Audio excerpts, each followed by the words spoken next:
Good morning. Welcome everyone to the forum Connecting the Dots, a roadmap for bioeconomy innovation and business development in Lithuania. And we are here gathered in the Vytautas Magnus Agriculture Academy, who hosts and is organizer of this event. And before thanking for the partners and patron of the forum, I would like to invite the representative of the hosts, Chancellor of Agriculture Academy, to set the scene, to explain us why we gathered today, what is expected outcomes of this forum. So, Astrida Mitseikienė, Professor, please.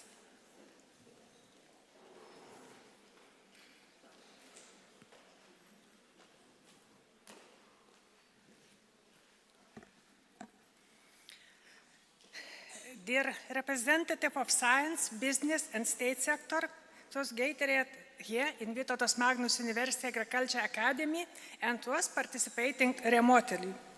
I would like to welcome you to the forum aiming to connect the dots between initiatives in different areas of bioeconomy and between views of different stakeholders towards future development of bioeconomy innovations and business. Bioeconomy emphasizes all sectors, associated services and investment that produce, use, process, distribute and consume biological resources. Ambitious goal of the European Green Deal required deep and widespread action across all areas of bioeconomy, which is challenging and at the same time creates new opportunities. Renewable energy, renewable raw materials, and recyclable products pose a positive challenge to current fossil fuel dependence. High demand scenarios project that global demand for biomass will double by 2050 and European Union demand will increase by nearly 15% due to increased use of biomass for biomaterials and bioenergy and fuels. Therefore, the bioeconomy promises to lead the next rising wave of global economic development. Nevertheless, cross-sectoral cooperation and coordinated actions are needed to allow the bioeconomy to fulfill its potential. There is need for closer cooperation between science and business to develop innovative solutions, between business and public authorities to create an enabling environment for the uptake of these solutions, between biomass production and proceeding industries to unlock the potential of biomass value chains, even between these all mentioned triple helix actors and society to speed up the transformation. For this reason, this forum gathered a wide range of different stakeholders to discuss the cross-sectoral development of bioeconomy innovations and business. We are delighted to have an opportunity today to discuss good practices examples directly with the representatives of European countries that have already established bioeconomy development coordination at national level. We are also very pleased for our possibility to review bioeconomy development initiatives of Lithuanian public authorities, as well as to discuss such initiatives in business and science sectors. I hope that this exchange will lead to new collaboration, ideas, and conceptually to read actions that will accelerate our progress towards more sustainable, innovative, and prosperous bioeconomy. Thank you for your attention and wish you fruitful discussions.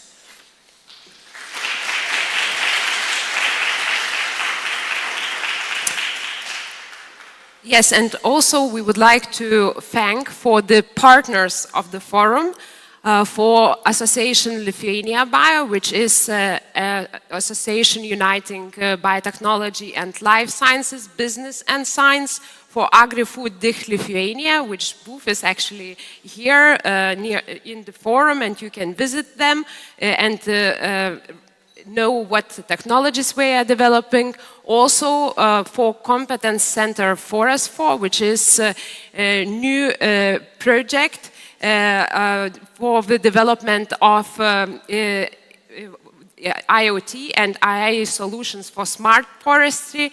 Also thankful we are for the EDIH Lithuania, which is a digital hub for industry, agri-food and energy, and a new project and its consortium G-Farm. And mostly we are also grateful for the patron of the forum, which is Minister of the Economy and Innovation of the Republic of Lithuania, Aušrinė Armonaitė. So we are thankful for her, and we expect her say after the lunch break. And without further ado, I want to invite our first section speakers, which will present good practice examples. These are Finnish bioeconomy strategy, German bioeconomy strategy, Irish bioeconomy strategies, and our neighboring countries, Latvian bioeconomy strategy. First, I would like to invite Ula Parander, which we are delighted to welcome here in the Agriculture Academy. She is a representative of Ministry of Economic Affairs and Employment of Finland, and works within Department of Innovation and Enterprise Financing in team Circular Economy and Carbon Neutrality. And she's a very important person in the context of this conference because she coordinated Finnish Bioeconomy Strategy Update, which was published in 2022 as Finnish Bioeconomy Strategy 2022-2035. So please, Ulla, the stage is yours, and we are eager to hear about Finnish bioeconomy and its development directions. Okay, thank you very much for inviting me in this forum and giving me the opportunity to present Finland's bioeconomy strategy, which was updated about 1.5 years ago, as Virginia already said. And now I would like to open some points of our strategy. Why did we want to update the bioeconomy strategy in 2022? The first Finnish bioeconomy strategy was published in 2014, and we found that we needed a new strategy to reflect changes in the operating environment, and also our Prime Minister's Marin's new governmental program expected that we must do something new with our bioeconomy. Also, the EU's bioeconomy strategy was updated in 2018, and the Council conclusions on it prepared during Finnish presidency stated that the member states would either prepare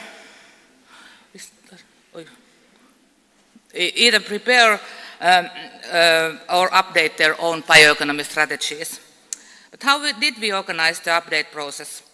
We set up a steering group which consisted representatives from 8 ministries.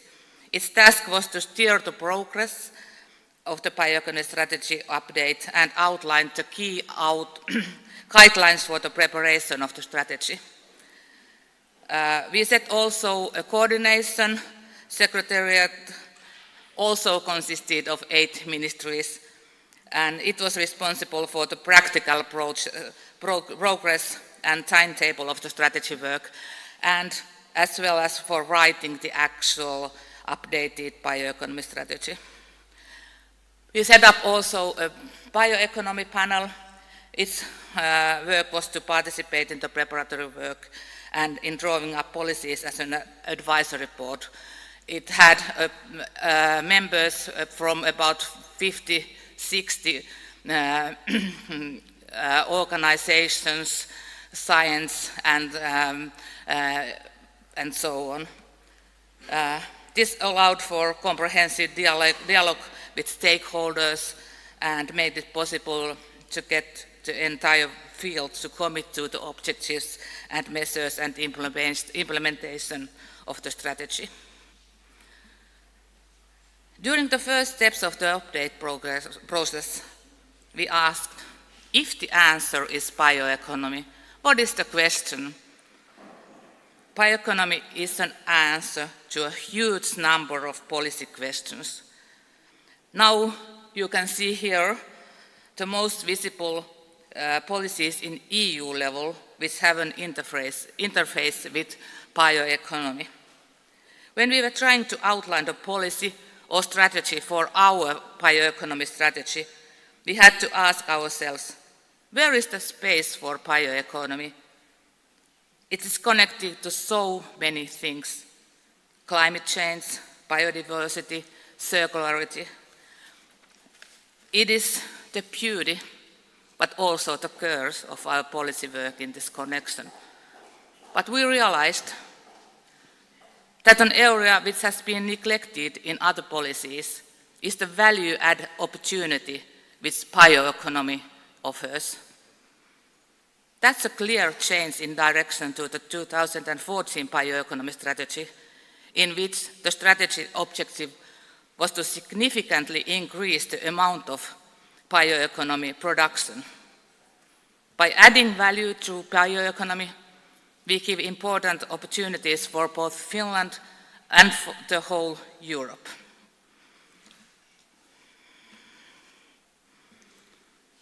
Oh, there is no, I don't know where is the picture. There should be a circular, no, I'm sorry, it has lost somewhere. But bioeconomy is an exceptionally important sector in Finland. Finland is a bioeconomy country, and I think the most countries in Europe are bioeconomy countries. In 2021, bioeconomy created a value added of 27 billion euros per year, accounting for 12% of the value added generated in the national economy.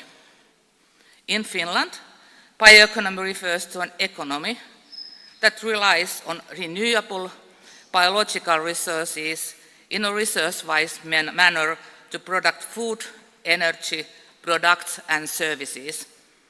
The most important renewable biological resources in Finland are the biomass, in other words, the organic matter in the forests, soil, fields and the sea, and also fresh water. These are used as raw materials and derivatives. Ecosystems are also a part of our Finnish bioeconomy. Bioeconomy can also include the development and production of technologies, applicators and services based on the sustainable exploitation of natural resources. Bioeconomy plays an important role in supporting the green transition of society. A sustainable bioeconomy is a solution to many climate and biodiversity issues. The active role of the bioeconomy in the green transition is contributing to ensuring socially and regionally justice and economically sustainability. The vision of our bioeconomy is sustainably towards higher value added. And as I already said, that our strategy's main objective is to increase the value added in bioeconomy. The objective of the strategy is to accelerate the annual growth of the bioeconomy as the bioeconomy's value added from 3% to 4% by 2035. If the objective of the bioeconomy strategy will be realized, the bioeconomy's value added will grow from 27 billion euros to 50 billion euros. Finland's aim is to create economic growth and jobs based on sustainable solutions by producing the highest possible value added products and services. Instead of taking a stand on the amount of the production, the strive is to create a higher value added in different sectors of bioeconomy. We are thinking that less is more. The parameters for the increase in value added are the quality of work and the pay level, which reflect the degree of education. The aim is that jobs will develop and new ones will be created with increasing investments. It would appear that development will need significantly increase the amount of jobs, but measures should ensure that current number of jobs are maintained and the jobs are developed.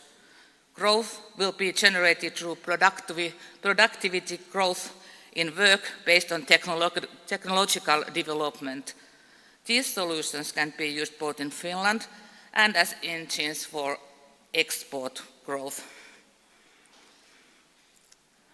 And also the aim of the bioeconomy strategy update is to increase the bioeconomy's value added so that social and economic equity and the planet's carrying capacity are taken into account. The ecological, social and economic sustainability of bioresources as well as biodiversity are a necessary and undeniable starting point for the bioeconomy strategy. The purpose of the bioeconomy strategy is not to challenge or question these basic principles or relevant parallel strategies. For this reason, the objectives and measures outlined in them have not been separately introduced in the bioeconomy strategy, but they have been taken into account as interface and as starting points in preparation of the strategy.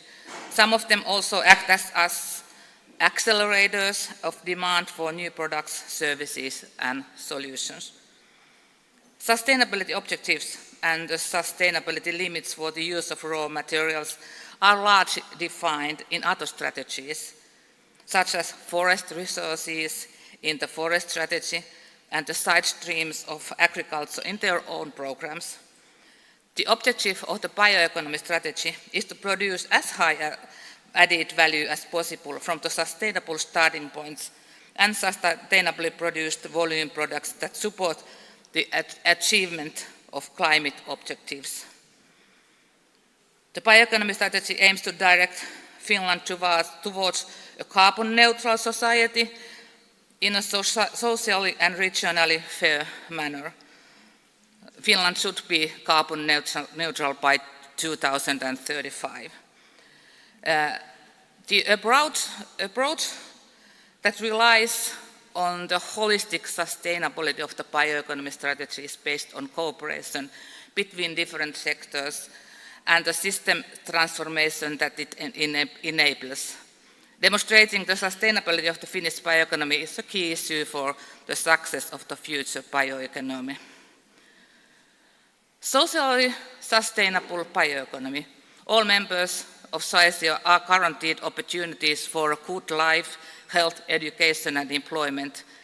Existing resources will enable the narrowing of inequality and a better quality of life. The diverse values, objectives and practices related to bioeconomy are implemented in such a way that they also support cultural sustainability. Economically rational bioeconomy is that economic well-being cannot be based on long-term indebtedness and overconsumption of natural resources.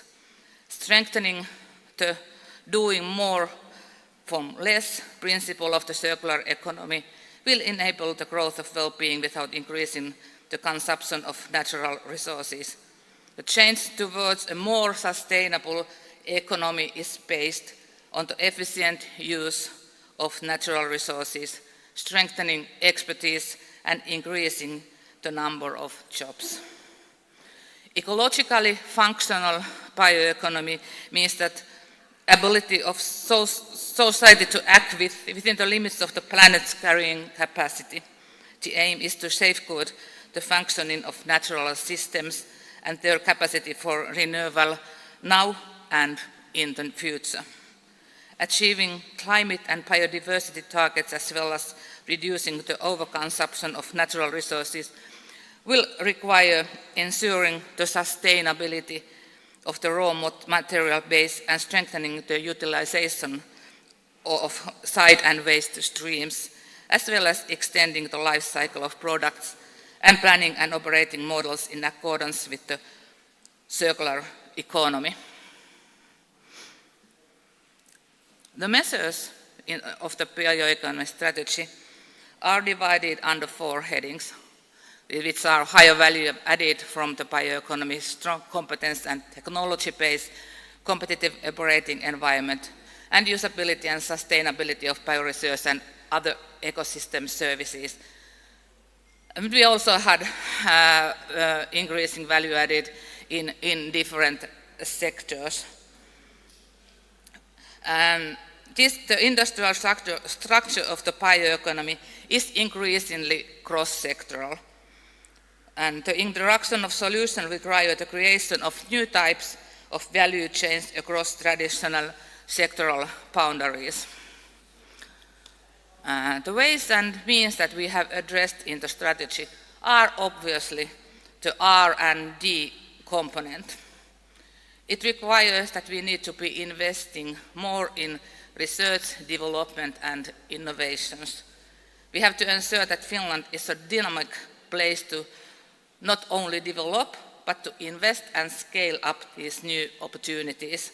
Here we are naturally talking about investment climate in Finland. That means that, for example, we must challenge ourselves in granting permits and licensing and making processes easier, digital, and transparent.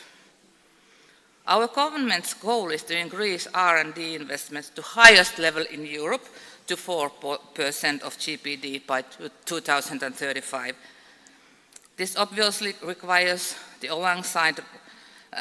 alongside with governmental investments, the private side invests actually twice as much. It's a very strong commitment and a strong message to the Finnish industries, and especially for the Finnish bioindustries and there to the green sector.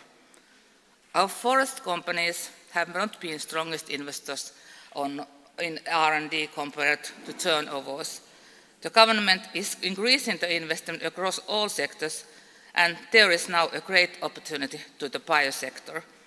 Of course, we understand that in order to create value-added products, we need to do more research, more innovations, more pilots.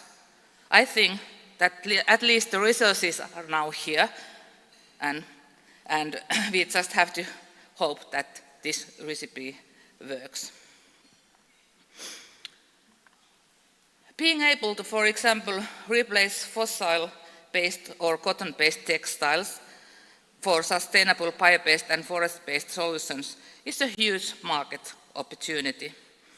And of course, there are now very interesting and very large investment opportunities. We should not forget that the bio-based replacing opportunities for renewable materials and resources is an area which should be better understood and outlined in the policy making. Bio-based packaging materials are always recyclable. The recycling rate varies between 70 to 90%. Recyclable and renewable fiber-based packaging materials have an integral role in enhancing circularity and solving against microplastic challenge. Packaging materials should be produced in EU, and production should maximize the utilization of renewable carbon. Bioeconomy encompasses the sustainable production of renewable resources and their conversion into food, feed, fibers, materials, chemicals, and bioenergy through efficient and or innovative technologies. Bioeconomy is a sector where Europe can achieve a global technological leadership position.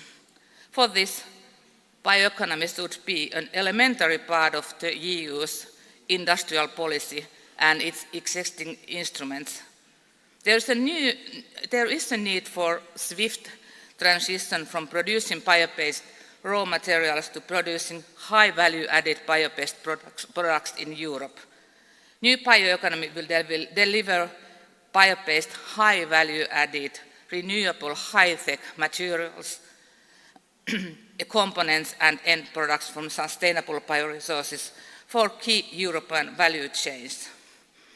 Existing solutions already contribute to the greening of sectors such as textiles, packaging, energy storage, fuels, chemicals, aviation, automotive, medicals, food, feeds, and cosmetics.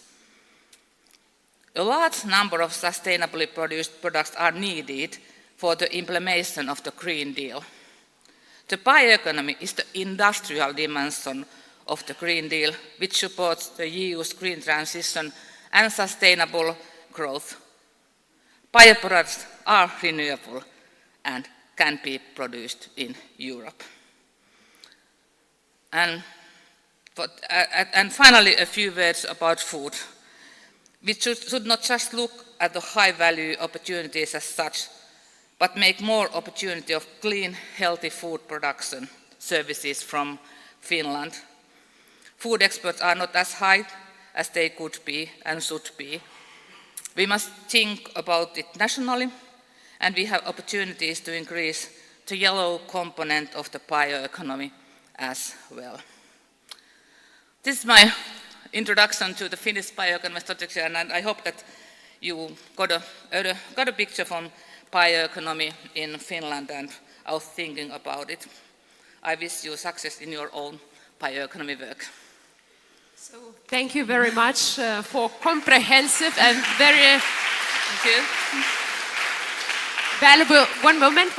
I will ask if any would have a question, and I encourage after the presentations, if you have a specific question for the speaker, so we can take 1 or 2 questions. So do not hesitate. And forum, as we are now in the forum, by dictionary is a medium for exchanges of views and ideas, so not limit only to the speakers. Please be engaged and to use opportunity. And also I would like to encourage those who participates remotely, also write their questions in comment sections, and colleagues are looking at these discussions online, so we will pass your questions, so also use the opportunity. So if the last call for the questions, if also you have opportunity in the panel discussion, so if there is not, so we will then meet in the panel discussion. Okay, so thank you very much, Will, again. Okay.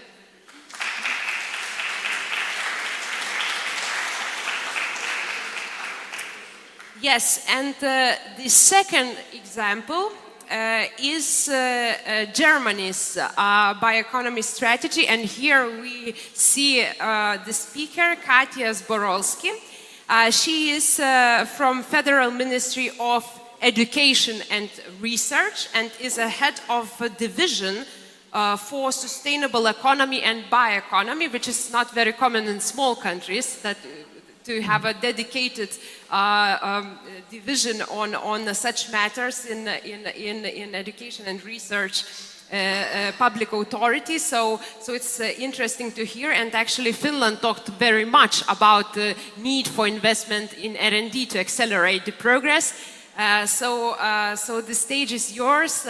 Please do introduce the German bioeconomy strategy and the development process and anything that you consider is important for us to hear. Good morning from Berlin. I hope you can hear me.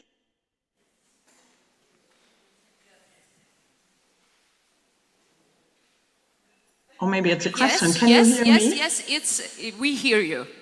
Clear. Oh, perfectly. And see you very perfectly. Thank you. Thank you very much for the invitation. It is a great pleasure to take part in the stakeholder forum, even though I cannot, I can only attend remotely due to other appointments. I'm glad to share today a couple of the steps our ministry and the federal government have undertaken to promote the bioeconomy in recent years. Before focusing on the current strategy, let me have a look into the past. I will try to share my slides now, and I'll hope it will work.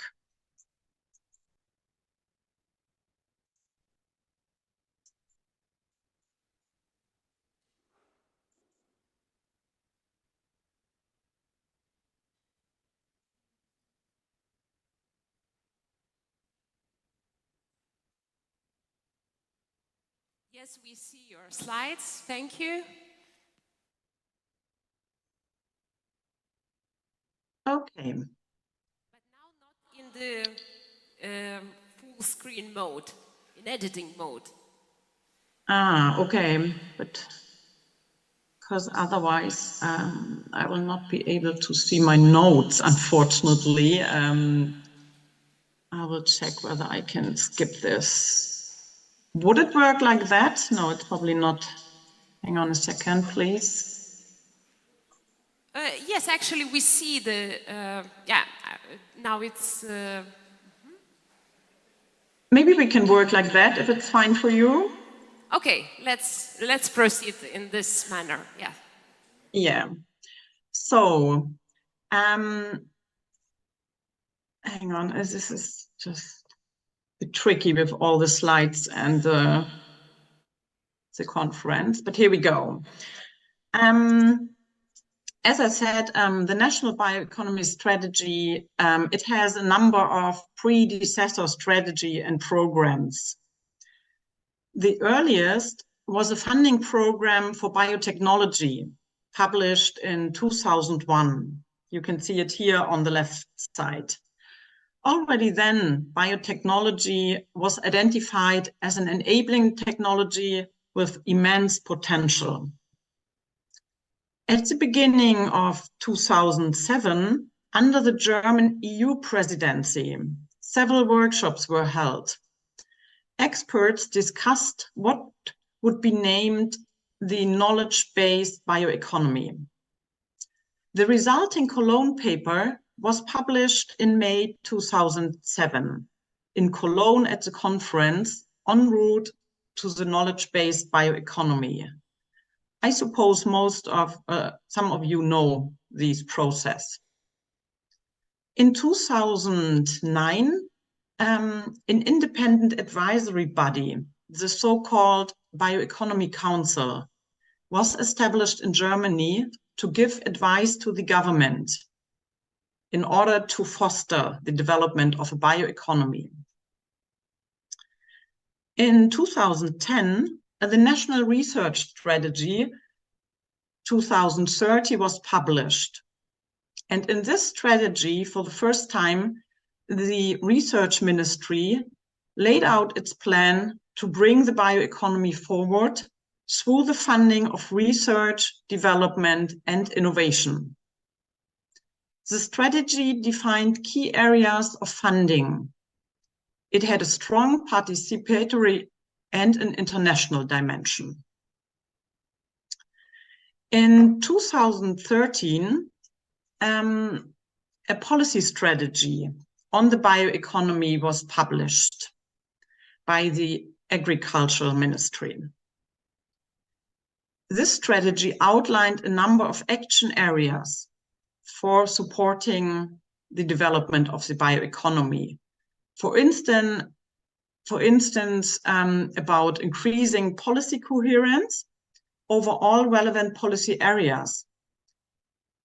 It mentions the sustainable production and sourcing of biomass. It addressed the topic of land use change, but also the questions of societal dialogue. Later, in 2017, the activities under the National Research Strategy were evaluated. In combination with advice from the Bioeconomy Council, this evidence base was used in a process of co-creation, in which stakeholders and civil society were involved on a broad basis. The objective was to discuss where and how the bioeconomy should be developed further. This agenda-setting process was initiated in 2016 and it ran until 2018 with a high-level conference as its high point. All these activities finally led to the National Bioeconomy Strategy, the picture you can see on the right-hand side, combining policy and research strategy under one roof, basically.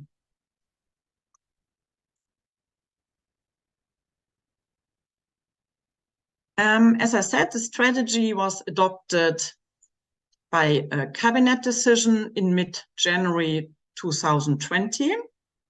It is a joint strategy of the federal government of Germany. Two ministries are in lead, the Ministry of Education and Research and the Ministry of Food and Agriculture. But other ministries, such as the Ministry for Economic Affairs, of Environment, and others, are contributing in their respective policy areas. Excuse me. The coordination between the ministries take place through the interministerial working group. Additionally, another working group brings together the federal ministries and the Bundesländer to increase coherence also between the national and the federal level. By now, a number of Bundesländer already have bioeconomy or related strategies. Others are in the process of developing them. The federal government and the Bundesländer work together in funding so-called model regions for the bioeconomy. For instance, in areas of coal production where structural change is fostered by the government.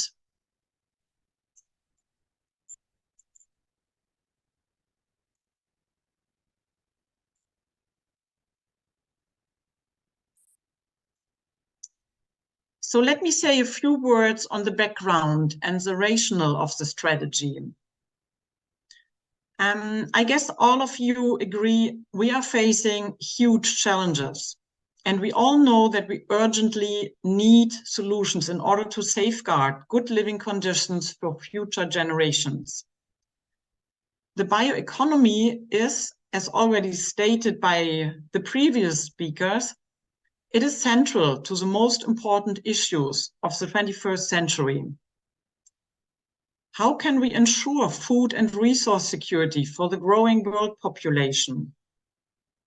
How can we at the same time protect climate and environment, including biodiversity? And how can we combine ecology and economy to secure future prosperity? I think we all agree that the bioeconomy has the potential to provide answers and deliver solutions to these challenges.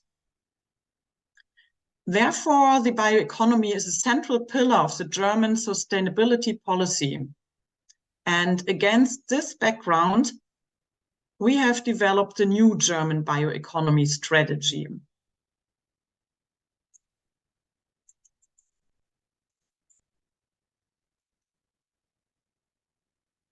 The whole strategy is oriented towards reaching the sustainability goals set by the UN Agenda 2030 and the German sustainability strategy. Therefore, sustainability is the overriding goal.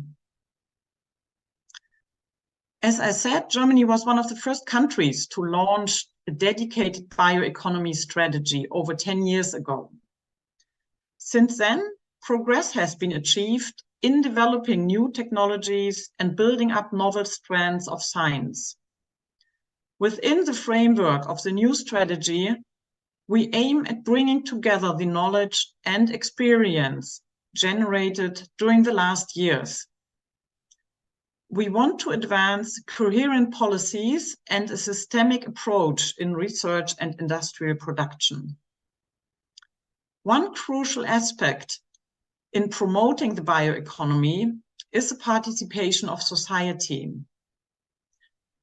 Therefore, we have developed the new strategy in a process where all the stakeholders from science, economy, and society had the possibility to bring in their perspectives and opinions. We have institutionalized this form of dialogue. In December 2020, we nominated a new group of experts to the Independent Advisory Council, the Bioeconomy Council. The 20 members have the task to promote public debates, to provide a forum for discussion, and to propose implementation measures. Thereby, they cover different scientific disciplines, for instance, biology as well as sociology. They represent academia, industry, and civil society.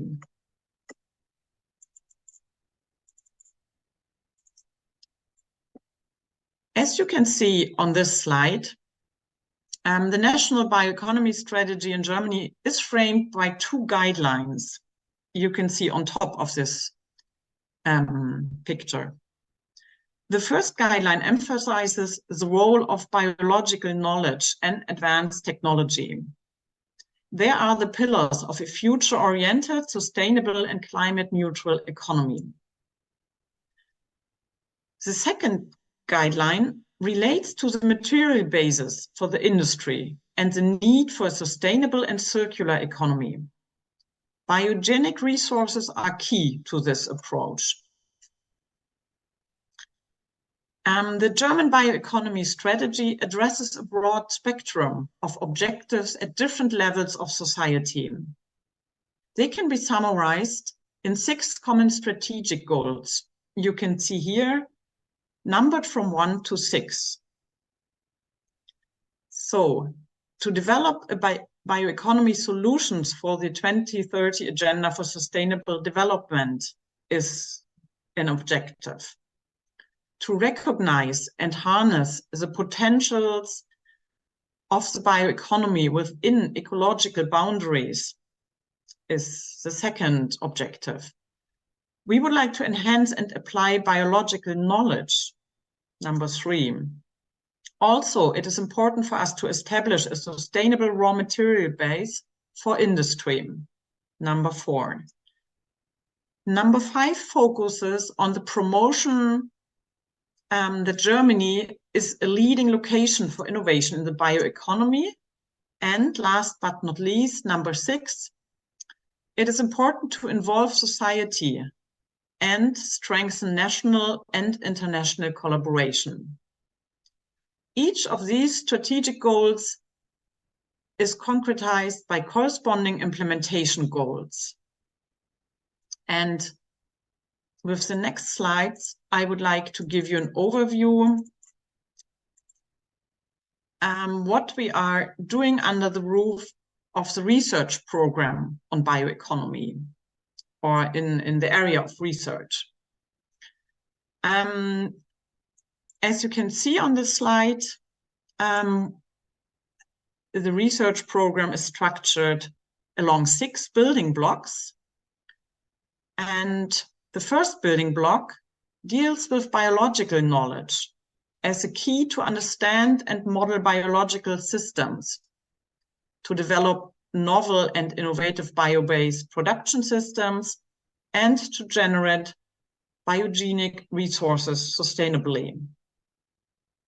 The second one is about converging technologies, such as nanotechnology, miniaturization, digitization, but also artificial intelligence, for instance, and about an intensified collaboration in order to bring together the relevant disciplines.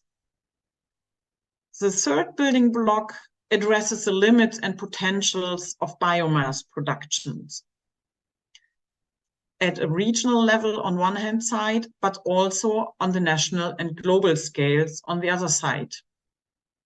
It is very important in order to reduce pressure on ecological boundaries that we need a comprehensive monitoring system to understand which consequences the use of biomass has. The fourth building block is about bringing product, processes, and technologies to the market. The key aspect here is to establish new value creation networks by supporting startups and small and medium-sized enterprises. Also by strengthening infrastructures for research and technology transfer, and by promoting young people and qualifications. The fifth building block is called Bioeconomy and Society. This is, of course, a very broad and very important topic in a mission-oriented research program. We believe that success or failure of any bioeconomy strategy depends on societal factors, and therefore we need to understand these relationships. The sixth building block focuses on research collaborations and aims at promoting transnational cooperation, both with European and non-European partners. Besides these research building blocks, we address in the strategy different political framework conditions. You can see, hopefully in a second, here. As you can see on this slide, we have identified 7 fields of action where the German federal government will take measures to strengthen the bioeconomy. Currently, we develop an implementation plan. Therefore, I will only sketch the political program for the next years. Probably the key challenge of the bioeconomy is to provide biogenic resources without increasing further pressure on land. We have to ensure that these raw materials are produced and supplied in a sustainable way. On this basis, we want to establish and develop bioeconomy supply chains and networks. Therefore, we will analyze market regulations, but we will also review whether conditions for bio-based products, processes, and services can and should be improved. We are aware that the bioeconomy promises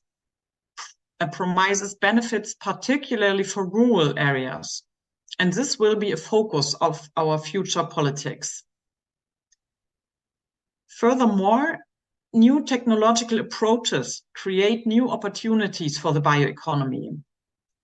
Of particular relevance, in our point of view, is the potential of digitization, which we are only beginning to exploit.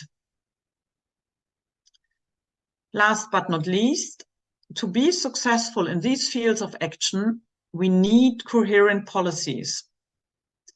Therefore, the German government will intensify its cooperation in all aspects relevant for the bioeconomy.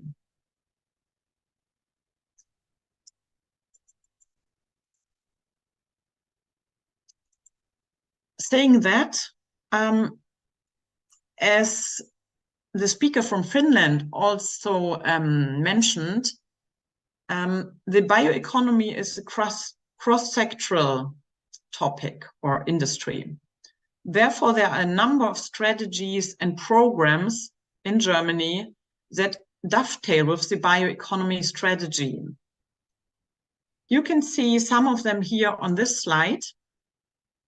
Due to the limited time, I will not be able to go through all of them, but I will briefly highlight the future research and innovation strategy, just to showcase the increase of policy coherence in the bioeconomy.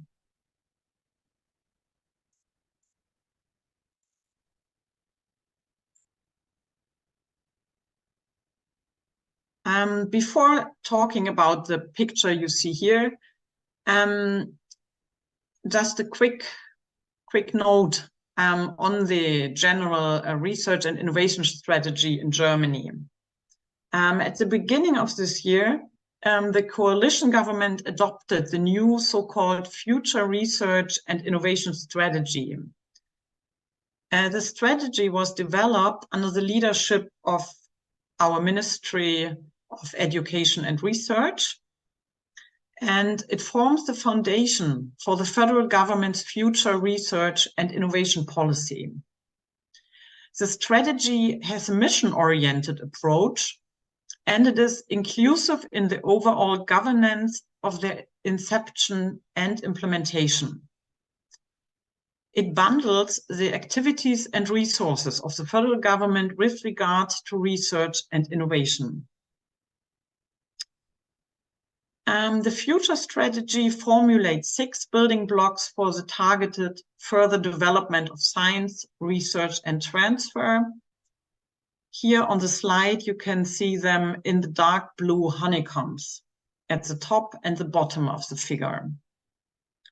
They are intended to create suitable framework conditions for the development of future innovations through a number of targeted activities. Also, the strategy defines 6 so-called missions. These are the light blue honeycombs in the center of the figure. These 6 missions correspond to the societal challenges of our time. The bioeconomy contributes significantly to the success of the first 2 missions. And due to the limited time, I will just quickly focus on these 2 missions. You can see them at this slide. Especially these 2 missions address the challenges we face collectively, especially the necessary industrial transformation to a more sustainable way of life, as well as climate change and the resulting adaptation needs. Why does the bioeconomy support these missions? We believe that a sustainable bioeconomy will enable us to make contributions in the future to the development of a resource-efficient, climate-neutral industry. It will help us to increase the recycling and the multiple use of renewable raw materials, and thus to create value while respecting planetary boundaries. In addition, the bioeconomy can make contributions to using our natural resources more sustainably and thus preserving them for future generations. Some examples from current and planned research funding are mentioned on this slide. As you can see, these include measures that are targeted at developing the technological case, such as advanced biotechnologies and biorefining technologies, and also measures that take a more holistic approach. For instance, such as activities in plant breeding research and systemic agricultural production system research. In addition, activities of other federal ministries on the bioeconomy also play a role, especially in scaling up biotechnological processes and setting up research and production facilities. I want to conclude by remarking that by creating political coherence across the different branches and levels of government, and by dovetailing the different strategies, their implementation can be advanced and thus the impact increased.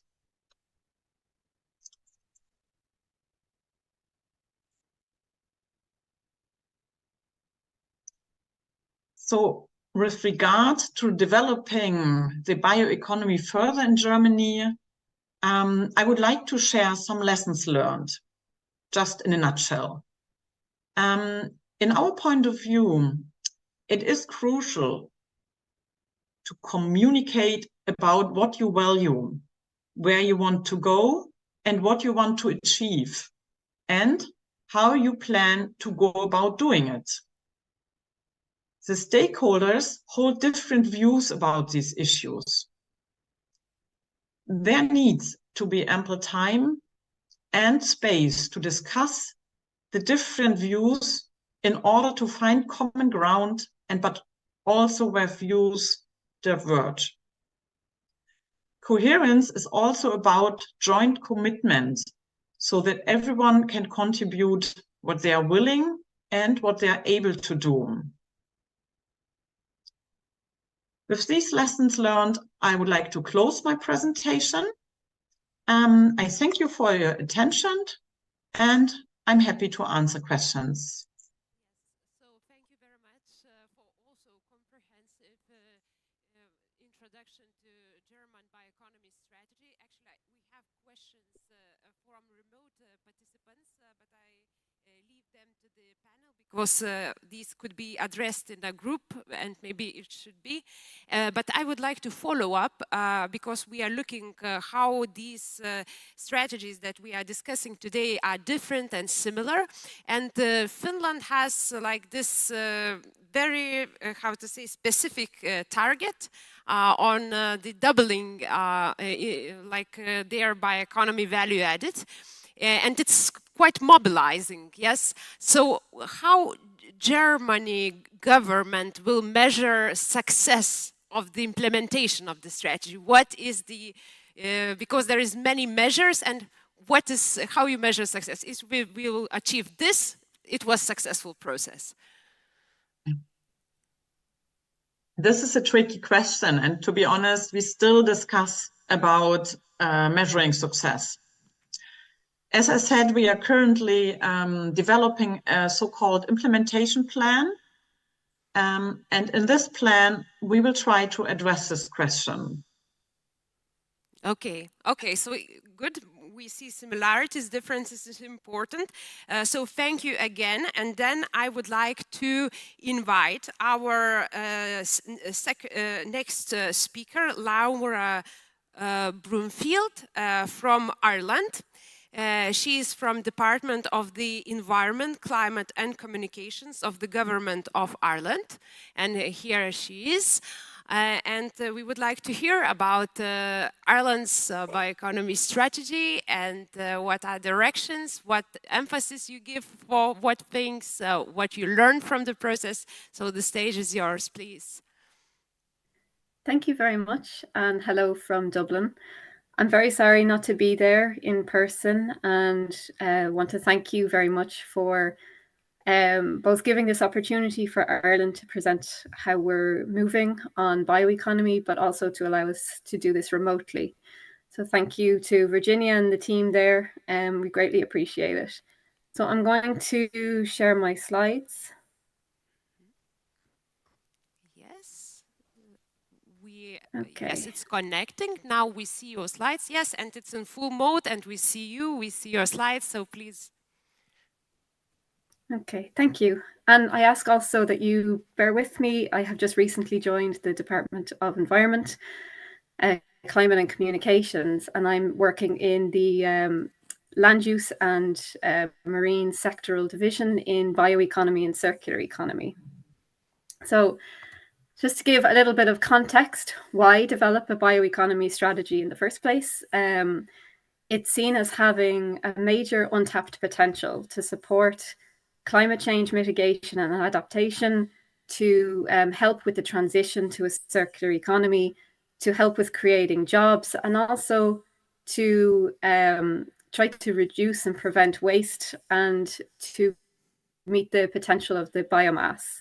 However, there are some challenges to be addressed if looking for a sustainable bioeconomy, and that is on the scientific and financial risk.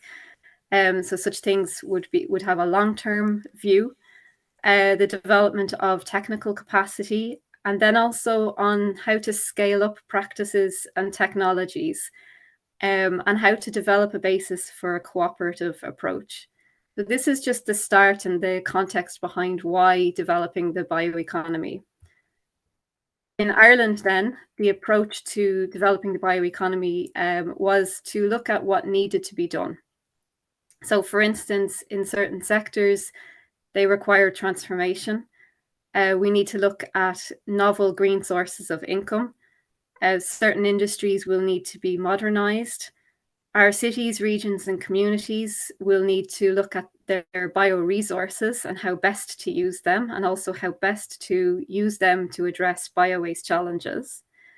And also some systems and sectors will need to defossilize. So for instance, on energy, fuel transport, etc.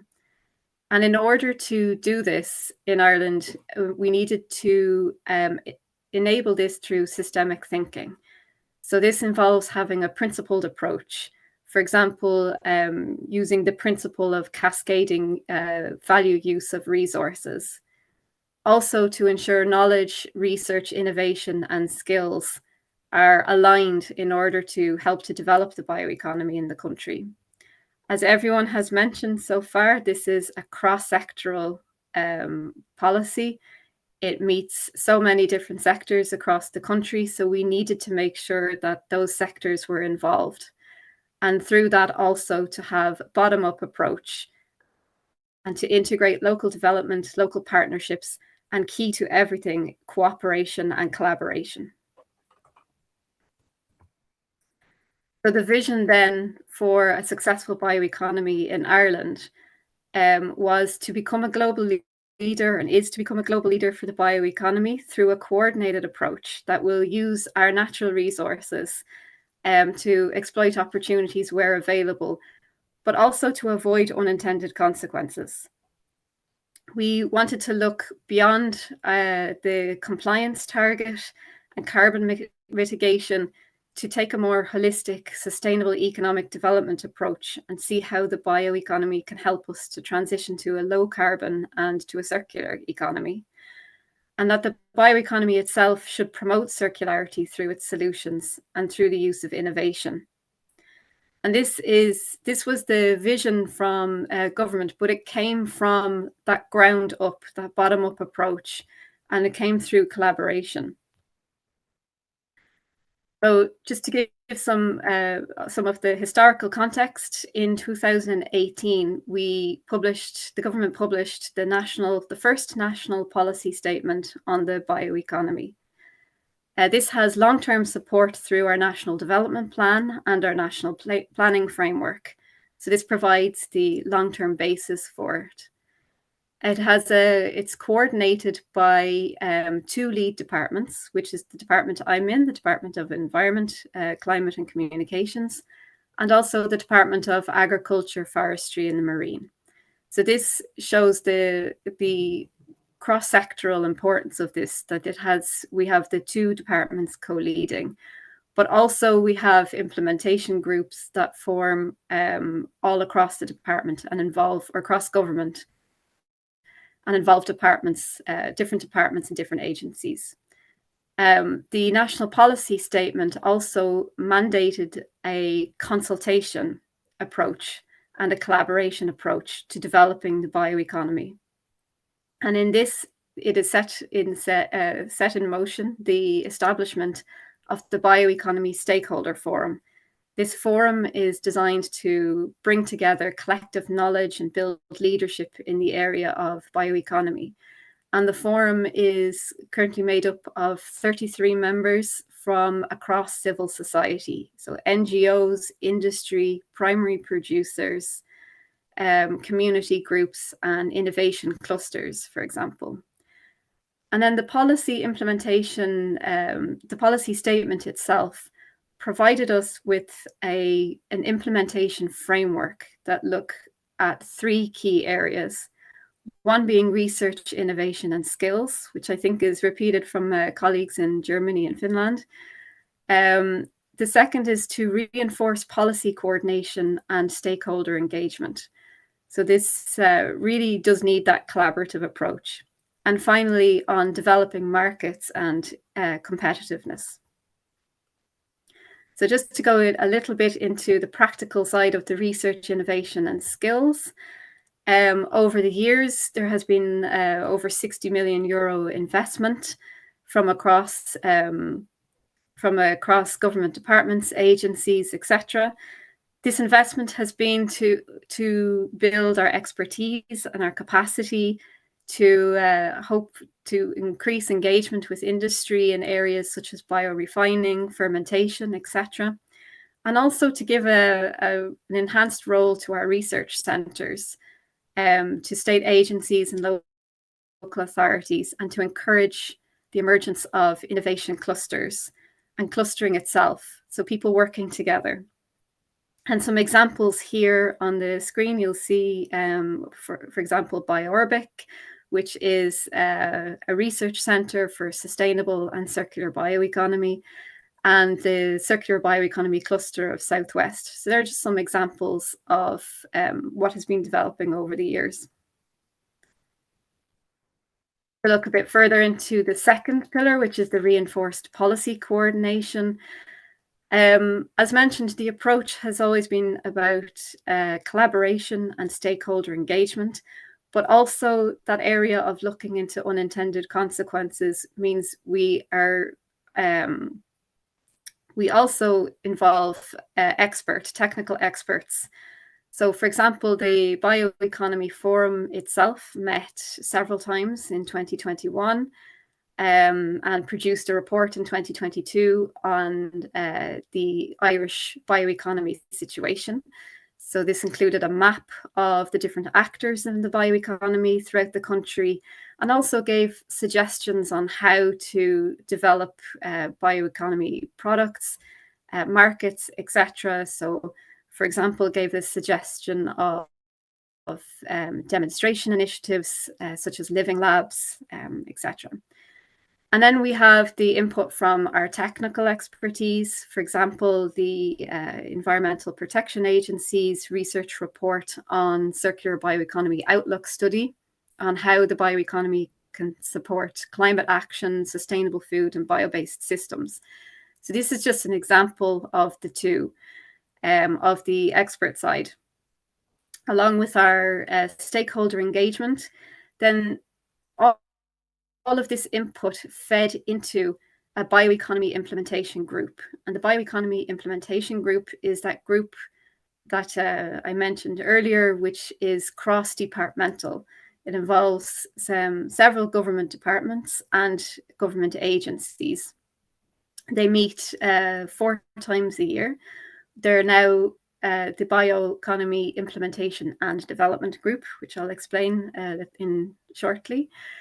And all of the input then led to the second progress report of the implementation group. And this second progress report then set in motion our next steps, which are to develop an action plan for the implementation of the bioeconomy.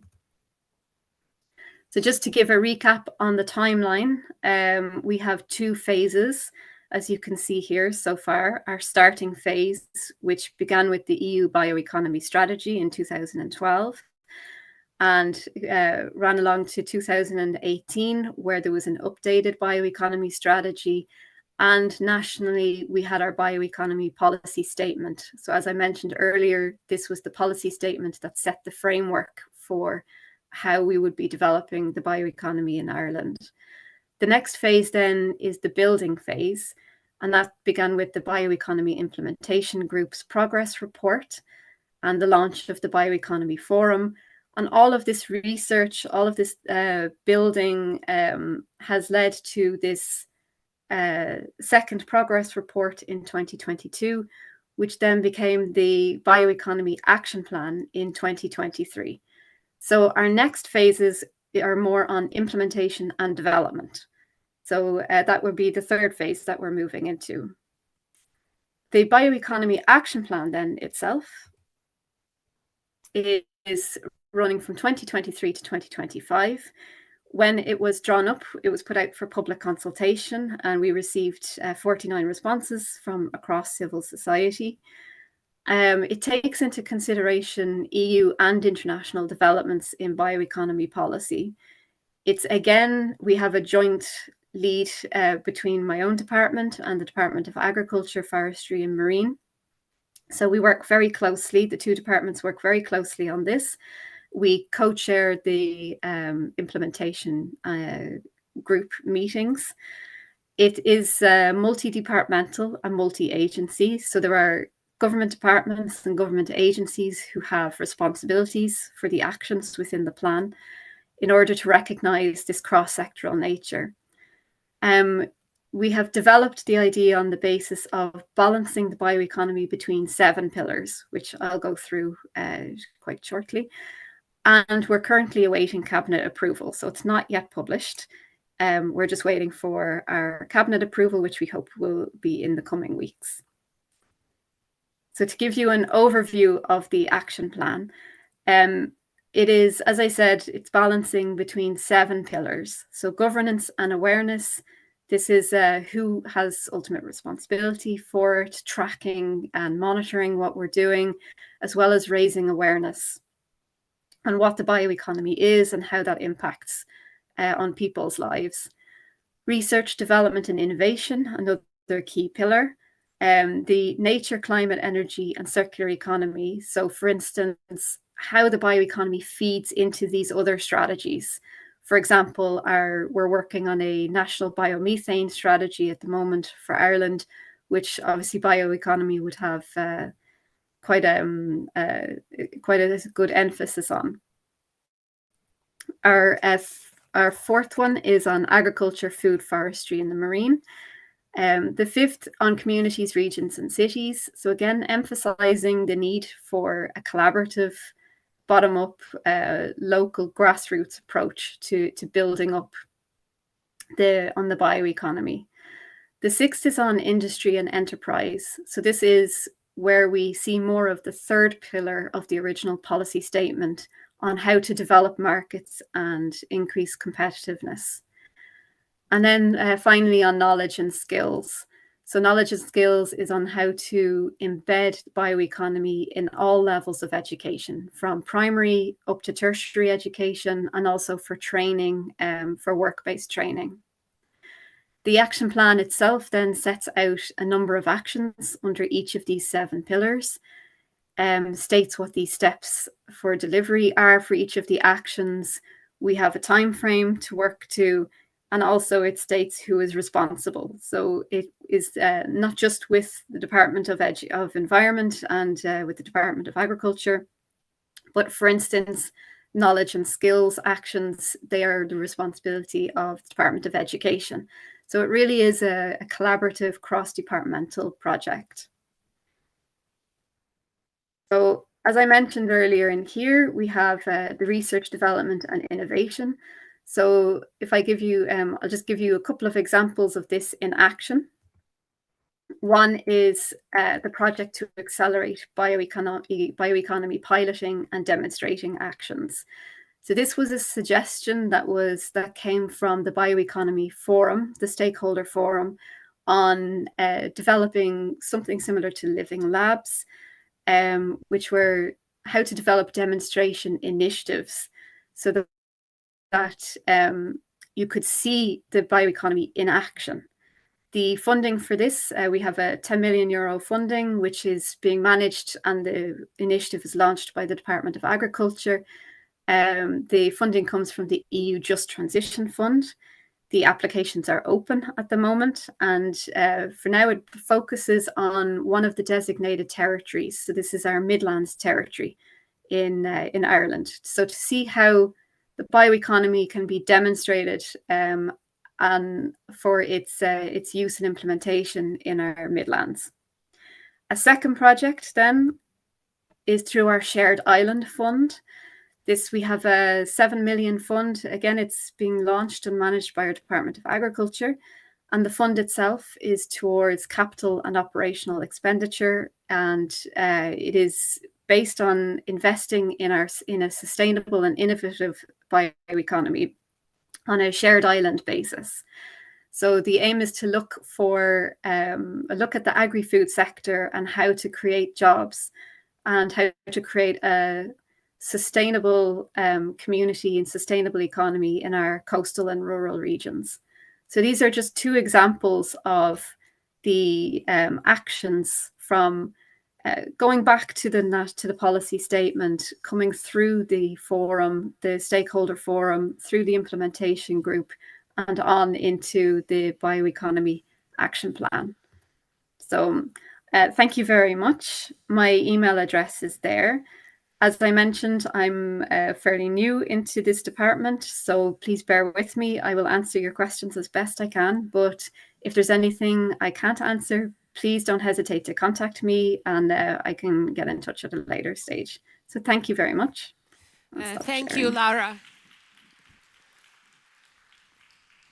Thank you very much for your presentation and examples of ways how you try to boost the bioeconomy. And I have also some additional questions, but we will keep for the panel. And just the same question, because I see that also a prominent role of research and development is in this strategy, and this measurement of success, like these KPIs, whether you have identified in your strategy. So our action plan has a number of actions that would need to be addressed in the coming 2 years, up until 2025. And as part of that, we have monitoring involved, the monitoring of the action plan itself, and also within the growth of the bioeconomy. So it's set out in the action plan there, but as mentioned, it's quite a difficult thing to monitor on a technical level because of the cross-sectoral nature of it. So at the moment, we are focusing on delivering on our action plan. It's once this is published and once it gets cabinet approval. Yes, so thank you very much for your clarification. And then we will move to the last one. And yes, just to reflect on these 3 presentations that we heard, how they were selected, actually, these cases. So we heard from on bioeconomy strategies, they have similarities, but also these examples provide some diversity, because we have the last one, it's marine state, we have Germany with strong agriculture and like biogas leadership, and Finland has some specialization in forest-based economy, so there is diversity. And we heard from different public authorities in charge of economy, in charge of research, in charge of environment, the last one. So this is quite diverse, but we see some similar points and approaches. And the last example is our neighbors, is example of Latvian bioeconomy strategy.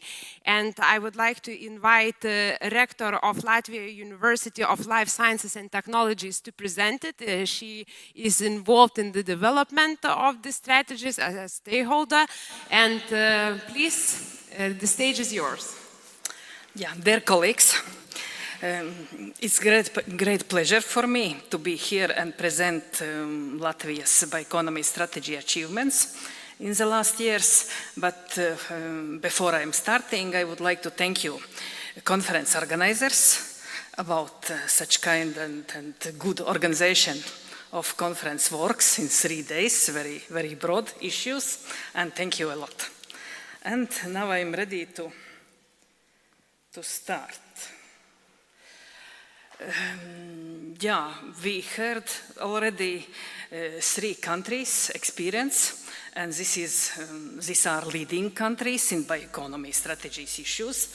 But I, as a representative from Latvia, I am also happy because in Latvia we have bioeconomy strategy, and you see the Europe map, and Latvia is only Eastern European country where bioeconomy strategy has been developed till now.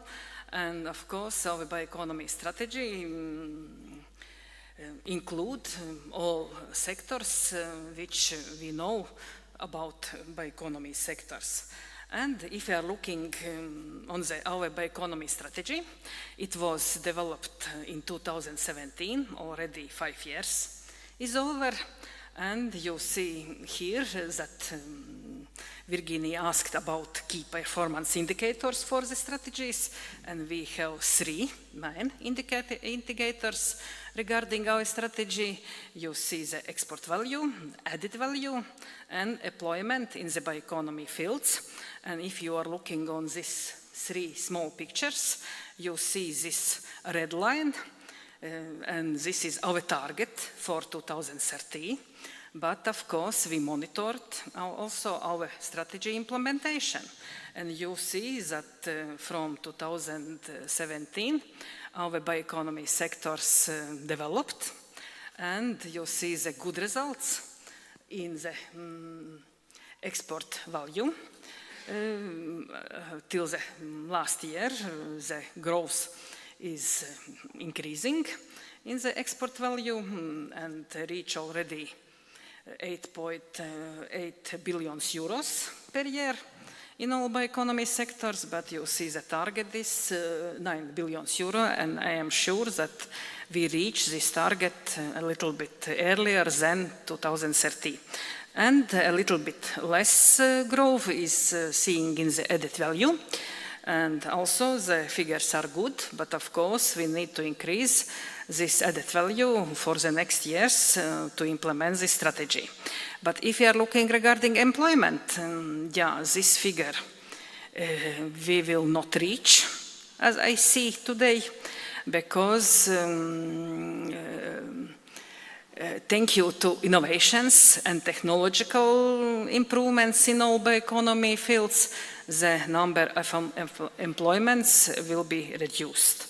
Maybe not so big numbers, but of course right now this figure according to our targets is less than we forecast.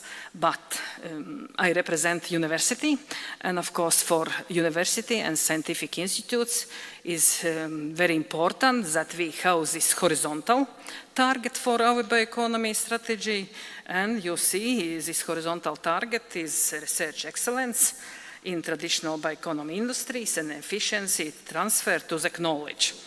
And from the 2017, we established and approved this strategy at the end of 2017.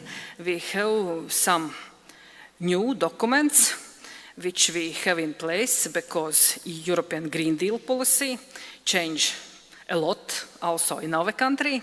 And of course the first things, but it's a little bit older document, our Latvia Sustainable Development Strategy till 2030, and you are seeing that also one priority from this Sustainable Development Strategy, we have this nature and as future capital. Of course, this objective relates also to the development of bioeconomy fields.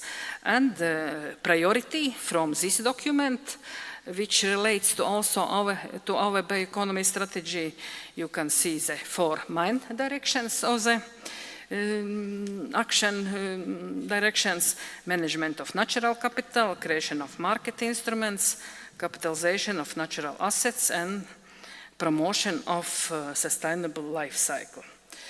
And the newest document, we have this Latvia strategy to achieve climate neutrality by 2050. And in the bioeconomy sectors, we have several targets in this document, but maybe the most important are sustainable land management in agriculture. We are seeing that our forest sector will be sustainably managed. And of course, regarding all issues related to greenhouse gas emissions, we need to reduce all these greenhouse gas emissions. And of course, all the main sectors of bioeconomy, they have to be resource efficient. And also one more document, Latvia's National Energy and Climate Plan, which was elaborated 2 years ago. And also here in this plan, we have one directions related to agriculture, land use and forestry, which also relates to our bioeconomy strategy. And you see here, you can read the also targets in this document, but of course the main thing is that the bioeconomy gives benefits to the society and in the development of national economy. Because in the bioeconomy sectors we increased rural population and increased well-being of the people in our rural areas, we increasing crop yields, without reduction of in soil fertility, and of course we need to reduce energy demand from the external suppliers and increasing competitiveness in the main sectors of bioeconomy. And of course, regarding to circularity, we also have one new document, cabinet order, which is on the action plan for the transition to the circular economy till 2027.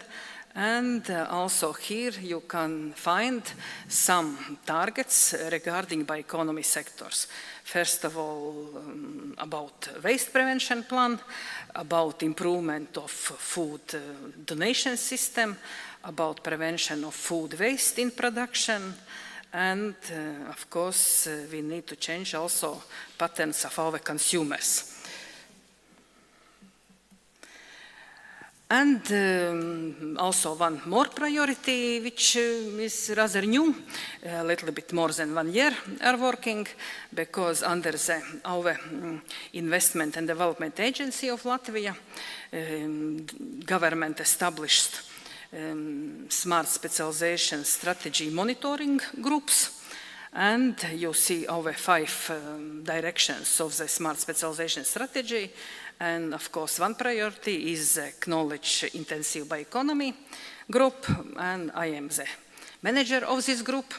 And the responsibility of this smart specialization strategy groups is to bring together different stakeholders from the all smart specialization strategy sectors, but in our group we have different stakeholders from the bioeconomy field, and it's very similar to the previous presentation, because it's very necessary to involve NGOs in different kind of interested parties in the bioeconomy development, and each group consists of representatives of ministries, industry stakeholders, universities and scientific institutions, and of course each group also elaborated action plan for the development in different fields. For example, my group established this action plan for the bioeconomy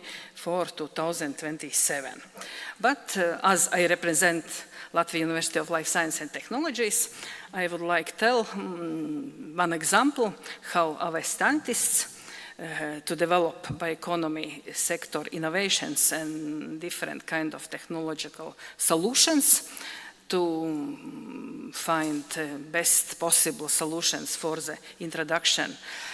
Also Green Deal policy matters, and you see here our university mission, but of course our strategy vision for our university is to be a leader in the creation of innovative solutions for the bioeconomy and related industries in the sustainable use of natural resources, not only in Latvia, but also in all Baltic Sea region.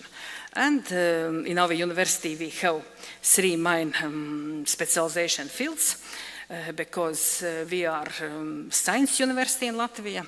In Latvia we have new typology of the universities, and only 4 universities is defined as science university.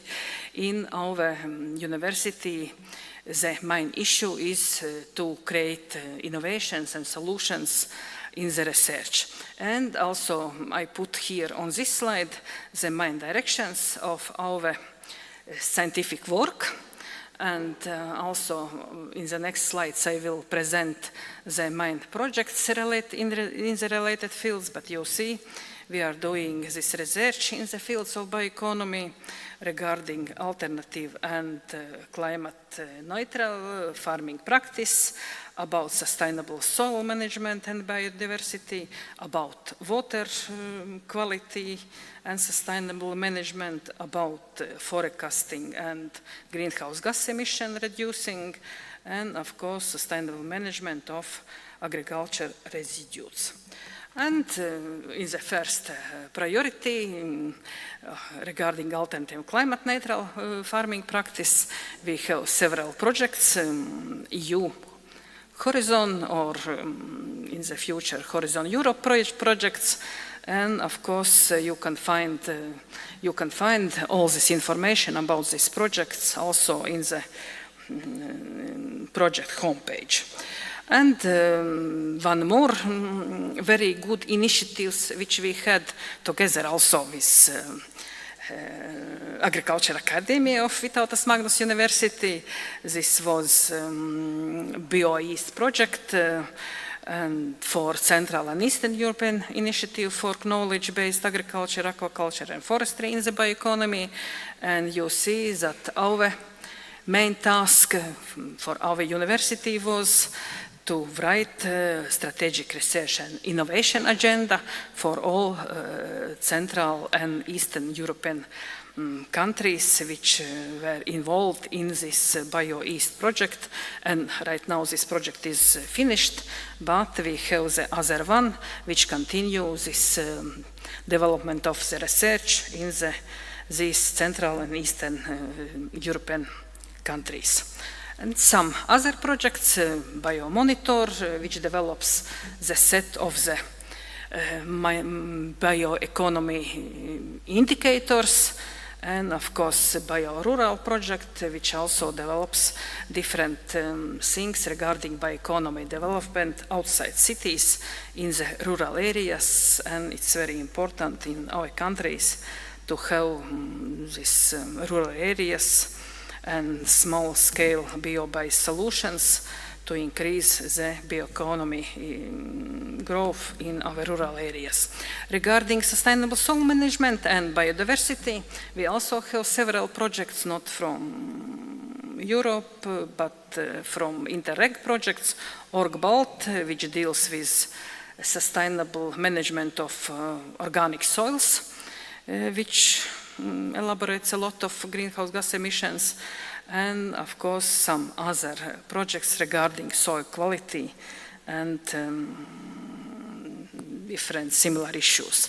Regarding water quality and sustainable management, also some examples how we participate in different kind of research to find these sustainable solutions for the water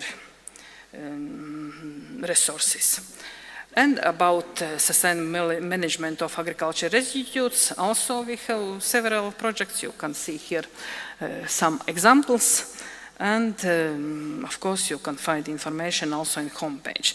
But the most important, what I would like to tell you today, it's we are dealing already 5 years, maybe more, about forecasting in agriculture sector. We developed in our university the forecasting of agriculture and development policy scenarios until 2015. We developed, we call this LASAM model, and you can find the results of our projects also in public available homepage, in our university homepage. And if you find this homepage bioeconomica.lbtu.lv, you can find several issues about bioeconomy targets, the first section, about this LASAM model, the second part, and a lot of information also we have in English. And you can find all these figures which I show already and more regarding this sustainable management of land resources, how we are dealing, how we understand these things, and what are the results of our projects, and some issues other. And one example from this forecasting for agriculture, you can see only the first page of this model in the homepage, also in English, because our Ministry of Agriculture uses this development or this forecasting tool for the discussions in the European Commission regarding our agriculture. And you see here is several parts on this LASAM model regarding land use, about farm animals, about socio-economic impact of the bioeconomy sectors and agriculture, about greenhouse gas emissions, and of course a lot of results. And we update these figures each year.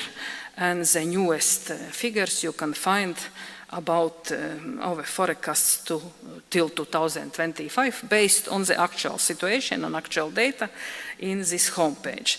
The second also good example I see, it's this sustainable management and land resource and landscape. We had small state finance project, and you also can see in all territory of Latvia. And I took one example of Limbaži municipality, where you can see about this one municipality, all this issue regarding development of this municipality, regarding economic indicators, which is profit, about social indicators, which is employment, and about these environmental indicators, which are the greenhouse gas emissions and habitat of different kind of biodiversity habitats. But you can find this homepage and find about all territory of Latvia, these figures, but also on the municipality levels. But our approach is to have the system that we need to use land for more effective use, because we need to use those territories where we have very good land for agriculture, for forestry. We need to develop this all bioeconomy sectors, but of course in those places where we have not so good soil quality, we need to establish maybe these environmental indicators to better how this performance of each hectares of land or each hectares of this territory of Latvia to use in more efficient way.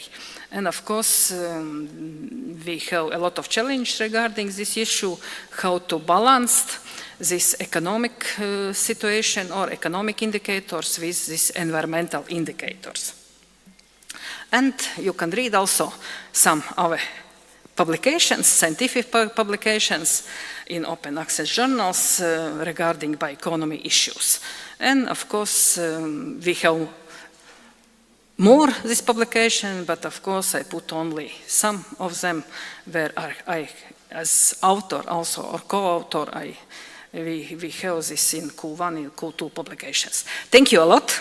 It was a short introduction before the lunch, and I hope you will find this information in our university homepage, and you can see maybe better good ideas how we can monitor our bioeconomy strategy in our country. Thank you very much. Yes, so thank you very much for your presentation. And I would like to invite to the panel and Irina and Ula, and I will formulate 3 questions. And we should have also remote speakers as they plan to join us. Yes, we see. Yes, Irina, please take a seat. Yes, it's many chairs for the wider discussions, because we have to put business and government and science, so it takes that many chairs. Yes, so I have formulated 3 questions. One is a very tricky one, and then 2 more easier from the audience. So the thing is that this bioeconomy captures agriculture, energy, environment issues, and these exist. So there would be, without even bioeconomy strategy, there would be some plans and developments in this area. So the question is whether the introduction of bioeconomy strategy resulted in more investment to the bioeconomy sectors. Either it's just a mapping of existing measures, either it's adding new investments and opportunities for bioeconomy. So I don't know, Irina, maybe from you start. Oh, we don't have microphone. One moment, colleague will help us with this. Thank you. In Latvia, we have different kind of possibilities for bioeconomy sectors to develop, but it's only from European funds, from European Agriculture Guarantee Fund, from European Agriculture Fund for Rural Development, for Fishery Fund. It's different kind of possibilities for investments for our bioeconomy sectors on the level of the enterprise. But of course, we try to use also as researchers to find different possibilities to finance also our research from state programs or from Horizon projects, and develop also these innovative solutions for our bioeconomy sectors. And maybe in the last period it was very important for our scientific institutions, because we have under the rural development program also this cooperation program where we cooperate with stakeholders, scientists together with stakeholders cooperate to develop one or more scientific solutions for solving the problems which have the entrepreneurs in the bioeconomy fields. Investments is necessary, and of course these investments help to develop and fulfill bioeconomy strategy. Yes, so Ulla, how is in Finland? Yes, for the implementation of our bioeconomy strategy, we don't have any addressed funding, so we also have to use the EU funding as well as Latvia does, and we hope that with this, our government gives more money for R&D, and through this funding we can get more investments for bioeconomy too. Maybe it's the approach for our bioeconomy is now different. We used to think that bioeconomy is producing raw material, and now we have to think that it isn't so. We have to use this raw material to do more value-added products, and for that we need investments, and we hope that our new bioeconomy strategy wakes up the parties who can help to do these investments. Mm-hmm. Yes, about this additional investments, facilitation of investments on bioeconomies in German, maybe we'll start.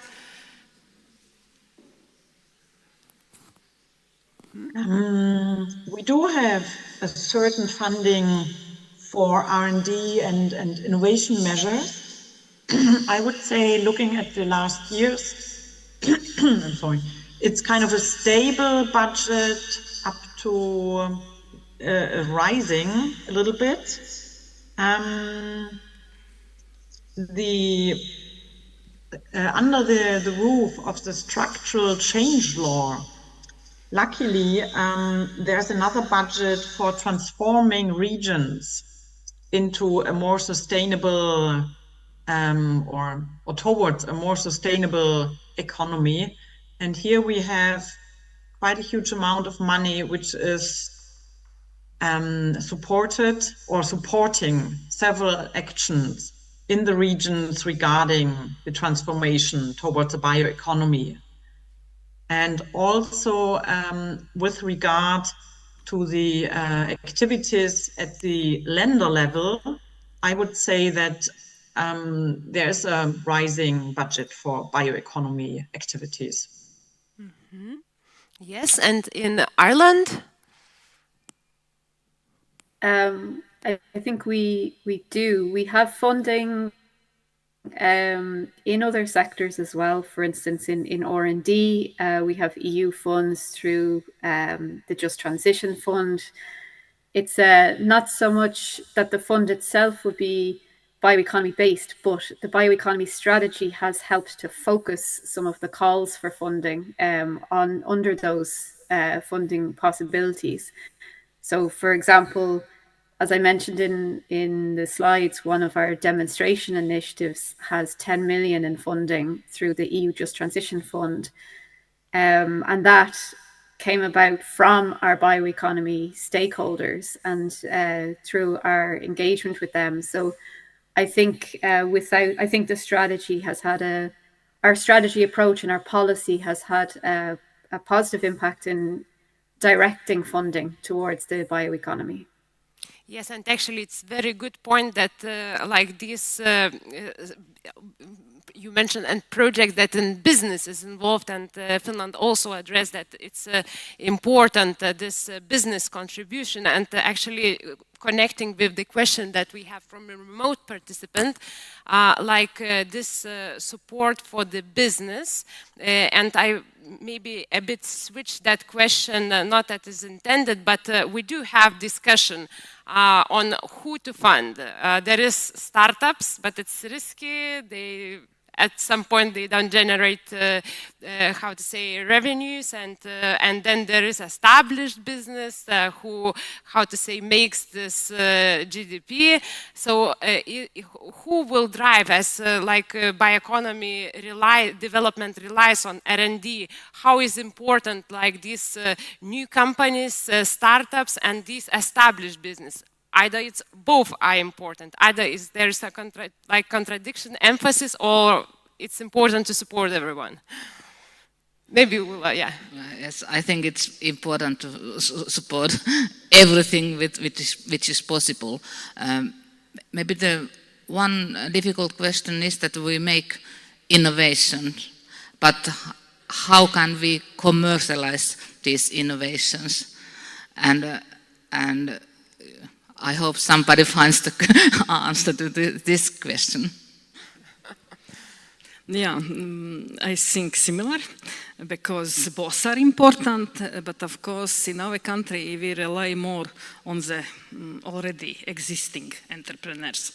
And of course they have already experience, they know very well what they are doing and what will be the future for the entrepreneurs. And of course you saw this also export figures, and of course it depends from the big companies, very active and very stable companies. And of course, scientific institutions need to help them to find maybe different kind of solutions to be more effective, or to produce more added value products from the biomass which we receive from our fields and the forests. Mm-hmm. Yes, and maybe let's mix first Ireland then. For this, I agree. I agree. It would be both the established industry and startups and SMEs both have their strengths, and I think both should be supported in order to help to commercialize. And that's one of our action plans, is to look at how to develop these markets and establish these markets as well for bio-based products. So that's something also that we would be moving into our next stage on. Mm-hmm. Yes, and Katja, your perspective and views? Well, in general, I agree on the things the former speakers have said. So both like small and medium-sized companies are important, and also the big companies. As an example, where we try to address this kind of balance, or also the cooperation between SMEs, research institutes, and also bigger companies, we have a measure called innovation regions, where we foster the development of networks, which consists of research, institutes, universities, SMEs, and bigger companies. And also prerequisite is that for every euro the government is paying, the industrial partners have to match this amount. So here, therewith, we try to encourage investment and to bring certain areas of the bioeconomy forward in certain regions, depending, of course, on the circumstances and the framework you find in the region. Is it agriculture or is it industrial bioeconomy? So depending on that area, we try to connect the actors here. Yes, and actually you mentioned, and this the last question, and as you addressed, I will begin with you, Katja, it's regions. You mentioned regions, and actually in Lithuania we have one region that has bioeconomy strategy. It's Klaipėda region by the Baltic Sea. So yes, Latvia has two, okay, it's one more than we have, but yes, so we have, and regions are thinking about bioeconomy development since it's local, and there is models like industrial symbiosis, food, short food supply chains. There is models that they can actually foster, and so in Germany, these regional strategies, because you have plenty, they are mapped in European Commission's study, and how this connection between these regional initiatives and national strategy. What is the link? How you integrate, cooperate, or whether it's separate initiatives? First of all, we have the mentioned called Bund-Länder-Arbeitsgruppe. This is kind of a working group where the federal government members speak to the members or to people from the Bundesländer, so from the government there. So we exchange information and how to say, try to keep us updated what kind of measures in a specific region is planned or is implemented. Furthermore, we try to have workshops or meetings on a national level where we invite the different players of regions to connect.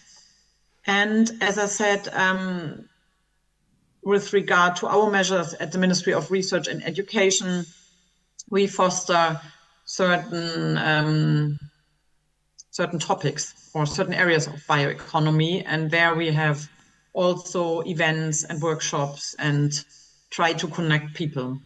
Basically, at the end, I suppose it's about connecting the right people and getting things done and learning from each other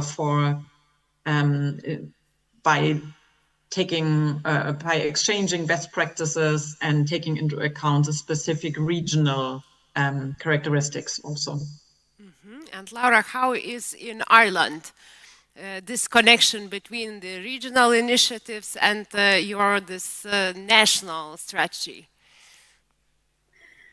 So far, there has been a bit more of a focus on the central national level, but our 2023 to 2025 plan shifts that focus a little bit more onto how to encourage regions and communities to develop strategies and how to build bioeconomy into their own regional strategies, for example, on local authority climate action plans, through the national planning framework, etc. So we're encouraging now to that those regional plans can incorporate bioeconomy and bioeconomy within them. And then in terms of stakeholder engagement with our regions, that's continuing. For instance, through other projects, one which is run through the Department of Agriculture, which has it's a deep demonstration project, and they have several workshops as well throughout the year. They met earlier this week and just on Monday, and they had all the regions involved. So the regions are now discussing how to make how to progress the bioeconomy on a practical level that works for them. Yes, thank you. And okay, Irina, you. Yeah, in Latvia we have 5 planning regions. And of course it depends from the people which are responsible for the planning of these regions. And of course I know that several regions too, I hope, in Vidzeme, or I don't know where is the other. Zemgale, I think. Where? Vidzeme, yes, for Yeah, sure. Vidzeme, yes, but I'm not sure about other. Zemgale. Zemgale, of course, not... agriculture region, central in Latvia. Of course, it's very good because the people who are on these planning regions, they understand the main drivers of the development of region, and it's very good that they are seeing that also bioeconomy sectors are important in this region. And if they establish additional strategy for this development, it's very good, I see. Yes, and as in Finland, the Ministry of Agriculture and Forestry has funded a project where we encourage our regions to make their own bioeconomy strategies or programs, and they have asked our Ministry of Economic Affairs to join this program, and we have organized several seminars, facilitated workshops, and already 2 regions have made their own programs, and there are 2 or 3 regions which are just now making their programs. So we think that it's very important to involve regions to this work. Yes, and just to follow up, because in some countries, I think in Lithuania and in Latvia, similarly, like this, for instance, financial support for enterprises, it's very centralized, and regions don't have that much resources. And you encouraging these regional strategies, but is it like this centralization level allows them? They have resources for these strategies to implement, or either there is some more soft measures not requiring some investments? I think it's soft measures. We can't give them any resources for that, but they have invited local stakeholders to this work, and I don't think it doesn't need so much money or resources, but they just have to rethink how to work, and we have given them questions and blankets, and which can help them to do these programs. Okay, so thank you. So thank you very much. We are closing this session, and thank you for each of you to bringing your experience and insights into our forum and to this discussion, and good luck then with your strategies implementations. Thank you.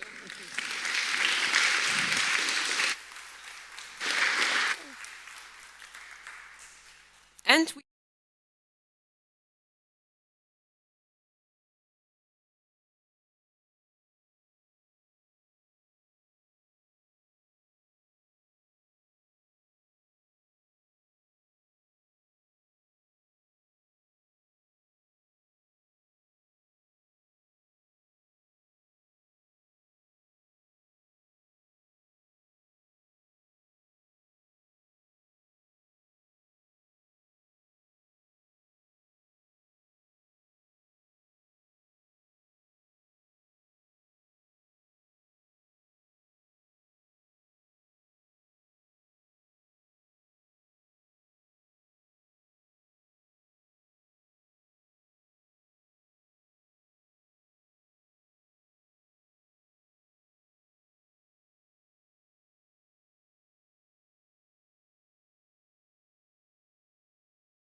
Taip, tai sveiki sugrįžę visi į forumą, į bioekonomikos forumą antrąją. Welcome back to the second part of our forum on the Bioeconomy Forum.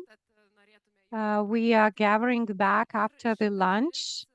This part, the second part, is quite different. In the first part, we discussed the foreign countries' good practices in implementing bioeconomy strategies. We heard Finnish, German, Irish, and Latvian experiences. We saw some differences and some also similar things, and we can discuss later these in details. And the second part is focused on Lithuanian bioeconomy, about the actions of Lithuanian institutions. And our bioeconomy sector looks like a bit different than in foreign countries, but similar to Finnish, for example, because we produce 12% of GDP or 5 billion of the value added. We can also name ourselves as bioeconomy country. The major bioeconomy sector in the value added chain is the agro-food sector, but we have also the forest resources and other industry sectors that in part use biomass in production. This sector is very distinctive because it creates value added for the transport, industrial, and economy sectors, including the demand for the research and development and innovations. We will also have business representatives, leaders of bioeconomy and innovation in Lithuania, who develop the industries of IT, technological industries, and we have some examples we can discuss. As I've said, we create 12% of GDP in bioeconomy, but we also focus on contribution to export. It amounts to 40% of the total export of Lithuanian goods, and the growth of bioeconomy is growing more swiftly than globally. So we have a very important major sector of bioeconomy, but the issue, critical issue is that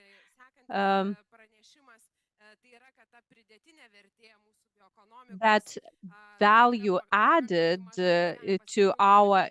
of bioeconomy in Lithuania is quite low. We see that 200,000 personnel working in the bioeconomy sector, but comparing to other European countries, the productivity, the efficiency is low. For example, in the Netherlands or the Sweden these numbers are quite higher. In Finland, for example, they also showed in their strategy the target to improve or to boost the employability in this sector. So we can also learn the lessons and encourage the growth in this area. So I would like to give the floor to the representative of Ministry of the Economy and Innovation, the Director of Innovation Department, Mr. Richardas Valančiauskas, who will speak about the development of life sciences sector and bio-based industry. Richardas, the floor is yours. Thank you for your introduction and the possibility to participate in this forum. Good afternoon, everyone who is here and looking at us remotely. I would like to review the life sciences sector in Lithuania, the state's approach towards the role of this sector and its agents, and also I would like to speak about possible contributions to the growth of this sector. So without undue delay, I would like to start with the key targets. First of all, the life sciences sector has been for a long time and will remain as such for very important for the Lithuanian economy. A lot of Lithuanian governments have focused on this sector, on its growth, and this focus, this attention from the ministry and other institutions to the growth of this sector is very solid, and we have an ambitious target to reach the share of this sector to the GDP is 5% of GDP up to 2030. We are on the halfway towards this target, and based on the 2021 data, we have 1.6% of GDP, and the results are growing. In order to reach this key value of 5% of GDP, we undoubtedly need the larger efforts from the state sector, from also science and research institutions. The sector itself is very important for us because and it shows good results of growth. Annual income is growing at least by 1/3 every year, and we have startups who are entering this sector. We have more than 60 startups nowadays, so this is the possible contribution towards the growth.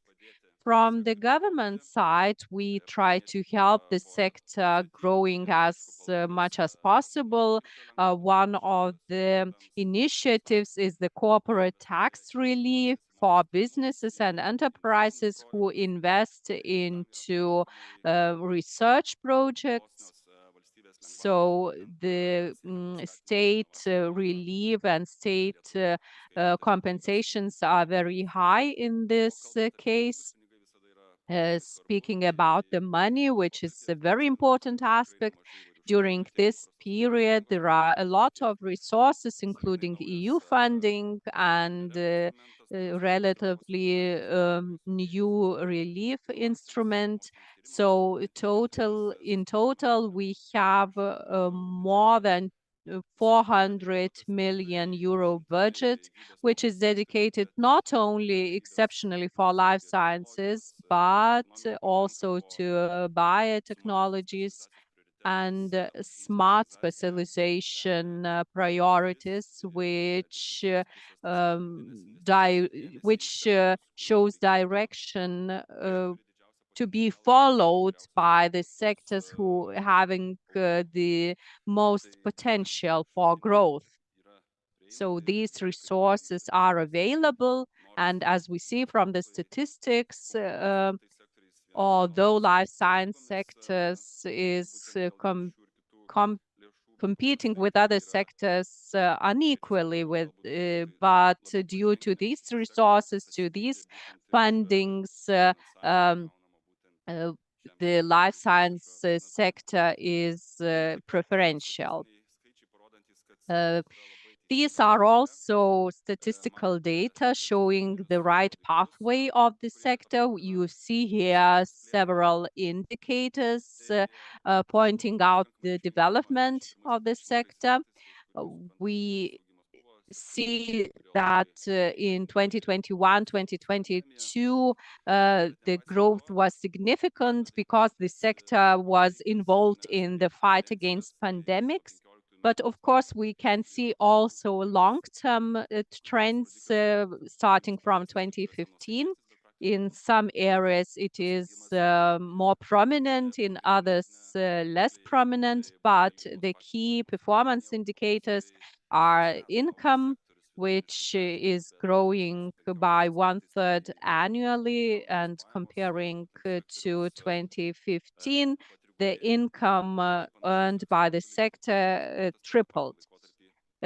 Similarly, the similar situation is in export, which increased more than 90% of the total produce is exported, which shows that we are competitive globally. And our goods, products and services have their demand in foreign markets. Speaking about the size of the sector, we have more than 600 active enterprises, and the number of employees is growing too. It now exceeds 7,000 people. From the point of view of innovations, the key indicator is the intellectual property of this sector, including patents. You see the graph of the statistical data of several years in terms of applications for patents in Europe.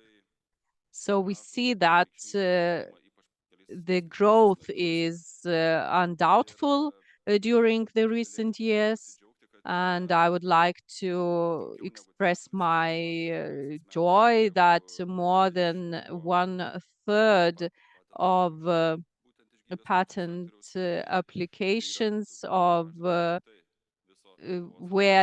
given from the life sciences sectors, which shows the solid and strength of this sector in terms of innovations and progress. And in order to protect our know-how and our investments of new products and long-term research and resources, we apply for patents. A short view towards the ecosystem of life sciences, which is consistent of many components, starting from policy, regulations, agencies, different ministries, agencies and services, and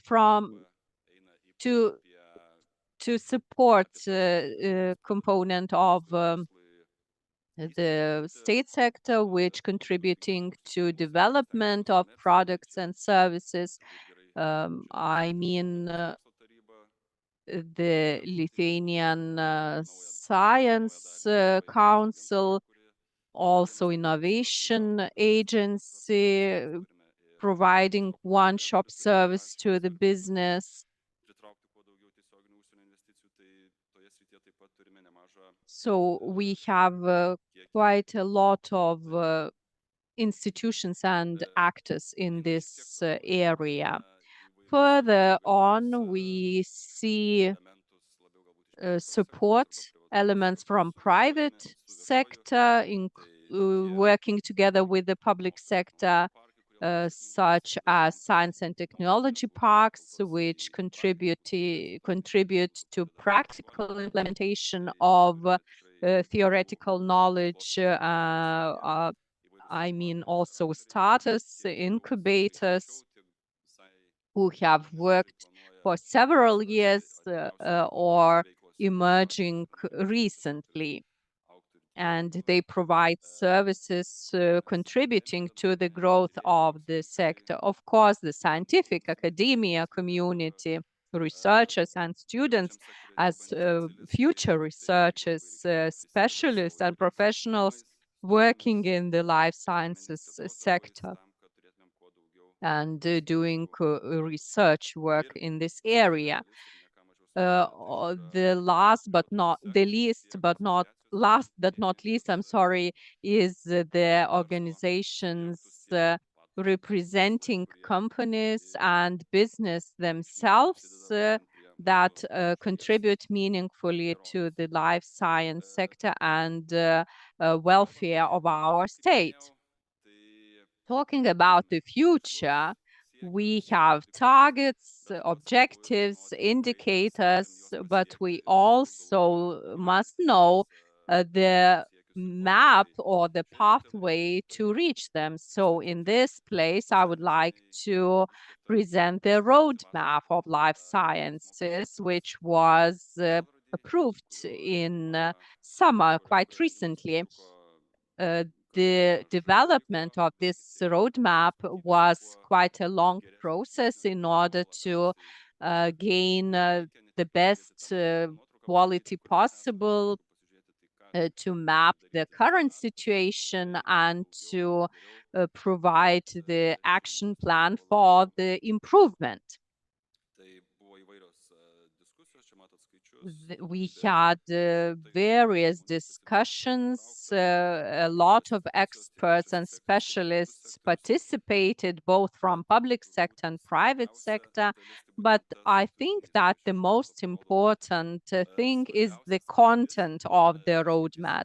So you can see here the key directions, which is better regulation and better tax environment, talents, individuals, human resources, encouragement of research and innovations. And each of these areas have been identified and included into the roadmap with specific directions. I have not much time, but the key targets of our roadmap is to improve the environment in order to make it more simpler, to provide active support to the entities, to simplify the regulations so that it becomes more user-friendly. Another important thing where we see a great potential is the open data, which is very important for the development of the sector. We also face here ethical and personal data protection issues, but we see that the opening of data can be very beneficial. Another thing is the joint research improvement, support to laboratories. Talking about competence and talents, we see lots of activities which can be beneficial. It can start from school and universities, while attracting students to the life sciences subjects. Also, the development of competences of current employees and future employees, because we need to continuously improve our knowledge base. These things are very important in order to get along with the current trends. Also, we are talking about attracting foreign specialists, and Lithuania become already immigrant country. We understand why it is so, but also we see specialists who come here with families seeking professional development, and life sciences is the sector which can attract such specialists. With regard to the research and development and innovations, we can see a lot of resources in local universities, institutes.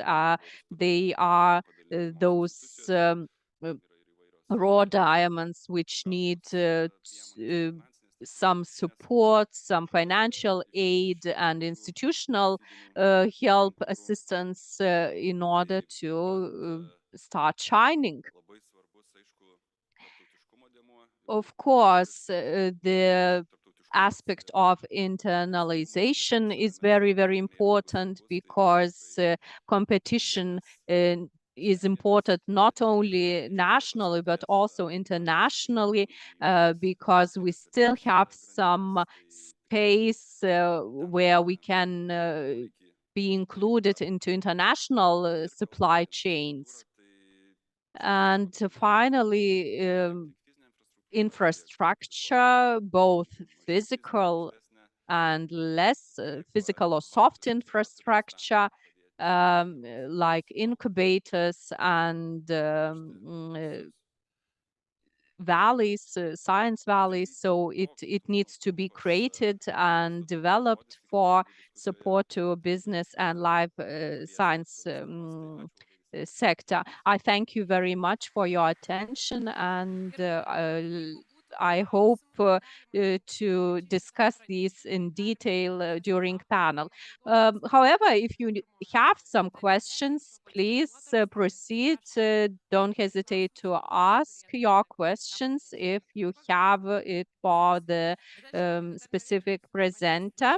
But I would like also to ask you, when we spoke about bioeconomy strategies of foreign countries, we spoke about biological resources, reprocessing of biomass, and we can speak about natural resources in pharmacy, but in life science sector or industry, can you please comment on the interaction between bioeconomy and production of biomass and life science industry? Of course, these areas are overlapping. Some areas are individual, but others are overlapping, and using the resources in various life science sector areas or everyday life areas. It includes bio science, the natural resources, of course, we should talk or discuss about the sustainable strategy in Lithuania, because it is still lacks some attention in the area of bioeconomy, because there are great amount of actors in this sector. So we should identify our targets, our roadmap, and our directions. Of course, let us hope that we can discuss the clearer vision of bioeconomy. And now I would like to give the floor to the next presenter, to the advisor of Minister for Agriculture, Ms. Kristina Simonaitytė. This ministry coordinates the agricultural issues, including food industry, and the presenter will present the agricultural point of. Tai sveiki visi, ačiū labai už šį renginį ir kvietimą jame dalyvauti. Ir taip pat rytinius pranešimus tikrai buvo labai įdomu išgirsti apie kitų šalių patirtis jau toliau žengiant šito bioekonomikos keliu. Tai taip, aš buvau paprašyta pristatyti apie Žemės ūkio ministerijos, žemės ūkio perspektyvos, šiek tiek pakalbėti šitą temą, kas vyksta, ką darome, bet aš pirmiausia norėčiau galbūt pradėti nuo to, kaip apskritai atrodo mūsų žemės ūkis, nes kaip šiandien girdėjome, kad čia kažkaip neužsikrauna paveiksliukas, kad iš tikrųjų bioekonomika yra visur, ar ne, ir kaip ir Suomiai save įvartino bioekonomikos šalim, tai manau, kad mes drąsiai galime tą sakyti ir apie Lietuvą. Ir jau skaičių nemažai buvo šiandien paminėta, tai aš galbūt kai kas ir pasikartos, bet tiesiog parodyti tą apimtį, kaip žemės ūkio maisto sektorius atrodo Lietuvoje. Tai čia yra 2022 metų skaičiai, pernai metų skaičiai, apie 3 milijonus hektarų Lietuvoje turime žemės, kuri naudojama žemės ūkyje.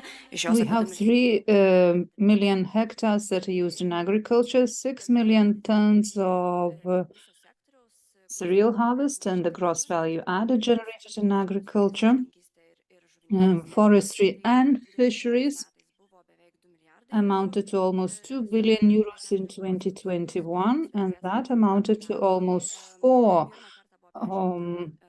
of total or general value added, gross value added. Last year, in 2022, the gross value added amounted to almost 3 billion euros, 4.4% of total gross value added. And agro-food sector export mainly contributed to it. It amounted to 17.7% of total export. It shows how valuable and important this sector is. In order to put the before-mentioned figures into context, I will show you yet another table with additional information. Here you see food security figures. Red numbers show the products that we haven't managed to secure the right amount of, but the rest are sufficiently secured and we produce more than we need for our daily use. Here we have cereals, legumes, rapeseed. The production here is double the size that we need for our own use, so we can export it. Here we have one challenge, to ensure more balance in terms of food security. This would allow us to focus the promotion of our bioeconomy in a more targeted way. At the same time, we also need to find a sustainable way to move to the creation of value added. I'm also speaking about sustainability every time I speak about bioeconomy. Bioeconomy accounts for a huge sector. and it has a lot of impact on biodiversity, on climate change, etc. Especially in Lithuania, where bioeconomy accounts for a huge part of our economy. Certainly, we can speak about environmental issues first and foremost. I need to mention that agricultural sector accounts for more than 20% of all greenhouse gas emissions in Lithuania, and it is much bigger than in other countries in the European Union. Maybe Ireland is ahead of us here, but we do have a huge potential in terms of reducing greenhouse gas emissions. We also have a huge potential for sinking CO2. So we can make sure that the absorption of CO2 is even greater than it is now. I will provide you with a few examples in my next slides. Here are some of the tools that can have the biggest effect, and they are related to a more sustainable use of fertilizers and also sustainable development of livestock. Certainly, sustainability is important, but funding is equally important too. We have to make sure that our ambitions have sufficient investment to it attached. Thus, in agriculture, the common agricultural policy with its financing instruments is the key source of financing. We have just started with the Lithuania strategic plan for 2023-2027, and here you see the key directions in which we will be working. And as I said, the plan for the coming 4 years involves more than 4 billion euros, and 1/3 of it is supposed to be spent on the green transition, climate mitigation, improving absorption, increasing biodiversity, but over 50% of it is also meant to be spent on gross value added, on the creation of gross value added, and on making sure that the sector continues to thrive and create a greater gross value added. Local economy is also very important. Promoting local economy is of utmost importance. And agriculture is also concentrated in regions locally. Thus, agriculture is part of this policy as well. We also have one horizontal priority, which is consulting, training, education, and technical support. To make it more specific, we also have foreseen support measures for bioeconomy. And one of them is investment in bioeconomy businesses, especially focusing on processing. 50 million euros have been foreseen for this particular tool, and up to 5 million euros can be allocated per project. Thus, we can have substantial projects here. One important requirement for the projects is to promote innovative technologies that are not applied in Lithuania yet. So we have a goal to open up new areas and new business models for Lithuania. We also have LEADER as a tool, support for local communities, and investment in community plans. There are goals set for the projects and the directions foreseen for the implementation, and they have to be met to be eligible for this kind of financing, but it is also related to bioeconomy. I mentioned education and consulting. This component is extremely important too. Just like I mentioned, A big share of our export is raw materials, unprocessed raw materials.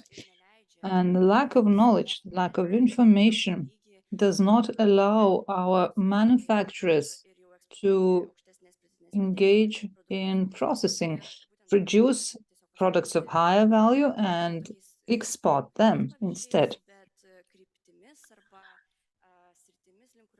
I will now specify some of the fields and areas that we are planning to focus on, that we consider to be important, that are being developed already, but we have to pay more attention to. One of them is plant-based proteins.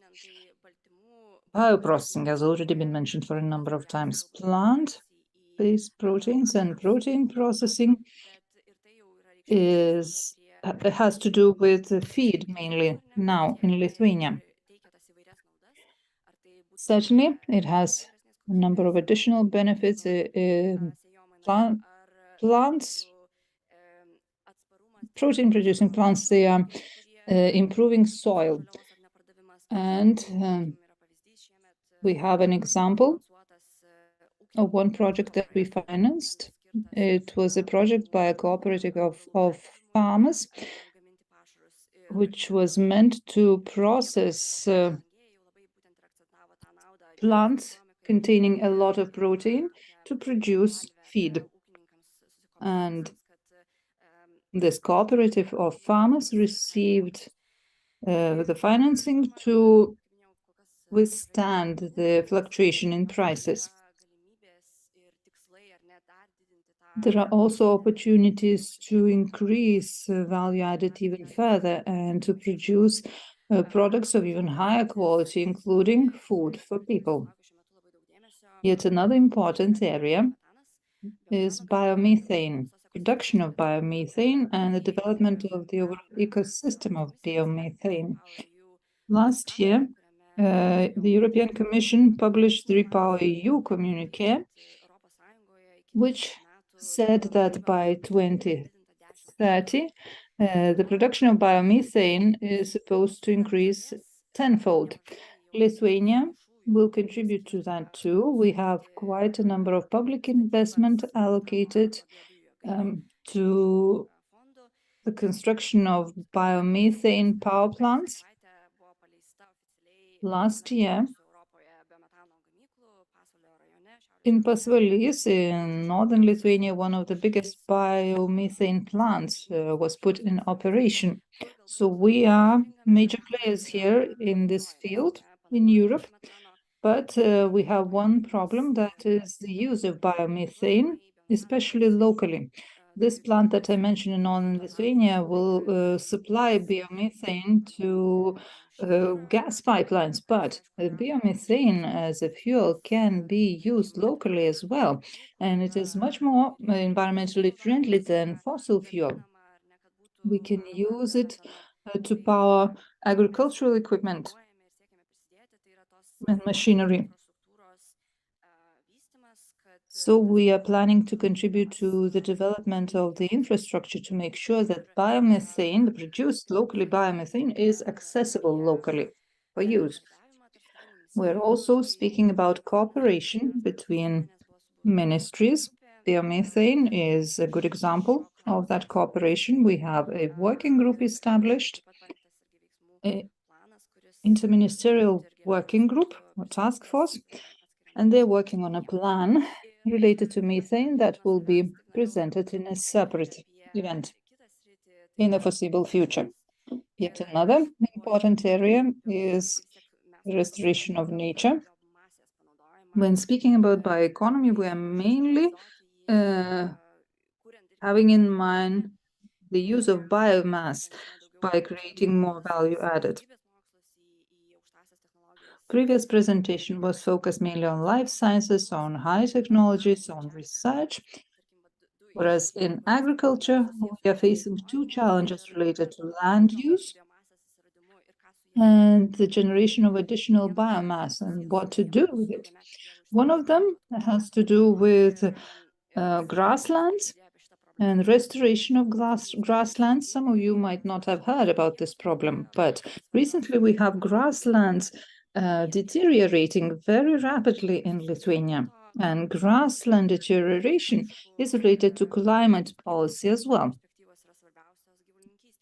But grasslands are important for livestock industry. If we don't have livestock industry developing, we don't need so many grasslands. But the biomass from grasslands still needs to be cleaned. And what can we use it for? Maybe we can compost it and produce more sustainable fertilizer as a result. Same goes for peatland. The rewetting of peatland, we will be raising the level of water in peatland areas, but the biomass that will result in those areas, it will have to be taken care of. So we're looking for ways to use this biomass in bioenergy sector, or maybe we can replace plastic with some kind of organic material to help it. So this is the area, the nature restoration area is extremely important, and we need to look for ways to use biomass for more varied purposes. To sum up, I will repeat some of the things that have already been said. Cooperation between sectors is of utmost importance. Cooperation, interinstitutional, interministerial cooperation is of utmost importance, because cooperation will help us understand what others are doing in a particular area and will be able to focus purposefully on the right things. Monitoring is important too. In Lithuania, we do not have a proper strategy of bioeconomy. We are only taking the initial steps, and we need the strategy to understand where we are going and what to do next. And financial incentives and regulatory incentives are important in order to promote the establishment of new businesses and promote export of a greater added value. That would be it on my side. Thank you very much.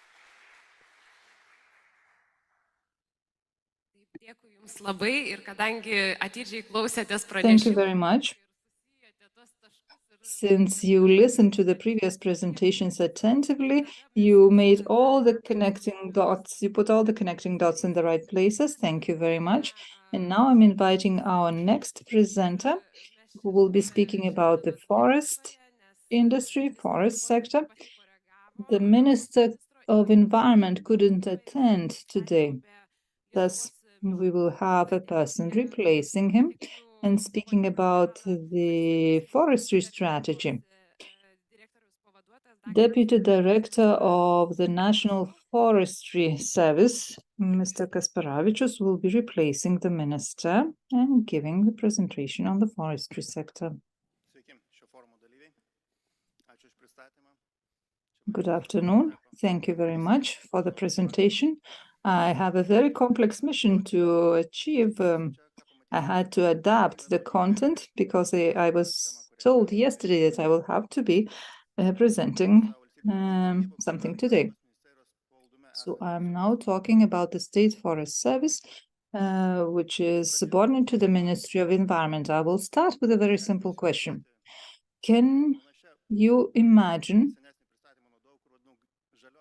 green economy, or economy in general, or bioeconomy? Can you imagine bioeconomy functioning without trees? God created a wonderful creature, tree, that removes CO2 from the atmosphere and emits oxygen into the environment. You can regenerate trees very easily. You can use a seed to grow a tree rather easily. Whereas other innovative solutions created by humanity are not that easy to implement, and they're even less effective than a tree. Therefore, we have to use trees as miracle tools to help us. A tree is a natural mechanism which, as I said, absorbs CO2 from the environment, emits oxygen, and grows wood, accumulates solar energy that can be used to heat our houses. And as a result, it serves as a wonderful replacement for fossil fuel. And our vision for the future is to use renewable resources in the future.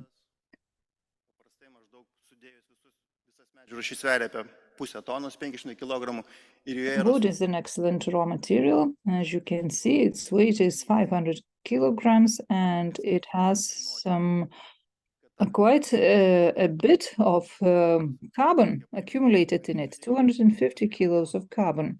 So it equals to almost a ton of CO2.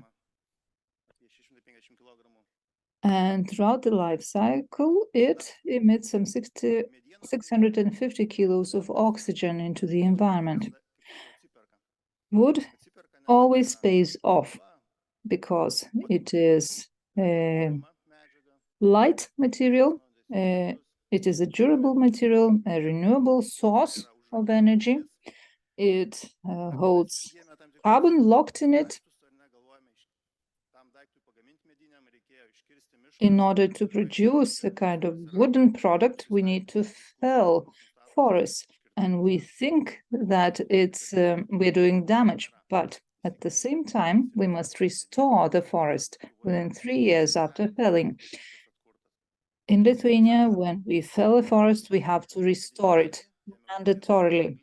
So if you use something made of wood in your home, you have a product that locks carbon in it, but you can also be sure that there is another tree growing somewhere there in the nature to replace the one that has been felled. Once a product has served all the life cycles, we can use wood to produce energy. So we have two concepts. We can use forests sustainably, or we can use it as one-off product and buy something. So the second concept is not used in Lithuania. We use the beautiful picture of sustainable forest usage. After we harvest the forest, we have to deforest again and maintain new trees until they grow into a new forest. So this is a permanent cycle of life. What is sustainable forest management concept, which which was discussed by the Conference of Ministers MCPVF in 1993. So it was said that this is the maintenance and use of forests and forest land while maintaining their biological diversity, productivity, vitality, ability to recover capacity now and in the future, to fulfill ecological, economic, and social functions at the regional, national, and global levels without harming other ecosystem. You might agree with me that sustainable forest management is the key towards sustainable economy. Sustainable forest management can ensure a lot of demands, starting from industrial sectors to other household demands. We see that wood use or timber uses 10 to 11 million cubic meters per year, which goes, harvested wood products goes to energy sector, and another part, around 5 million cubic meters per year, is including export towards building or construction services. Sustainably use forests must use not only one purpose, but also several purposes. And forests are divided into some groups, and each group has its own function, which is defined by a definite regime. Below, you see the groups and subgroups of the forest with some signage in order to understand better what is what. If we see groups 1 and 2, we have strict reserves and special purposes forests, 1,2% and 12% accordingly. So they are intended to increase biodiversity and protect sensitive ecosystems, while group 3 and 4 forests perform protective wood supply and other functions. These are not field of crops. They are not used only for timber. They also protects nature against erosion and wind. They also serve as recreational areas, for example, for picking mushrooms. So also they are housing animals. So these forests are not only used for timber. And those who are used only for timber is plantations, and we have 0% of these. So the group 3 and 4, they are a certain pillar on which the bioeconomy can be put.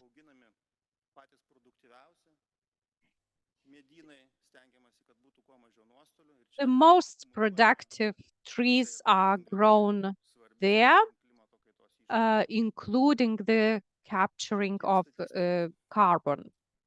And now some statistics for you. Forests amount to around 1/3 of the area of Lithuania, around 33.7%, or 2,20 million hectares, according to the data of several years. So you see in black the numbers of available resources. It's about half a billion of timber. Approximately there are 263 cubic meter per hectare mean of growing stock volume, and the volume is increasing. Based on the indicators of volume per hectare, we are among top 10 globally.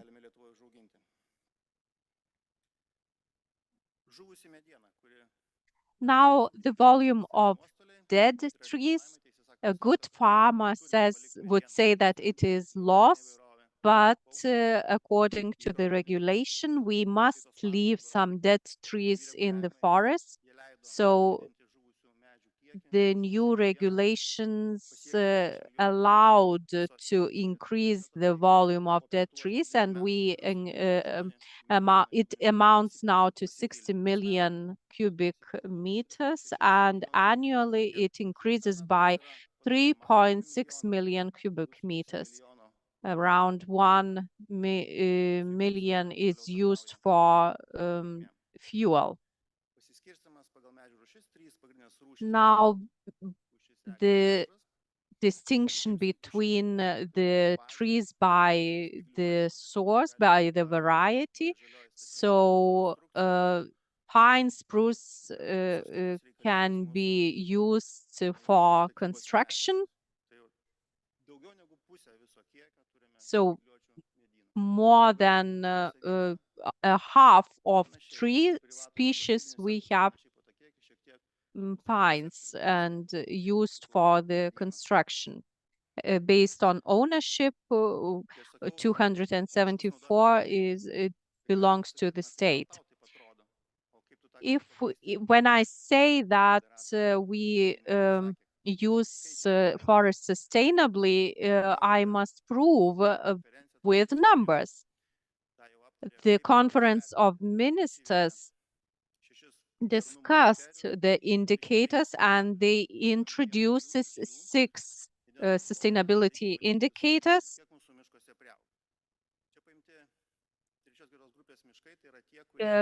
This refers to group 3 and 4 for production of timber. So annually, around 18 million of cubic meters of timber grows in Lithuania. So this indicator shows the sustainability of use. The National Register of Forests is quite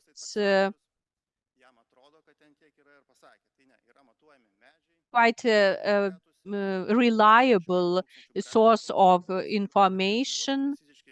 We have very precise measurements of forests, not based on human opinion, but on measurements. So I re-measure the forests every 5 years. So based on the status of forests, these data is accumulated. So of these 18 million, we see that 7 million cubic meters is used for wood products, for furniture, final production, also for intermediate purposes in order to maintain the forest. And the losses or dead trees, which is used for biodiversity, amounts to 3 million cubic meters, and around 1 million is used for fuel. And 2 million is remaining in the forest. And now the criteria and indicators of sustainable forest use is used according to this scheme. If we use all the timber that is growing in forests, then it is bad. From 95 to 100% is satisfactory, and less than 95% is good. So Lithuania is among the good evaluated countries.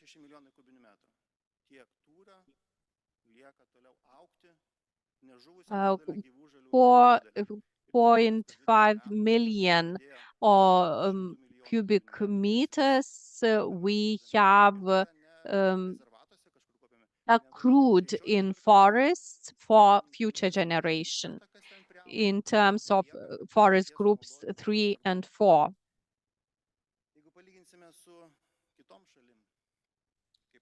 While comparing ourselves with other countries, we see that in the statistical data state of European forest, it is a publication of forest statistics. Lithuania is in the middle, around in the middle. Norway and Belgium and Sweden uses their forests quite extensively. Of course, the question arises whether we, while using forest intensively, help solving climate change mitigation challenges. There is a risk, but if we follow certain rules and make deforestation in time, we encourage increased CO2 absorption.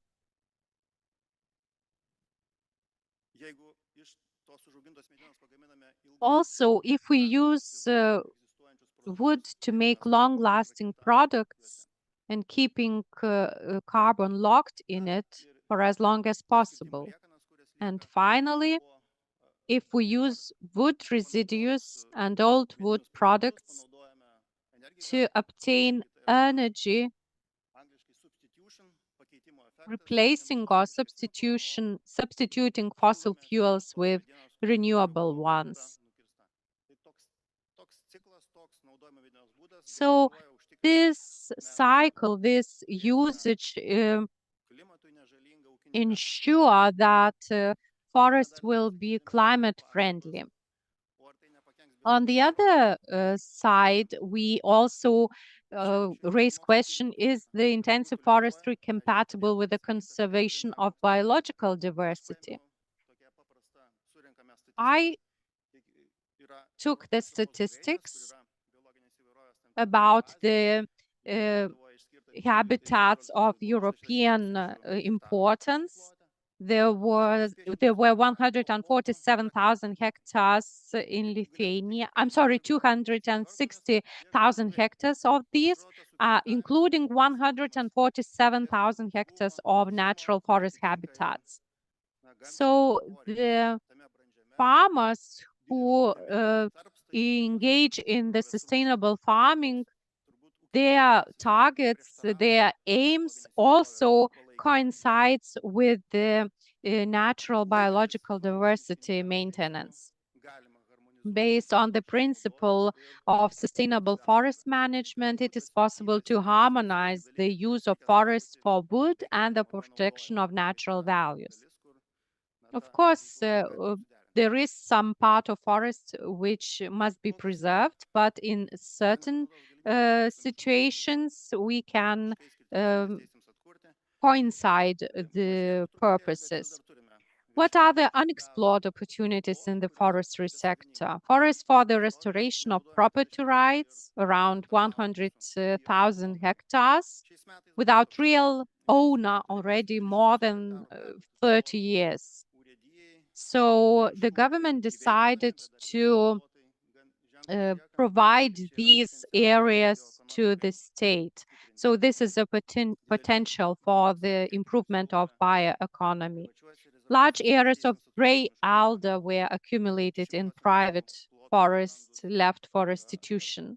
About 70% of them are mature. It's more than 60,000 hectares, and they could be used for biofuel production.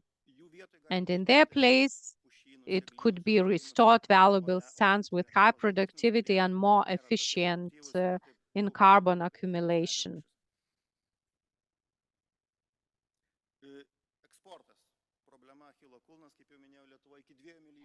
The weak point is the export, and still high level of export of roundwood is in Lithuania. And some actions were lacking in time, but appropriate production capacities and processing wood locally could create added value and jobs in the country. And other measures is more efficient farming, improvement of the structure and resilience of stands, creation of a legal framework. When, for example, owner has the forest in groups 3 or 4, he invested some money, and he should be assured that his ownership must be protected. Also, use of the recreational potential of forests as the possibility for investment. Now, Lithuanian forest resources and their changes in 21st century, growing stock volume increment, which has been steadily increasing and currently is decreasing. Fellings do not exceed 60% of the total increment for 30 years.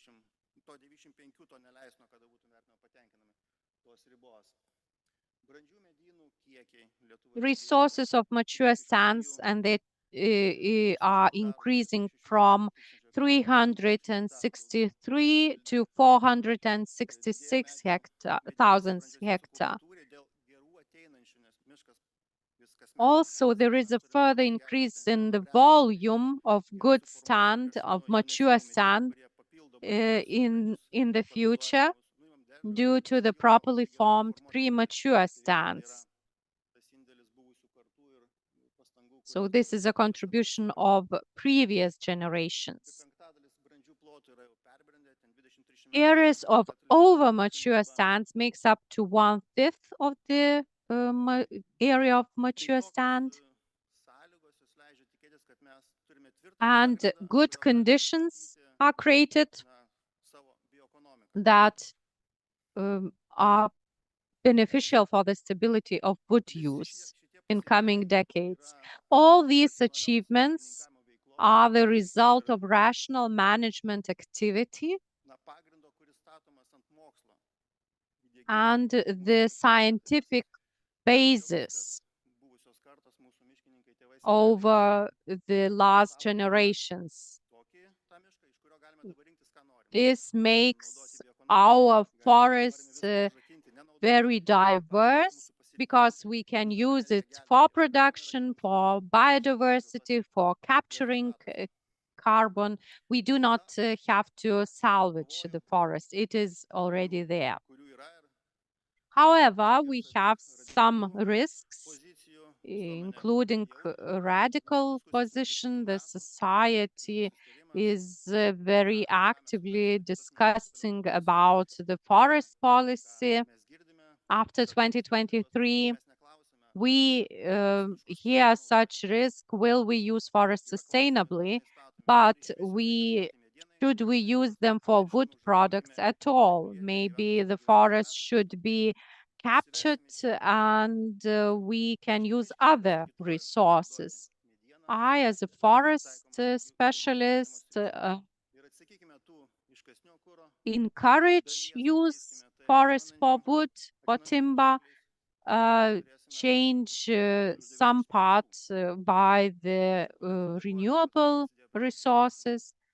Thank you very much for colleagues who contributed to preparing this presentation, and thank you for your attention. Gerai, keičiamės, ačiū. Thank you very much for telling us about the situation with our forests and for presenting the potential that still exists there. We had both areas that are under the management of the Ministry of Environment, Economy and Innovations and others. And I'm inviting now all the presenters to join the discussion.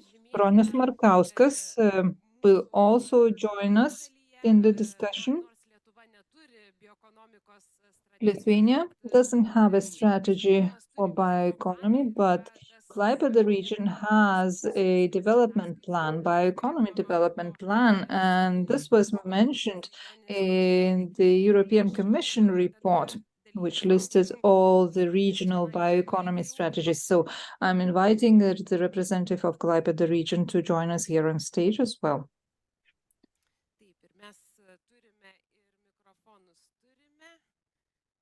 The microphones are here.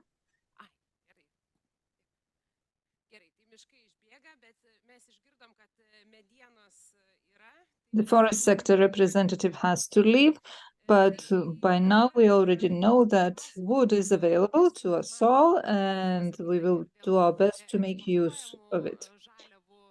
Here is the question for discussion. We spoke about raw materials for export, including wood. If we want processing to be better developed, we need to develop projects, and manufacturing projects also require applied research. Let's discuss the intersectoral cooperation. We do have several formats for intersectoral cooperation. What are the channels that you exchange information with? And then we will discuss the regional issues.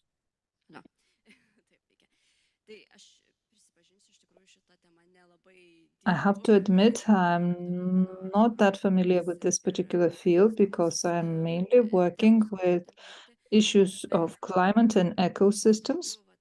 But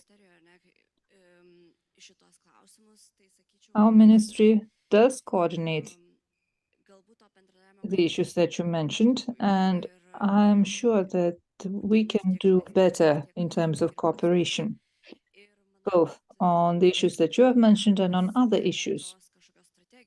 For example, we could join our efforts working on the overall strategy, bioeconomy strategy, and that would allow us to identify the best people, the best contact persons, the best departments to involve in the joint efforts. When we work together on something, we do find the best ways to move forward. You also mentioned things to start with, for example, scientific research and projects. I haven't mentioned this in my presentation, but certainly we do need to have some kind of fundamental approach. And we do have a department which deals with research and science, and we finance quite a number of applied research projects. And they are related to the development of individual areas of our economy and creation of new products. Therefore, we already have the fundamental basis to work on. All we need is to put all the pieces of the puzzle into a single picture, to understand the way to use those individual results and effects that already exist. And now we need to promote the decision-making that would encourage forming that overall picture.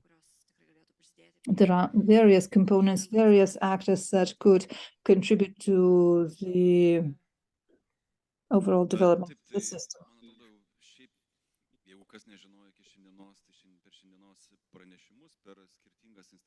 Those who didn't know the issues that we are discussing now until today now have a clear understanding that bioeconomy is a highly interdisciplinary and broad field. Most probably, I can speak or share the point of view of the public sector. What is the position of the state in terms of developing the bioeconomy strategy? There are 4 separate ministries who are involved in bioeconomy: Ministry of Economy, Environment, Energy, and Agriculture. And most probably we will find a few more. For example, the Ministry of Education and Sports could also be one of the players. Thus, almost half of our public sector is related to bioeconomy. As a result, we have a challenge to involve all the players in the process. And here we come up with the issue of leadership and management. Some time ago, I had a chance to participate in similar discussions, and we couldn't find the right answer back then. Certainly, we could have one ministry leading the process. If we can't find one ministry, or if we can't agree on a single ministry leading the process, then we can form an interdepartmental commission or group who would take on the leadership. No matter which path we choose for the future, we will need coordination here. We all are doing something on our own individually, but if we are knowledgeable enough about the achievements of our colleagues, about the efforts of our colleagues, we will not need to repeat what has already been done by others. We would substantiate the things that are done by others. But for that, we need to identify grounds for cooperation and together establish the points on which we need to work first and foremost. Bioeconomy is a broad area which requires coordination, strong coordination. And we need a discussion on who will take up the leadership or who will be entrusted with the leadership in the area. In the first session, we spoke about national effort and also regional effort. The countries that contributed during the first session also have this type of cooperation going on. In Finland, the Ministry of Agriculture organized support for regions to work on their bioeconomy strategies. Here with us, we have a representative of one region which has a bioeconomy plan. And this is Klaipėda region. Could we focus on your plan and your strategy now? Certainly, it does have to do with some challenges. You have 7 municipalities in the region. You have to find a common agreement among all the municipalities. You are also chairperson of the Environmental Committee of the Association of Municipalities of Lithuania. And you can have a broader look at the involvement of all the municipalities in the plan. Thank you. I see you have done your homework. I think that soon I will not be invited to conferences of the kind, because often I find a way to point to the elephant in the room.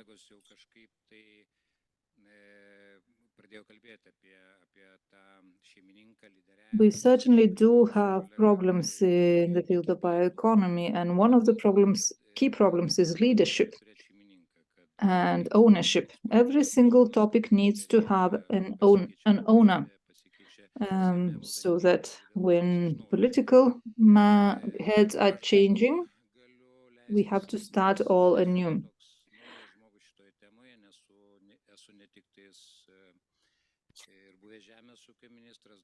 I'm not a novice person.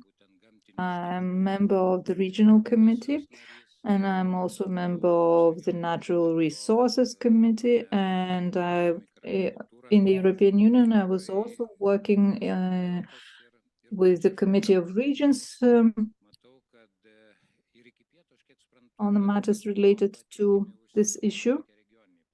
Before lunch, as far as I understand, you had presentations on the good examples of other countries.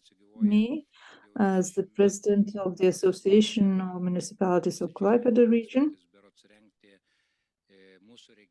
can tell you more about our region. We decided to specialize as a region, and this decision was taken back in 2019, and bioeconomy was one of the fields to specialize in.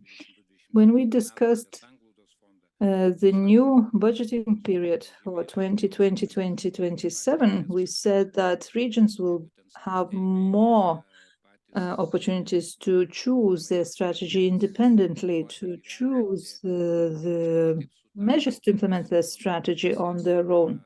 And already back then, we developed our specialization strategy. And bioeconomy is one of the areas for specialization mentioned there. And through cohesion funds, we even considered to receive some money for implementing the strategy. It never happened. We never received financing from the cohesion fund. For this particular strategy, municipalities received funds but used it for other purposes. Well, every single ministry has good examples to share in, for example, examples of how to produce biogas or biomethane, etc. I'm sure that we will have good projects in the future, and investment will come, but first and foremost, we have to explain to people locally what bioeconomy is, what a Green Deal is. in order to achieve results. I've seen a lot of strategies. I've initiated a number of them myself. This strategy for the specialization of our region was developed from the bottom. We invited people from local regions, local areas to contribute, and the strategy was prepared based on the local initiative. We could have been successful with the implementation as well. Speaking of bioeconomy, we had a plan to have 3 clusters: agro-food cluster, blue bioeconomy cluster, and industry cluster, bioindustry cluster. We are not giving up on our hopes to implement the strategy in the future. We seem to have ownership of the strategy. We have a really good municipal administration, and we are participating in all the European projects, but the European projects are mainly focused on the soft measures. Thus, we already have the owner of the policy and of the document, but we do not have the instruments to implement it. And I'm not sure on how well we will succeed with implementing it. We need both research institutions and municipalities to join us in the implementation of the strategy, especially when dealing with bioeconomy. We do not have financial instruments for that, and I'm not sure about the implementation, but the strategy has been developed for the period up till 2030. We still have time to implement it. Klaipėda region is a seaside region, thus blue economy is extremely important for us. We must continue working in the field, and we will, but the best things haven't happened yet. Still, we do have examples of good practice. We are moving forward, and even in the European Committee of Regions, I keep saying that we have to work more ardently with local inhabitants in order to gain their support for the green economy, for bioeconomy, for the Green Deal. Without that, we will not be able to achieve much. This is costly. It requires being stubborn and persistent, but without that, we will not be able to achieve any major results. All right, then innovations, agriculture must be developed locally in the regions. What are your plans for the upcoming period?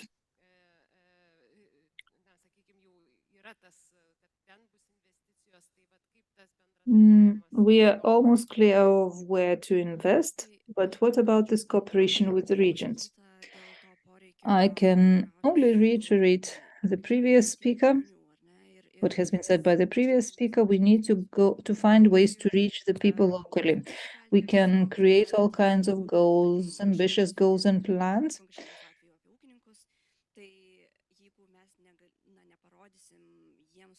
For the agricultural sector, but if we do not manage to show the direct benefit for the farmers, which will result out of the reduction, for example, of greenhouse gas emissions by 10%, then nothing will happen. Therefore, the strategic plan involves a lot of effort to be spent on education, on awareness, with the help of independent consultants who are to work with our farmers. Peer learning, peer exchange is also important. Farmers are much more efficient at exchanging information among themselves, and there is scientific research which shows that if your neighbor is doing something which is more environmentally friendly, you will start doing that too because of your neighbor doing it. And we have already announced a tender for consultancy services, and many of them are related to bioeconomy and green energy and other related topics. These things are really important. I remembered one more thing from the morning session. Our colleague from Ireland mentioned one of the funds, the restructuring fund, and this fund is being used to make sure that all what we do is more environmentally friendly. And our colleague also said that communities, local communities, can initiate a number of projects and they will be financed by the European Union.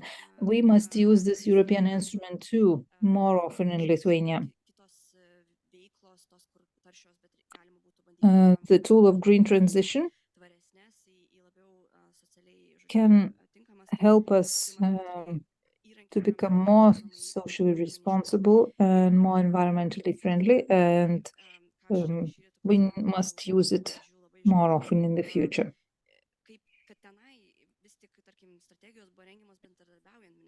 I also heard our colleagues saying that ministries were cooperating in preparing strategies. Ireland and Germany mentioned that. It would be really interesting to hear on how well this cooperation went. We have all kinds of examples. Sometimes we're really successful at cooperating, at other times we are less successful and nobody wants to lead the process. Our experience varies. Thus, we would very much like to have proper cooperation when working on the strategy for bioeconomy. One more comment from you. There is the so-called smart specialization, also life sciences, IT, and we are focusing on reducing the gap and trying to focus more on the smart specialization of regions. What do you have to say on all those issues? What concerns smart specialization? This is already the second period of smart specialization, which is related to financing periods. The first one started in 2014 and ended in 2020. We are now in a new budgeting period, financing period, which will last till 2027. Just like it was mentioned, we have two regions in Lithuania, which is using European funds. It's Vilnius region, then central and western region, which covers 9 counties. Certainly, we discussed smart specialization in terms of regional distribution. We discussed whether we need to have one specialization for the whole of the country or several specializations for regions. And our research showed that one national strategy would be better instead of several specializations for different regions. But there were cases when some of the regions were not entitled to join either of the specializations. For example, biotechnologies are not being developed equally everywhere, and thus they are not equally entitled to support. Our final decision was to have smart specialization for the whole of the country, but not for separate regions because of the size. And what concerns financing and budgets available, of course, most of the financing is focused on central and western part of Lithuania, and that is understandable, especially knowing that the Vilnius region looks really good, and very much like the average of the European Union, because this is a capital region, but at the same time, it means a huge challenge because it clearly says that major investment will go to other areas only, central and western regions, and our capital region will stay without financing. We need to help our regions to absorb the financing. Regional businesses will have to meet the quality requirements in order to make sure that the investment that will become available for them is used effectively and efficiently. We have to keep the quality standards.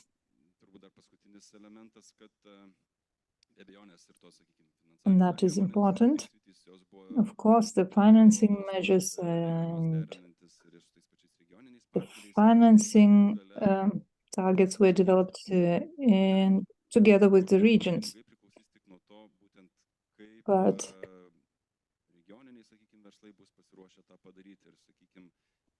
the money will go where the regional businesses are ready to uptake them.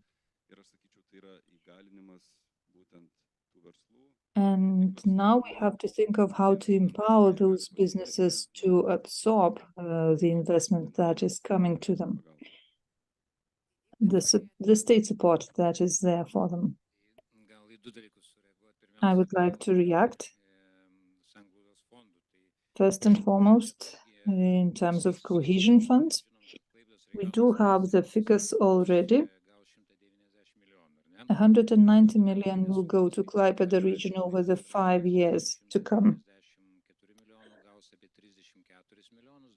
Some 34 million will go to Klaipėda city, so 5 million euros each year.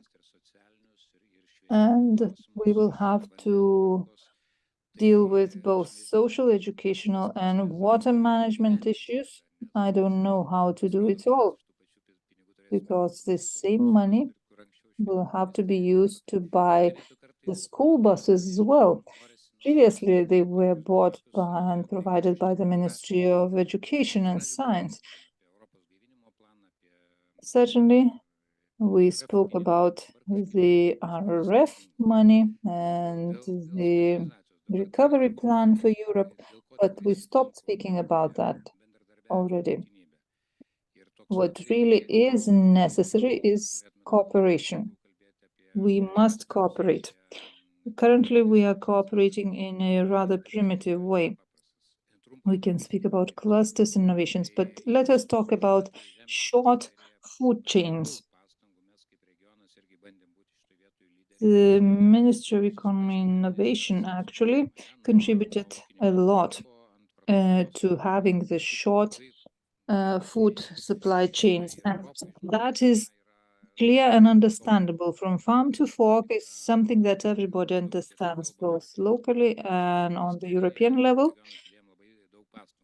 And both the ministry and us put a lot of effort into shortening the food supply chain, but neither the Ministry of Education nor the Ministry of Health joined the effort, because we need to start with green public procurement, with schools, with kindergartens. We had all kinds of visions for the future in terms of short food supply chains, but they do not work. I do not know how to promote this cooperation that we could start with. We need to have the owner of this effort, of this tool.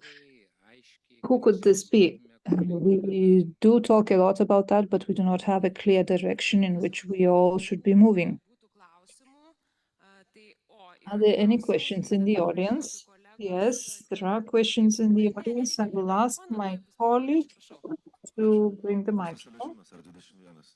Augustas Aleshunas, R21.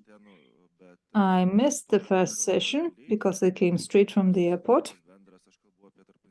But I'm now talking about the interinstitutional agreement or dialogue. We now have to have the leader of the process. And my question goes to colleagues from the ministries. Why don't we agree about the next steps that we should start taking as of tomorrow? Shall we have a roundtable discussion with social partners first? Shall we do something else? Because I'm sure that next year, when we have this conference, we will keep speaking about speaking as cooperation again. I have one suggestion. For example, in our strategy, we are foreseen to have a bioeconomy council. I think that such a council could also exist on the national level, and both regional representatives and national representatives could meet there and discuss. This would be the starting point for our discussions. Well, just like it was mentioned, more ministries should be involved. We can't just decide now that this will be the way that we'll take as of tomorrow, but finally we will have an agreement and we will start talking about that finally. For the time being, I think that this is not the only issue that we're working on. There are all kinds of burning issues along the way, including financial measures and tools. I can't answer this question now. I would say that Bronis was very right by suggesting to have a Council on Bioeconomy on the national level as well. We should make use of what already exists and make one step further. For example, we could have a place first, a forum that has all the ministries participating and other national agencies participating. So we could start with sitting down at the same table and discussing. If you ask me if I heard of similar discussions recently, I would say no, I haven't. From time to time, we do have discussions that are similar in nature to what we need to have, but they are not the discussions that lead to a solution. Therefore, we need to start by having a roundtable discussion of all the stakeholders. And I'm not sure where those discussions will lead us to, but this is the start that we should have. For example, one of the ministries should take the initiative and invite everybody to a roundtable discussion. I haven't heard of similar discussions in the recent years. I don't know what kind of trigger we need to have discussions of the kind, but the more stakeholders, important stakeholders we have in discussions of the kind, the better. Regions, businesses, cities involved. One more question. Hello, I'm Ugne. I represent the Research Council of Lithuania. Have you heard of the Regional Innovation Valleys? That's a European Commission initiative, and Lithuania is entitled to financing to solve bioeconomy issues in the regions.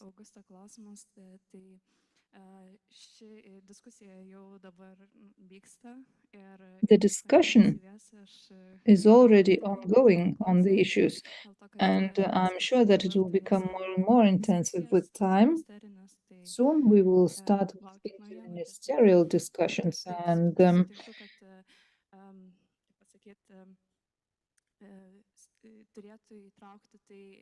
I do agree that we do need to involve the stakeholders in the discussion process, but ministries need to agree among themselves first. One by one, please. Chancellor, you wanted to ask a question, and then others. Chancellor of the Academy of Agriculture, I would like to say a few words about the start. Previously, we had several ministries involved. Now we have more ministries involved. There are changes that already happened. In 2017, we developed a study for the development of bioeconomy. It was a feasibility study. The feasibility study was completed. Then we worked on the strategic provisions for the development of bioeconomy. So we had documents developed. We had a lot of business partners involved. The consultations were ongoing, but the results of the discussion were not implemented. Certainly, we can work on another document, but we also need to act on that document. We cannot wait with the implementation. I think that we need to act quickly, and we need to have an agreement of the ministries. I also want to ask the Ministry of Economy and Innovation. There were several initiatives to establish various research centers. Agriculture was not involved, but the food was involved, and it has to do with health. Here we are speaking about the creation, development of new products, innovative products that are related to value added. But what concerns the financing in the field of bioeconomy, there is no space for that. So what is this correlation between business, economy, and national decisions?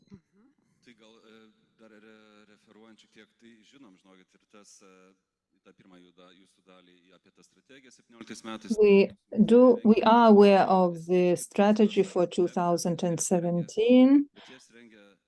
We know what the Ministry of Agriculture was doing, but all those documents that were developed were prepared by individual institutions. I looked through the document for 2017, and the problem is that individual ministries are developing them, but there is no common agreement. The strategy has to be developed by all the institutions jointly, not by a single ministry, but by all ministries jointly. Otherwise, we will have an eclectic cooperation, or a cooperation that is not ongoing at all.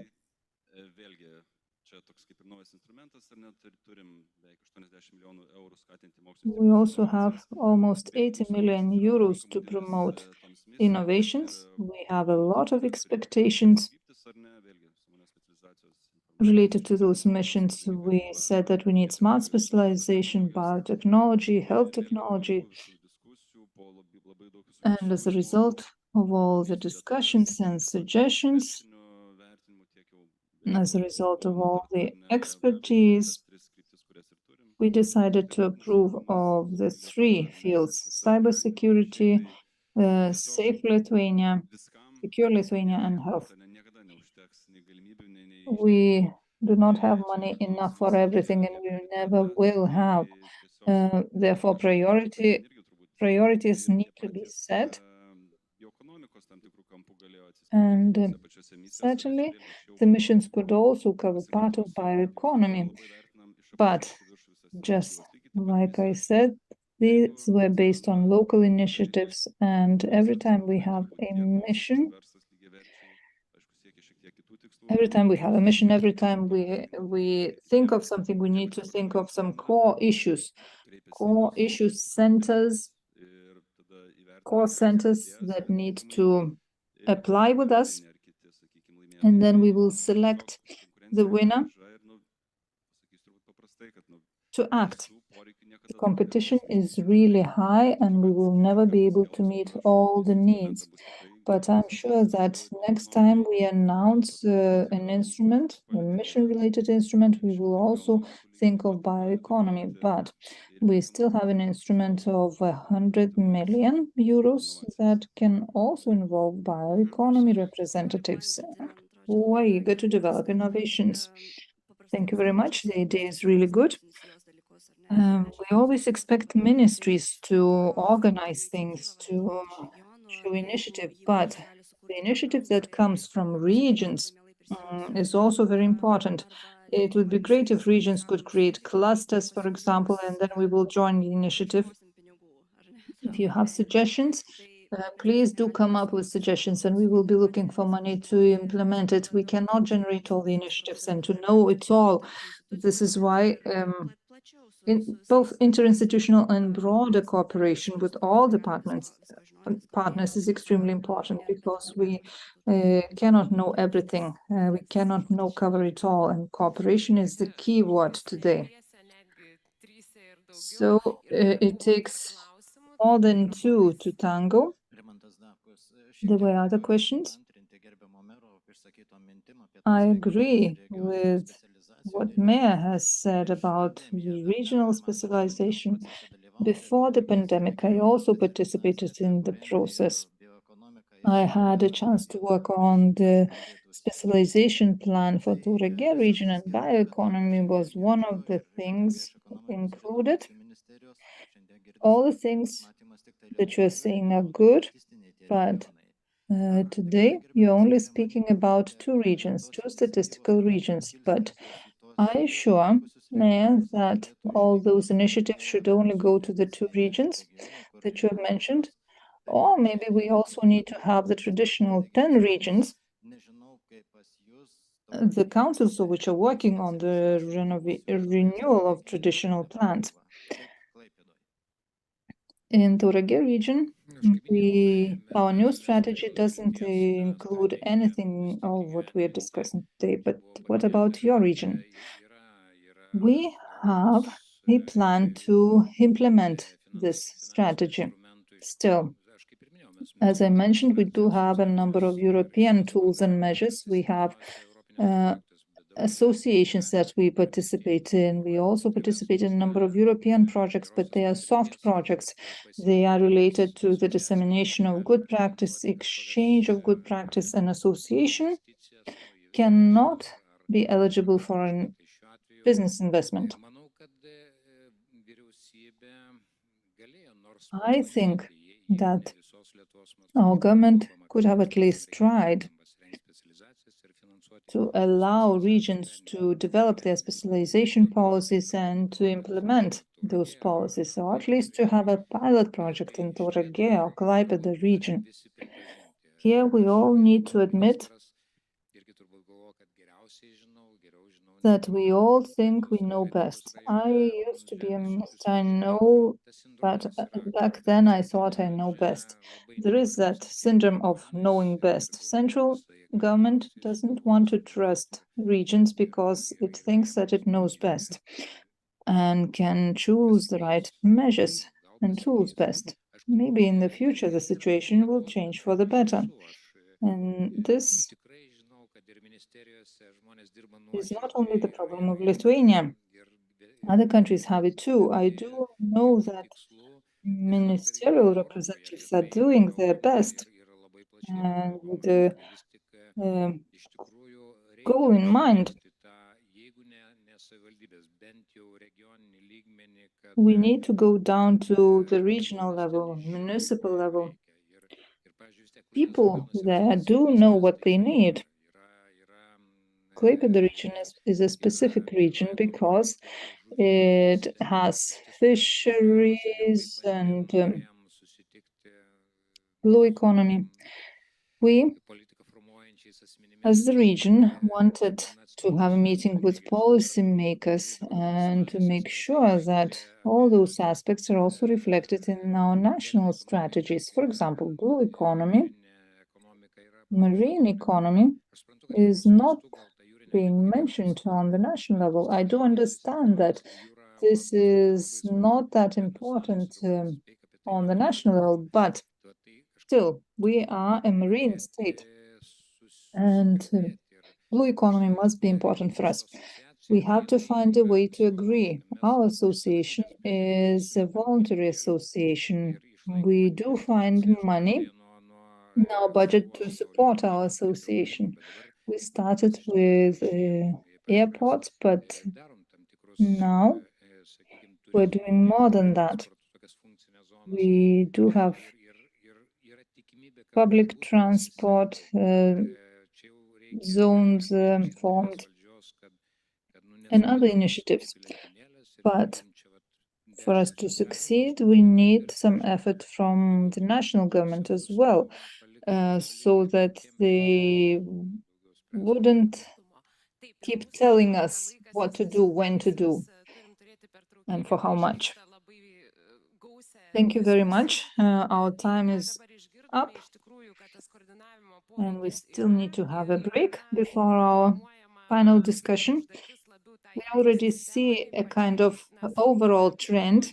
We also see that we are working on the tools to enable the system to show its potential and to utilize it. We also see that we need more initiative from more ministries than are represented here today to move forward. Thank you very much. See you at 3:15. Nu, dar gyvatų. Ilgai neatidavei.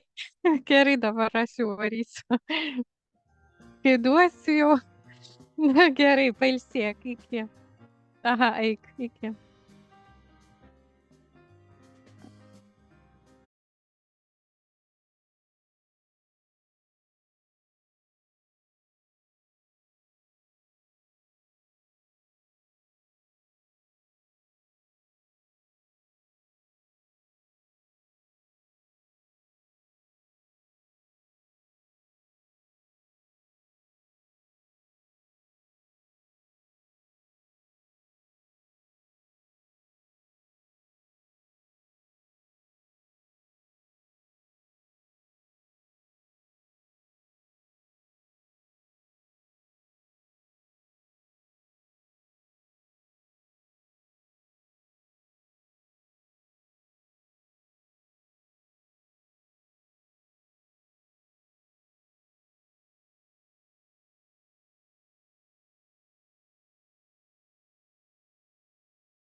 Tai norėčiau pasveikinti forumo dalyvius, sugrįžus. I would like to welcome again the members of the forum to the third and the last part of the forum, which is the discussion of the roadmap for bioeconomy, innovation and business development in Lithuania with stakeholders, including science sector, business sector, state sector, and those organizations that are responsible for the business development in Lithuania. Now I welcome Tomas Andrijauskas, Lithuanian Biotechnology Association, Lithuania Bio, the president of this association, Mr. Augustas Alešiūnas,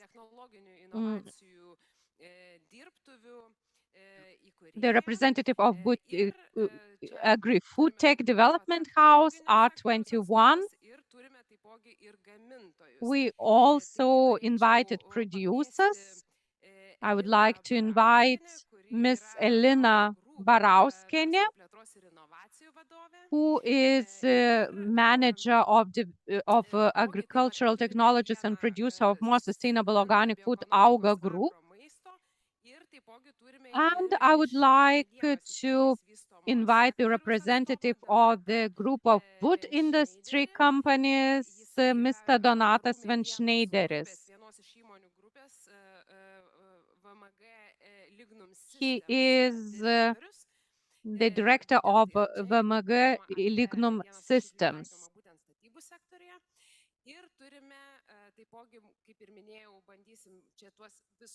We, as I've said, to unite all the stakeholders in this discussion.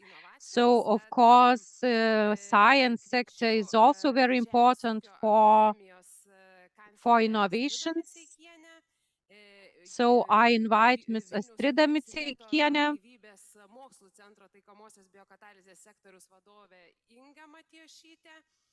Ms. Inga Matjošytė, representing the Vilnius University Life Science Center, and Ms. Leonas Balaševičius, representing Kaunas University of Technology. And also, to conclude this discussion, we would like to invite Ms. Romualda Stragienė, who manages the Innovation Agency Lithuania, and also the strategy manager Marius Stasiukaitė, representing the investment promotion agency Invest in Lithuania. Sorry. We've spoken already in the second part that we have the expectation that ecosystems would be united and give birth to cooperation formats, so we can start the formation of this council again here. But of course, on the other side, it is important for us the development issues, challenges, and possibility. And the task of this discussion is the definition of such indicators. I would like also to include and engage the listeners, the viewers, and I would invite you all to join in the Slido system, and we tried to define the bullet points for the bio innovations, and we ask you to rank these bullet points, and we ask you to indicate to what extent do you think the following actions or measures are important for the sustainable development of the bioeconomy in Lithuania. For example, developing new technologies and solutions to implement the Green Deal, deployment and dissemination of advanced technologies and solutions to implement the Green Deal, strengthening science-business cooperation, developing human resources or competences, strengthening the links between the biomass production and processing sectors, increasing the recycling of biomass grown in Lithuania, kiek mums reikalinga yra biomasės gamybos vystymą orientuoti į perdirbimo sektoriaus also increasing the scale and value of biomass waste and byproducts, kiek matytumėte potencialo atliekų šalutinių panaudojimo ir mastą didinti. also empowering regions to contribute more effectively to the development of their local bioeconomy. We also talked about regional aspect of this matter. Būtent prisidėti prie savo vietinės bioekonomikos vystymo. Taigi dabar tada aš prašau, kol kas Yes, please. dabar čia vyksta balsavimas. We see already polling, so as long as we are discussing the questions, so we can, at the end of the discussion, see the opinion of our viewers. First of all, I would like to ask the business representatives about your attitude. What are the possibilities and what is our ambition and what are our obstacles in this area? I would like to start with ecosystems. We are numerous here, so I will try to speak briefly. First of all, I will start with a question. What is the population of Rwanda? What is, if I asked you, Romuald knows this, but what would you do? So, of course, when you hear some question about new information, we are trying to find something in Google. And today we celebrate 25th anniversary of Google emergence. So after 25 years, we actually do not have any difficulties in finding any information, be it statistics, innovations, or science. Coming back to the more pragmatical questions, my company has worked for 17 years already, and now finally we are the only private company that belongs to the European digital solutions and selling products to Africa and Asia. It is a small company. Yesterday, when I was in Athens, I participated in Lithuanian and Saudi Arabian forum, and I was very much interested in the topic, which was innovative food and agro-food, and we presented some novelties to Saudi Arabia. So there were 8 companies, and the average age of the company was 25 years. So the companies had to be more mature and had to have potential to offer some value added to the business. So what is lacking? Answering to the question, I usually speak skeptically or cynically, and please bear with me. First of all, we have to have a goal, whether we have to have some separate companies who are engaging in science and research and development, or do we want to create a national identity? If we want only star companies, that's okay. Those who are smart and progressive, they create businesses or they employ people in Lithuania and create added value. But if we want to be viewed and known as a bioeconomy tech country, then we have to include different stakeholders of triplex or helix, but including the policy creators, science, associated stakeholders, and business. And when we try to speak about the goals for 2030, because there are still 6 years left,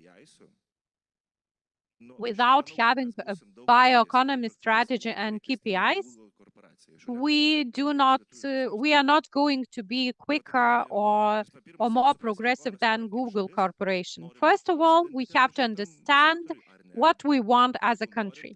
Do we want to have an individual identity as a country in this area? So let us start with the setting targets and action plans. If we want to go somewhere, but we do not know the direction, so we are not reaching the target point. So what are the possibilities and challenges in your opinion? First of all, Virginia, I would like to thank you for the wonderful event and this discussion panel. I would like to say that, of course, it is true, as Augusta says, that we have several companies who are very active in technologies and innovations. But I see the lack to systemic approach in Lithuania. Of course, we can move forwards with technologies. When we speak with the Science Council and we identify the issues that industry in Lithuania, it is not very reciprocable for innovations. The council says that industrial representatives come to them with no global issues, with some minor issues. So we need some more global issues and challenges for the researchers to have what to do, as to say. So in terms of ecosystems, we have technologies in place and there are companies who are developing those technologies, but the problem is in ecosystems which are still lacking.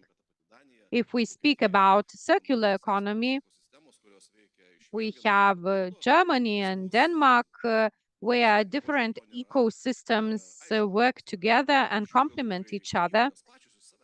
Of course, we have good practices when companies create ecosystems inside their companies. For example, the company Auga. We also have some new startups or new enterprises as Teltonika, where they buy or companies or invest in new startups and grow them, complementing their own supply chains. So there are some initiatives in the business sector, but when we speak about the national economy, we have to have the policymakers to contribute to this issue, to engage. Virginia, we discussed about the strategy about, and we had no owner, no true owner. Some ministries say we do not understand this. Other institutions might contribute, and they do a lot of good things, but one ministry is not enough. Ministries have to cooperate with each other. For example, the Ministry of Innovation and Economy has some thoughts and has some initiatives, but when other ministries come on board, for example, Ministry of Health or Ministry of Education, and they say it is beautiful, but it is for you, not for us. So why would you include us? So this is the attitude of ministries and their cooperation or lack of cooperation. So I think that policymakers should agree between themselves, and the ministries who engage in the bioeconomy strategy creation should be supported by others. So I think that we are lacking behind with a systemic approach. So we see the issues, identity, ecosystems, and starting from the producer's point of view, I also agree that we are lacking ecosystems and we lack roadmap. We started with innovations from inside, but the long-term target is not only to solve some internal issues, but also to have a global impact. So when we develop technologies and innovations, we try to find farmers or other cooperative parties to share these innovations with. And we need to have an ecosystems for those farmers to come in and be trained on financing. So we are lacking the implementation plan. In the morning, we learned lots about strategies, about cooperation, about implementation, but we often forget the implementation plan. And the gap, to my mind, is in the problem that we have ideas, we have measures, but when the end user, farmer, or business is concerned, we do not have the implementation plan. Well, I represent the furniture producers company. And when I joined the group, they also joined the construction sector. And this month, we opened the biggest factory in the Baltic states. And for me, it was interesting to listen to the last presentation about timber, because we often face those stereotypes that we destroy all the forests, but in fact, we have to have a sustainable forest management and use the assets we have and capture CO2 in the forest. So construction is the area where CO2 is captured for the longest period of time. So as timber construction representatives, we face a lot of challenges, because timber is prone to fire and to other weather-based influence. We can summarize here those awareness aspects. And now we are listening to the voice of science. Well, on the cooperation between business and science. Maybe agriculture is unique in this point of view, because we have a lot of connections with business and science in this area. But looking at this point from the strategic point of view, we need also public sector to be engaged. So both horizontally and vertically, we need to have business and innovations come in. Bioeconomy is a horizontal area, but we are working vertically. And each ministry works on their own, each region works on their own, and even each municipality, including separate entities working vertically. There are several various communities and funding, and they are not connected by any linkages, and all the resources are separate. So there are times, there are examples when community cannot express their wishes between themselves. What do they need? What ecosystems do they need? What business should be included into their community? And Lithuania is not a big country, and scientists are lacking too, and researchers too. So we cannot solve all the problems of all the, for example, farmers due to lack of resources. But we need a horizontal approach towards agricultural business or other business and identify the major problems which can be solved with the help of science. So to my mind, both horizontal and vertical linking points are lacking. Researchers are working on this issue, and they are offering some solutions, but sometimes farmers themselves do not know what solutions can be found to solve some socio-economic problems, which should not be the case.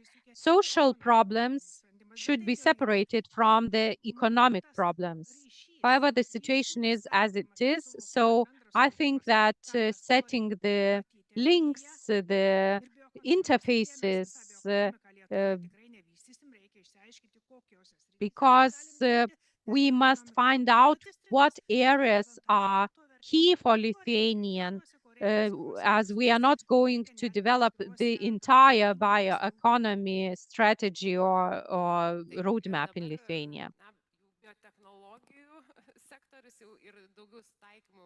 Now the biotechnology and industry sector. Good afternoon. I would like to come back a little bit. I try to remember when we started speaking about bioeconomy. It was 2008 or 10. Before announcing the first EU bioeconomy strategy, we had discussions. So we had the first strategy, we had the update in 2018, but still we are speaking about direction still. But I am optimistic about agreeing. I think that we have goodwill, and we will try to find the solution. Talking about the cooperation of science and business, or research and business, startups are very eager to do something in this area, and in terms of life science sector, businesses are developing very quickly, and in comparison with the life science sector, where the development is longer, so we have a great potential in this matter. I would like to focus on the financial side of this issue. We as researchers are not financed for a long term. Sometimes we tend to move towards new directions based on what finances are available for us. I was in Denmark, for example, and there all the researchers know that in April they will receive invitations.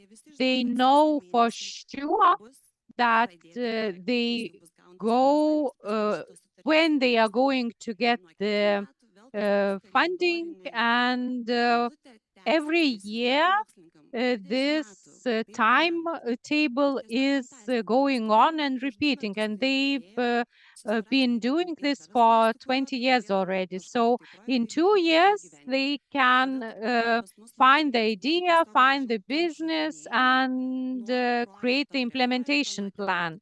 So if we had such a system, we would be more consistent. From business, we would like to have more specific approach, because sometimes the inquiries are very, very well, not specific, because we not always have to be prepared to offer some specific solutions. We do not have some ready-made solutions available. So there are a lot of ways of cooperation, but we have to view this cooperation from many different perspectives.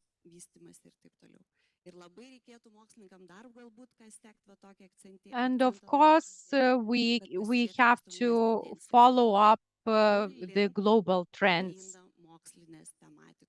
We have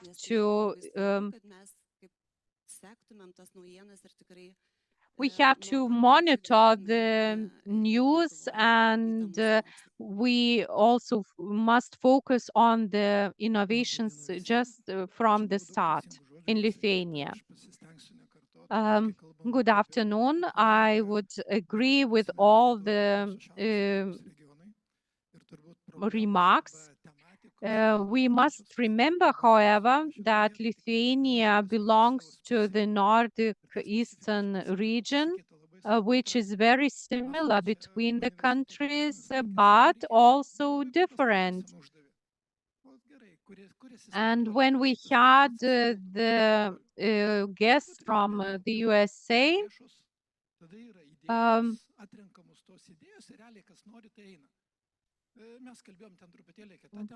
the question was, how do we manage the startups and manage the direction? They say that there is a need for regulation and for direction setting, so that not every company decides what they want to do if they get the funding. If there is funding, there should be some kind of control and monitoring the regulation. So fragmentation is not very bad, and the competition between regions is not bad, but when we want that Lithuanian researchers solve the problem that is critical globally, it is not very realistic. I would suggest to search for global solutions at universities. So universities who participates in the alliances, they tackle the sustainable development targets, and they are also cooperate between universities and try to find global problems that are relevant for at least 12 regions.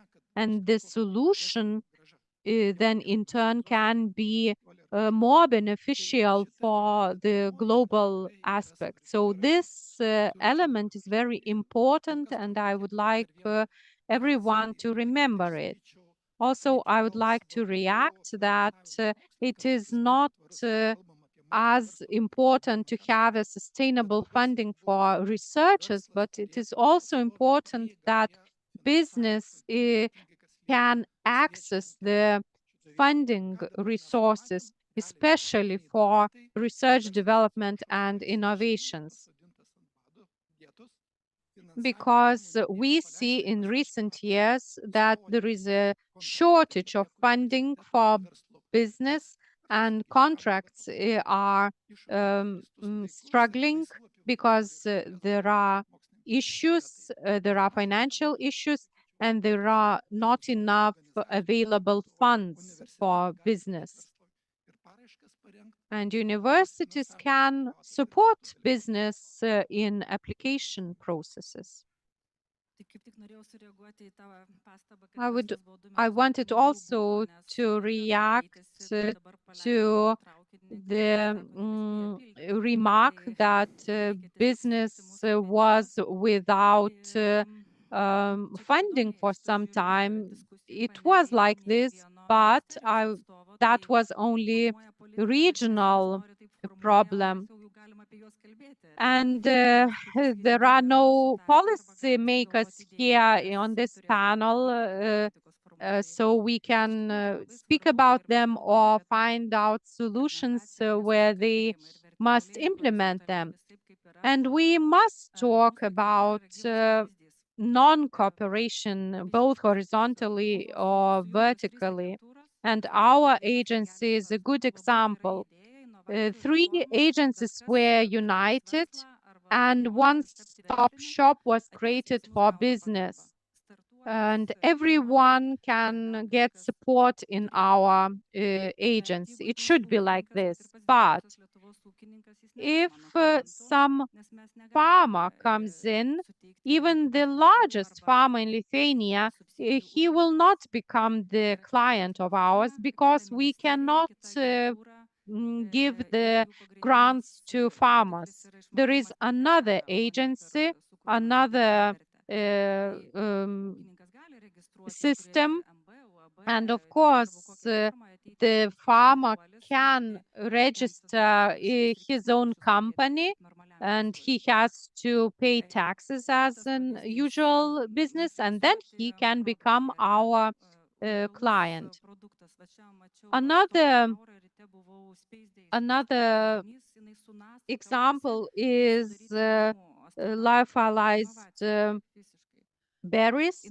And I know the one startup who want to create the menu for astronauts, but they cannot become our client because we do not support the startups who are exporting food products. So this is an example of vertical approach where we do not speak among ourselves, and we not cooperate among ourselves. And when they say that there is a lack of money, I see that money is enough.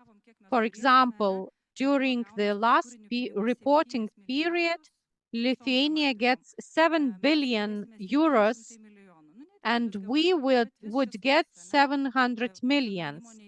It is a share for every company, average 1,000 per company.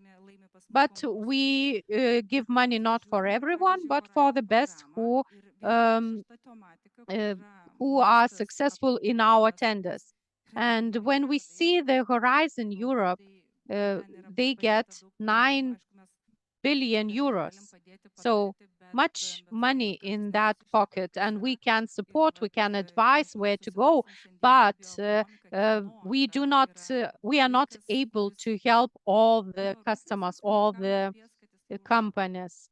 So it is interesting for me whose child will become bioeconomy, and we should also measure this area by value added or euros, financial resources.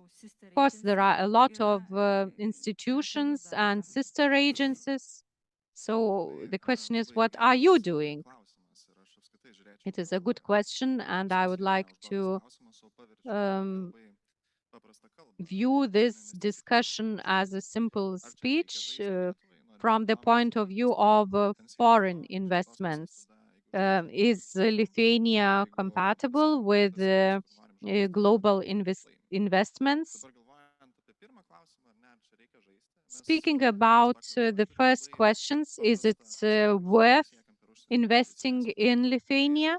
Our agency has a very simple response: to transform Lithuanian economy into the very high level value added economy.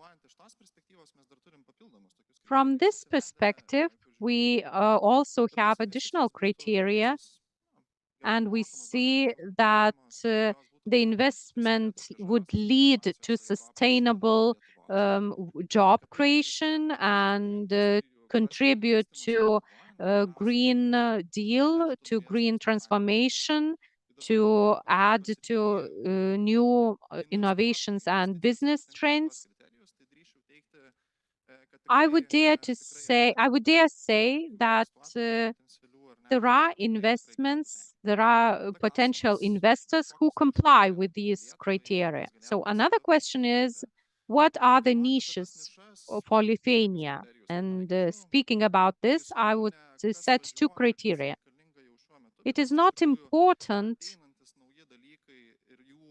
what is going into the country now, but it is important to view what products are on demand globally, and whether Lithuania has to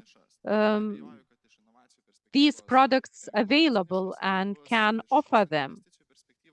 So, speaking about the foreign investments, I would say that biotechnology competencies, biotechnology industries, food tech, alternative proteins, these investment projects are ongoing globally, and these are very major investments creating a lot of jobs, and I think that it is worth playing for these investments. So if we decide to play, to engage in this game, how do we win? Well, it is more complicated. It is already more complex issue. Lithuania has already made efforts with the green corridors in Lithuania. It is very good and needed area. On the other side, I would speak about green energy potential as a chance for Lithuania to create the green competitiveness. If we look at our competitors, Hungary, Denmark, we must be quicker. We must create our competitive advantages faster. Is this enough? I would say that the single investments are not enough. As we see what Israel does in the food tech industry, we understand that the state works on the cluster development. So if we want to be extraordinary, we need some deeper competences and specialties in some particular niches. So this is the first. Reaguoti. Ir gerai, jeigu turite kažkokių, sakykime, nuomonių išsiskyrimų arba norėtumėte Would like to react. Anybody has a different opinion or wants to comment or say something in addition? I thought I will never get the mic now. It is interesting to hear different opinions of my colleagues. I would suggest introducing some repressive measures or coercive measures. I will explain why. Because we are independent for a rather short period of time, and those measures seem to be working. When my colleague spoke here previously, he provided some figures, and he said that We had more patents registered some time ago than we have now, and I know why this happened. It was because one of the KPIs of the Science and Innovation Technology Agency was the number of patents registered, and companies started registering more patents. Now we have more companies showing that they are investing into research and development. But we also know why, because one of the requirements is to invest into R&D. It seems that such kind of repressive measures are working. We started with our business in 2006. Then we started developing innovations for the farming sector. At that time, we had a requirement introduced to have a proper accounting systems for farmers in order for them to receive support, financial support. So it was a repression in a way as well. And without that, we couldn't introduce accounting. So in order to introduce innovations, we need to resort to some kind of coercive measures. It seems like it. Who of you know all the 5 logos that are presented here at the bottom of the slide? I know them all, Virginia knows them all. Who else? And the Chancellor knows them all. Lithuanian Bio is the organization that my colleagues represent. AgriFood is the digital innovation center that finances startups. We don't ask money, we disseminate money, or we provide money. So these are all related to European Commission. Then we have Forest 4.0. Lithuania is the only member state of the EU which has an excellent center for forest tech.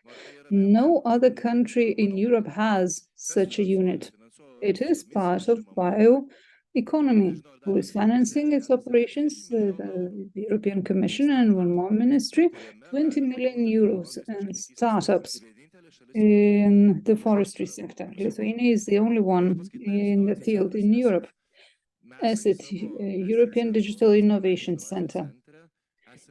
Our European Digital Innovation Center is one of the few centers of the kind, approved centers of the kind, who has a sectoral approach to our sector of economy.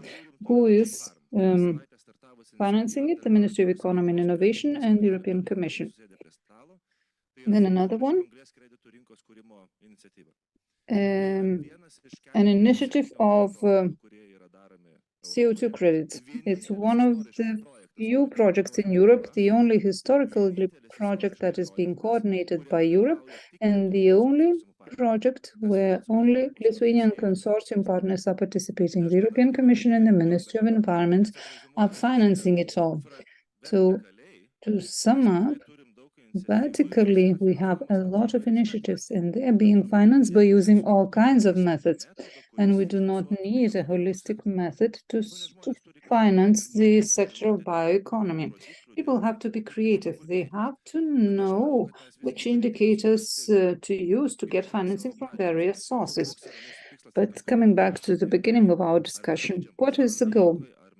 What is our goal? What do we want? Do we want to become global players? Do we want to be individual players or to national players? This is where we have to agree. And the money is there. We just need to agree what to use it on. We have more than enough money, and the money comes from the European Commission mainly, and their budgets are much greater than the structural funds that Lithuania has tapped into. And the projects that you mentioned are really unique. Clusters, valleys, centers, not a strong side of Lithuania. And this is part of our culture. We are not eager to cooperate. We are eager to work on our own. We originally come from single homesteads, and every passerby seems to be an enemy to us. There are a few exceptions. For example,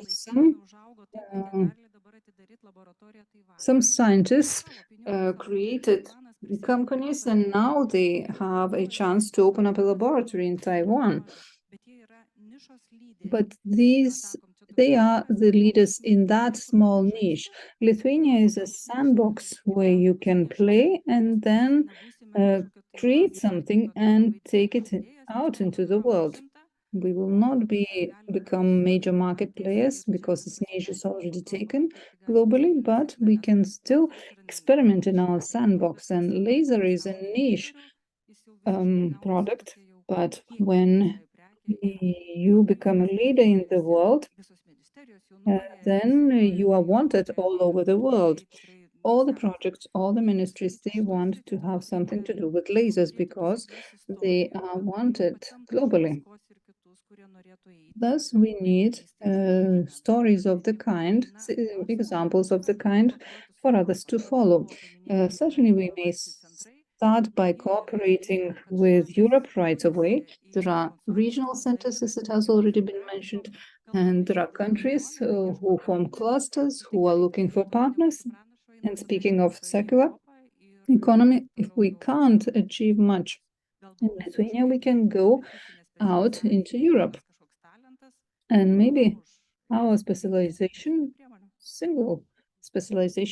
talent will help us become global players. Well, I will react to your comment of us being uneager to cooperate. That is true. For example, Forest 4.0 is a project that was implemented by a number of Lithuanian universities, and only because universities joined their efforts, we managed to win this project because of this cooperation. In other words, projects are sources of financing, and scientists often say, oh, this is just a project. All we need to do is to attain the aims and goals of the project, and then we'll see what happens. And actually, we have thousands of projects that have been finalized and given up on. For example, most probably we have a number of websites that were created for a particular project, but they stopped being operational as soon as the project was finalized. So they were used to absorb money. Since we're mainly discussing finances, I would like to say a few words about the regulatory aspect.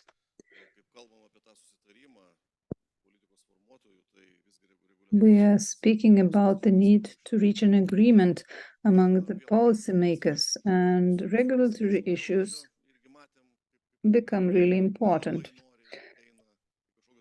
Our regulators do not always want to agree on something, but if we don't have the agreement, our ecosystems do not function properly, and we do have good examples from IFIP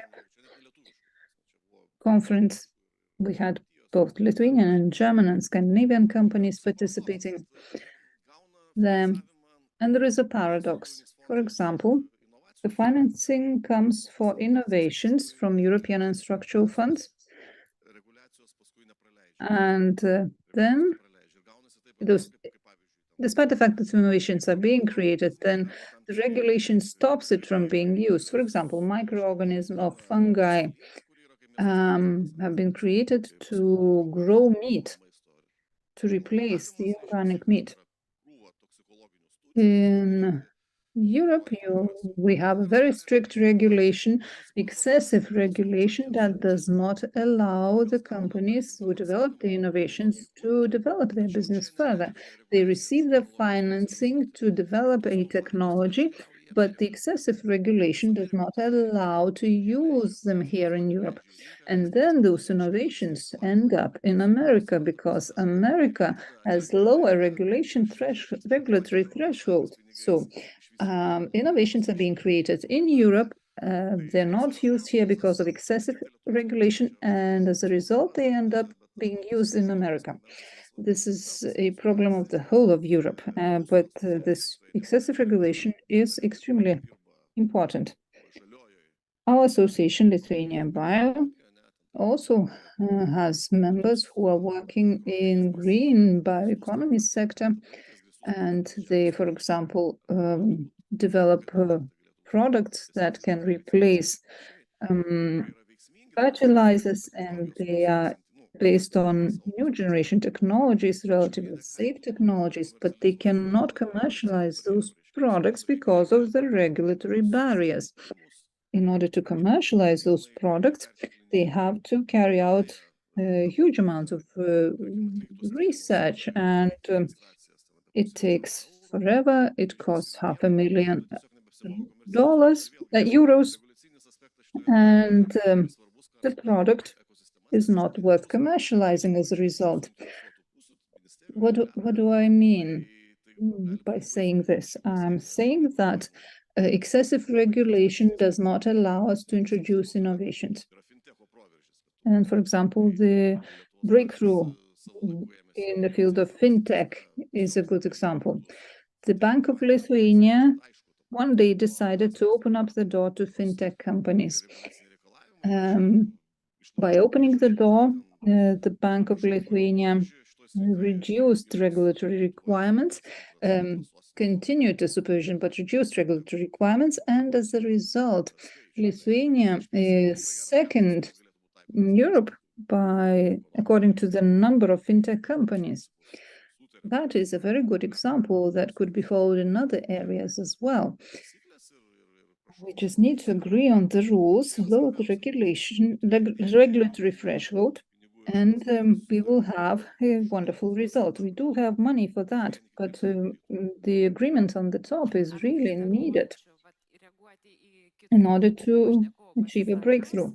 Who else would like to react to what other panelists said?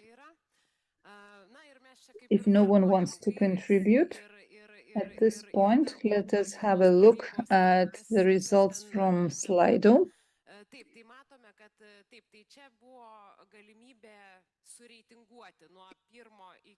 Here we had a chance to rank by importance all the statements, and 25 participants expressed their opinion.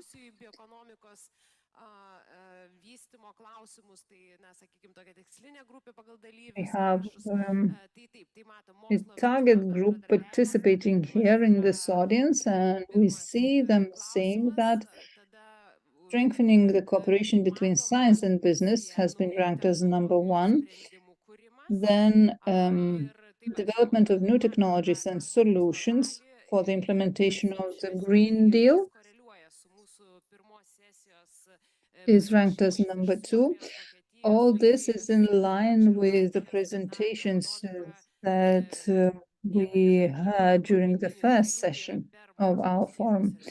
We all know that one of the paths for us to follow is new technologies and innovations.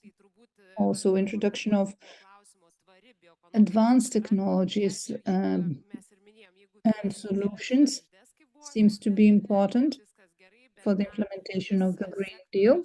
Certainly, we could have a few green stars, but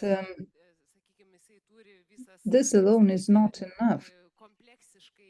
We need to have an overall development of the sector happening. And then, secondly, bioeconomy has been ranked as number 4. Number 5, human resource competence development. And then other issues related to the regulation of the production and processing of biomass. we spoke about us exporting raw material without processing it to produce higher value products and then export, etc. Can we come back to the first few statements, please?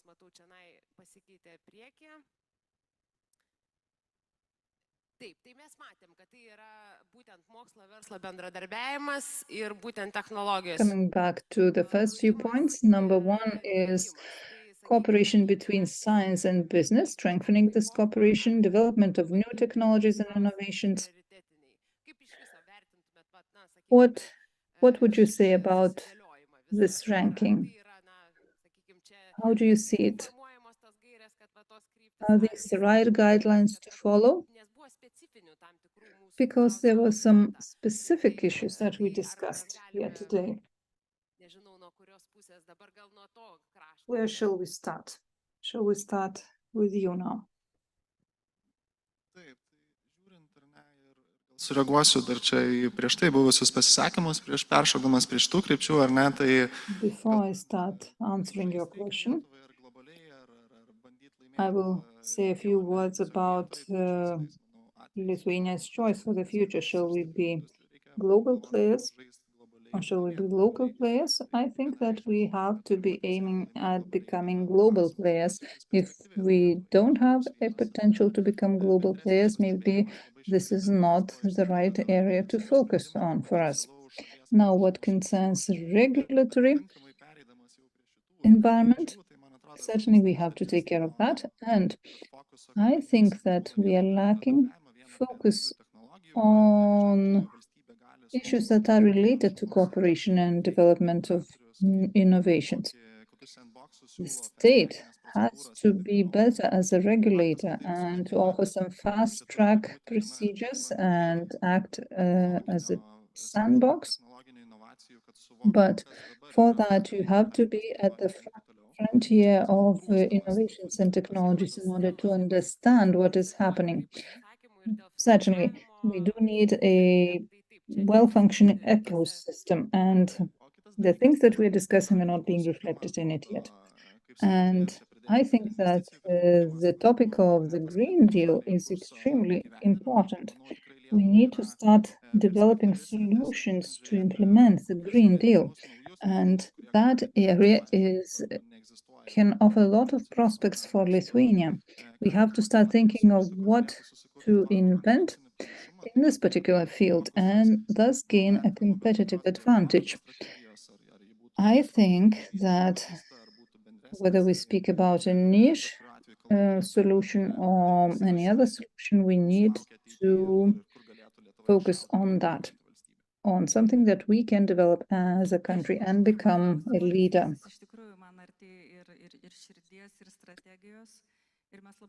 This first statement is very close to my heart. We have been speaking about cooperation for years, but cooperation doesn't exist up until now.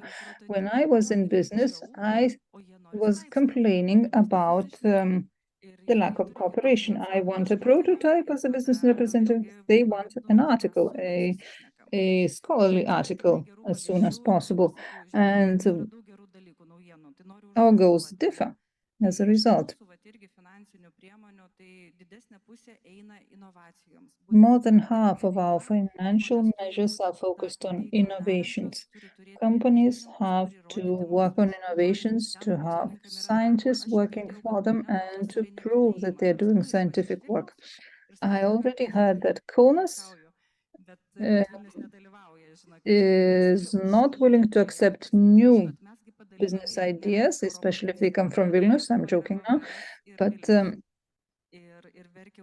the European Commission has divided Lithuania into two parts, central and western region of Lithuania and Vilnius, but the rest is left outside of it all. Klaipėda started receiving new business offers from the business sector, and that is great. We have new businesses emerging in the field of biomass and others. And if we have innovations, if one of our priorities is to bring innovations into regions, so of course we have to follow this priority in order to develop the right ideas and to have them financed. I think we have a lot of good potential here waiting for us. I also see a lot of representatives of the scientific sector, and I would like to ask you to provide students with opportunities to migrate from module to module. Please do not just stay within the walls of your own departments and units.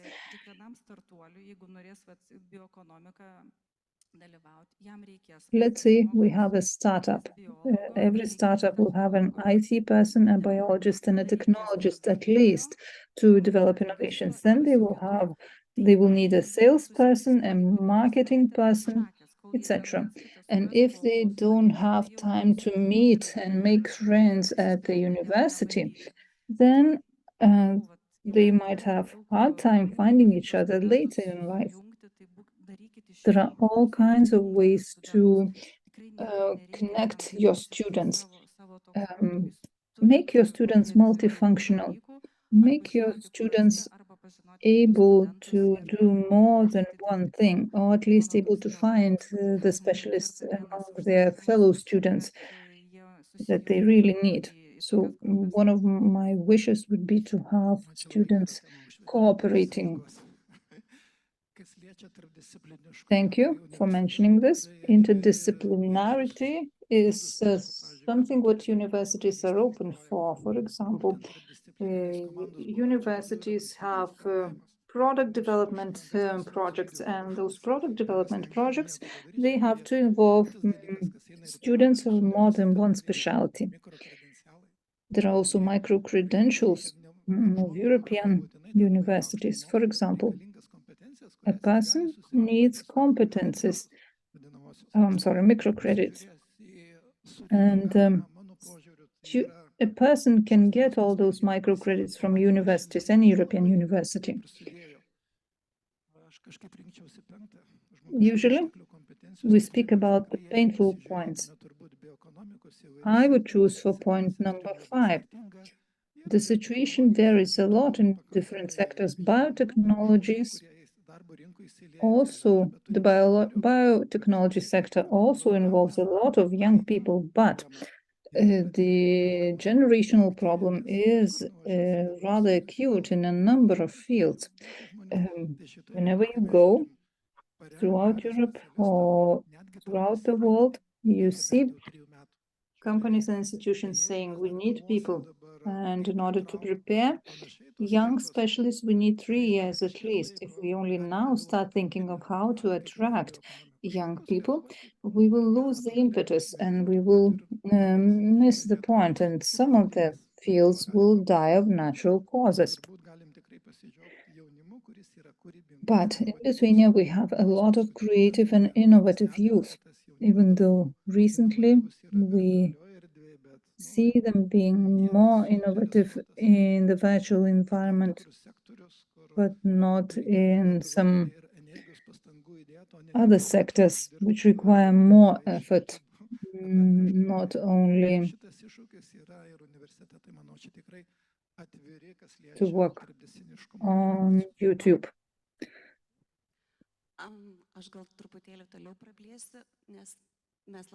I will continue on the same topic. Both the Chancellor and I were very happy to see the statement about cooperation being ranked as number 1. We all know that cooperation between business and science is of utmost importance in many fields. Then startups are also very important.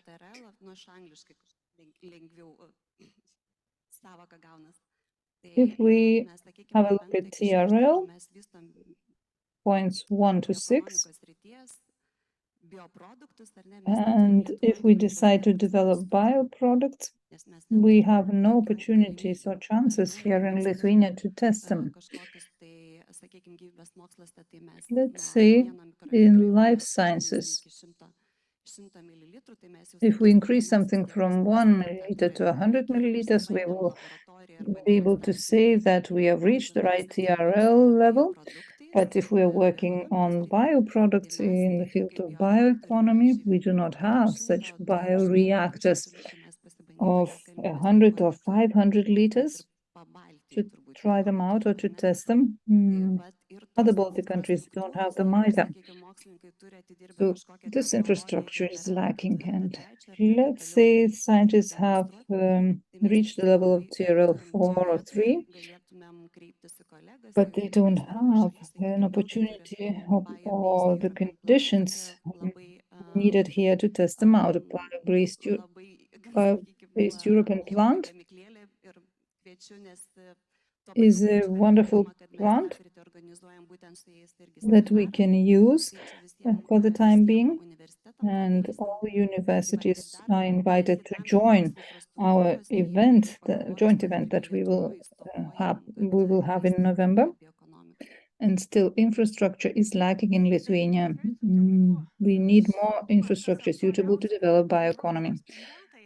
I do agree to what has been said. These are the most topical issues. We could do even more together with our business representatives on one condition. We do work on the interdisciplinary training of our students, but for us to do even better, we need to ease the regulatory requirements applicable to universities and science institutions. Last year, we had at least 8 assessments of different kinds, and we had to spend a lot of time on writing reports for the purpose of assessment. If we were trusted more, if we were given more freedom to work on science instead of developing or drafting all kinds of reports and proving that we are scientists enough, we would be able to achieve much more together with our business representatives. I do hope that in the future, business will trust science more. They already trust us more, much more than before. And I also see that they are eager to cooperate with us, and they're eager to contribute to the improvement of our positive image. Still, science needs more trust and more freedom. There are few important assessments, and as a result, we will come up with more innovations that will be of great benefit for bioeconomy and other sectors.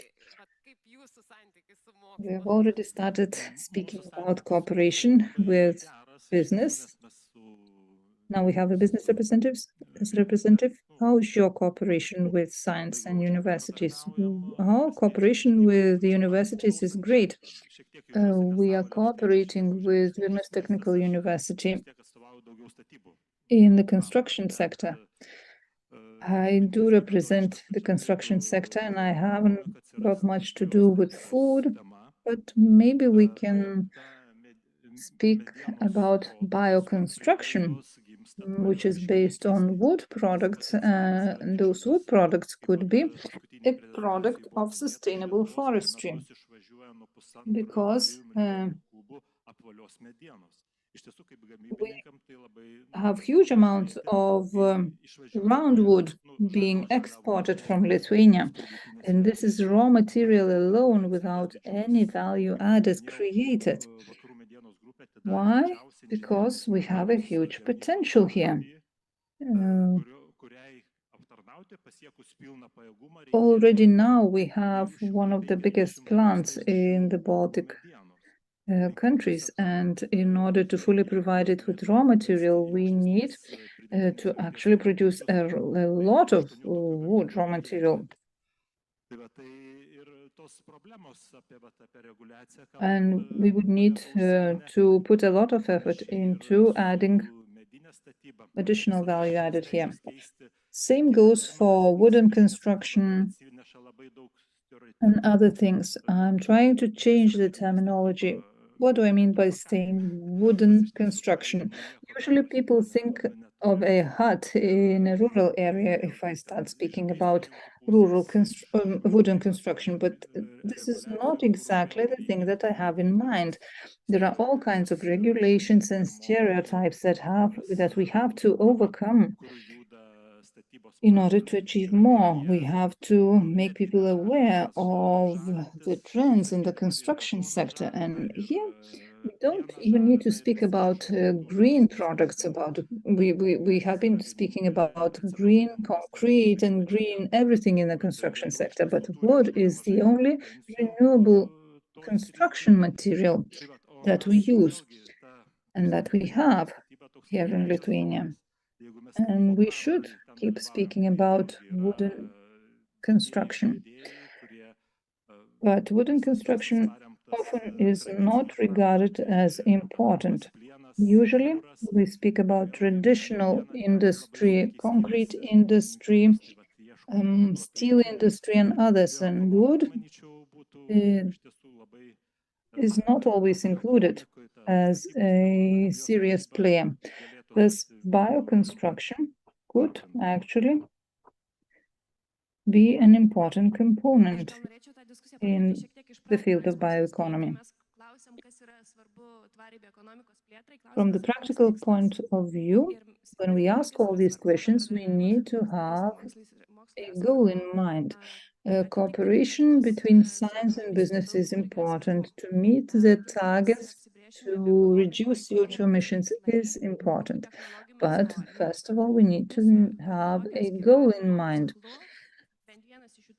And every single of the aspects that we are discussing today becomes important at one or another economic life cycle. We will not be able to solve one without the other. We only need to start from the beginning. Before I choose one of the components here, I would like to say a few more words about the repressive measures that I spoke about. I used this term to make you laugh, but actually monitoring indicators could serve as those repressive measures. Agencies, institutions set KPIs. We work on a number of international projects in Europe and in Africa and elsewhere. Every time I work on those projects, I mention one example. I don't like it to the full extent, but let's take an InnoBrand former experiment. Once an invitation to take part in the project is invited, or to tender for a project is invited, a sum of the project is being related to the sales of the product that will be developed as a result. What does it mean?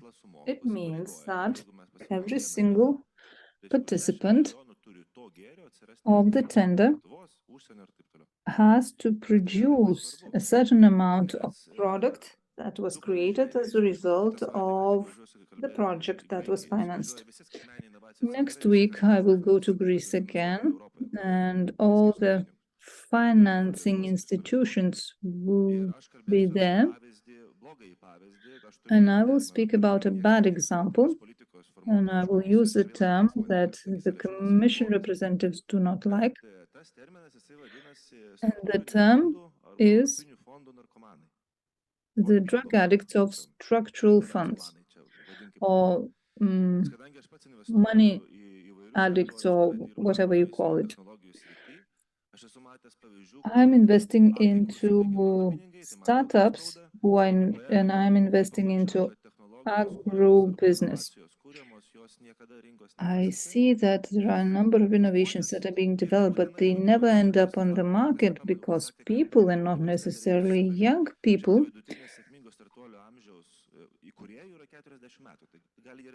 well, actually, you do not need to make friends at university necessarily, because the average startup founder is 40 years old.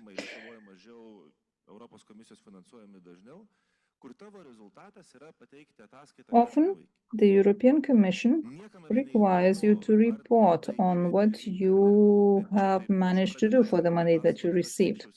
And nobody asks you to show that you have introduced the new product that you created into the market. If we want to create a value added, we have to do something in addition. If you develop a technology, but you don't do much more, you do not create a value added. For example, I create a drug that can treat cancer, but if I can invent it and create it, but if I don't start selling it, I will not be able to treat cancer.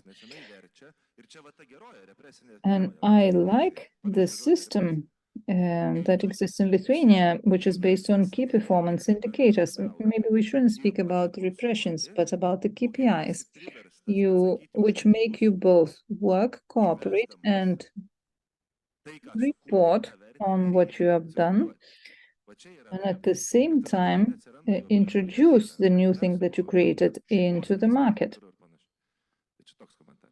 So that would be my comment. I would say that all those statements are extremely important, but since we are now discussing number one,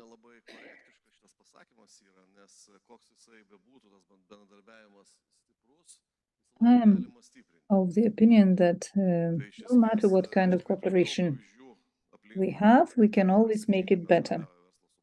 I do have a lot of examples of good cooperation between science and business.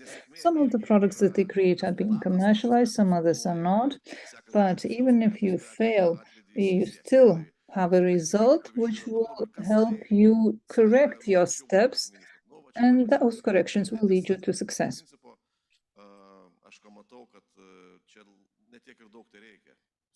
You don't need much. We need to understand that science costs just like business costs. Business needs to earn money, science needs to earn money.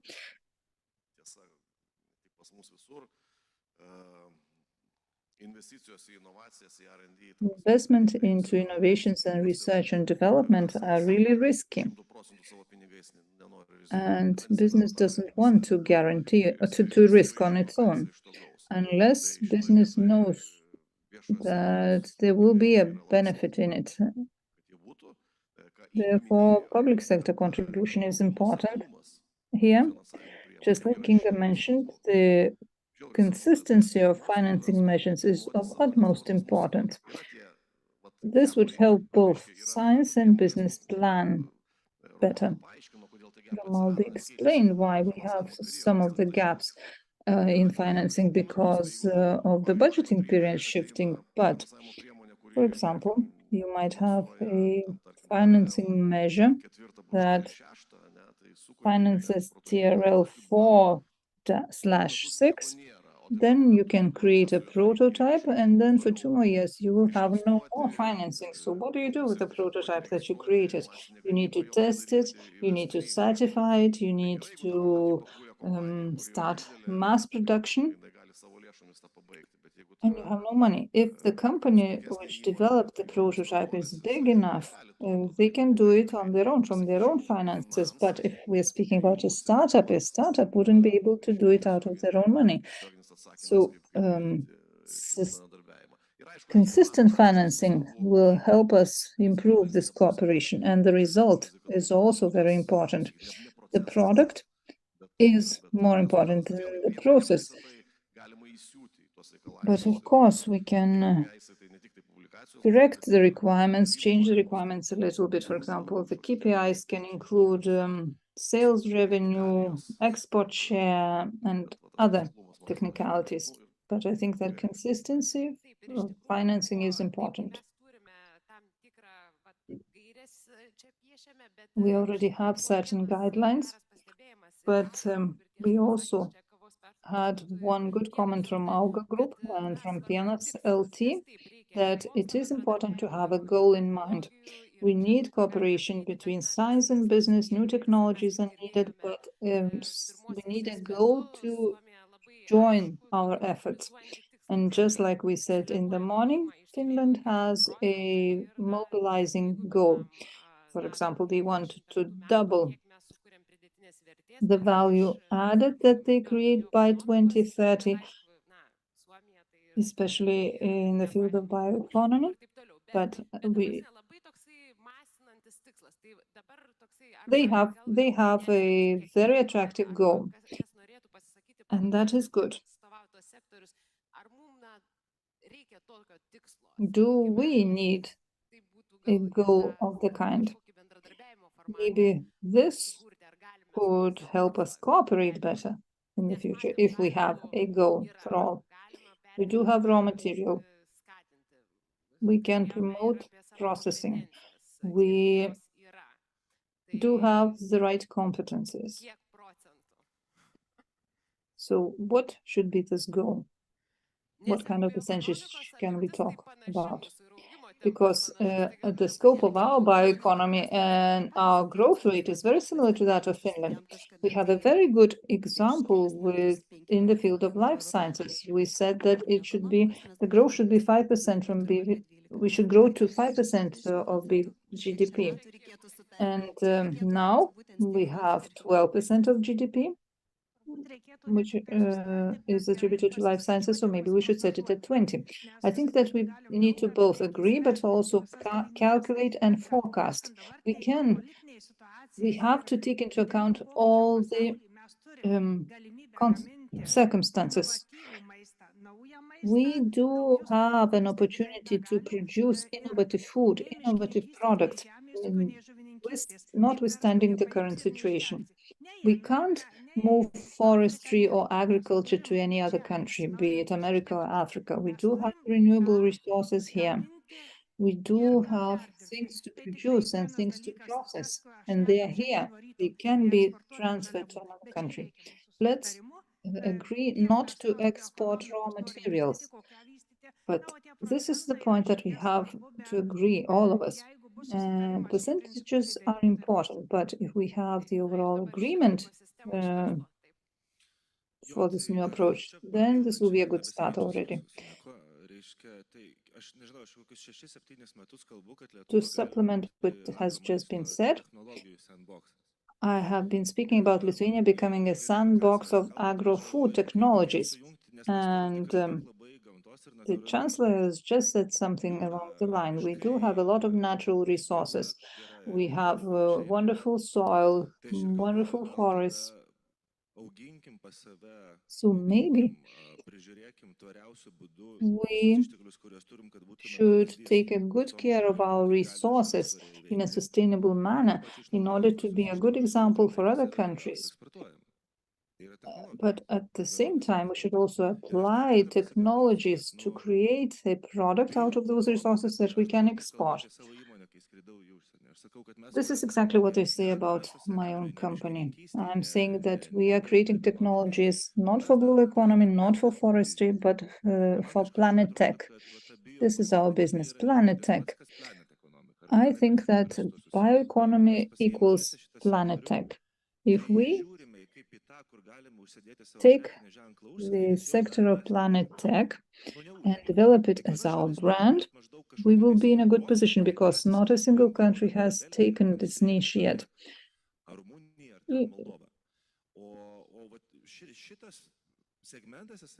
This segment is free, be it agri-food tech or bioeconomy tech or planet tech.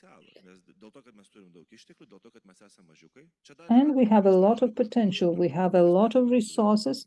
We need 18 people, and we will be able to take the right decisions. Let's use what we have here in Lithuania and do something what helps us earn most money. On behalf of the public sector, I would like to say that I wouldn't suggest any new goals. I do have ambitious goals already. I see them, and the bioeconomy is within them or part of them. We do have to ensure export of higher value-added products and increase the productivity of our economy to the average of the EU and to increase investment into research and development. We have to advertise our own services. We are a one-stop shop for businesses, and I'm sure that those companies we support will help us achieve the goals of the whole of the country. And we also need an ecosystem to provide the recipients with the right services. And also we need to have niches identified for those products of added value that we are planning to export. Thank you very much, Sashimi. We can summarize even further, we can structurize the ideas that we shared even further. And we do need a further discussion format or discussion platform that will necessarily appear in Lithuania in the future.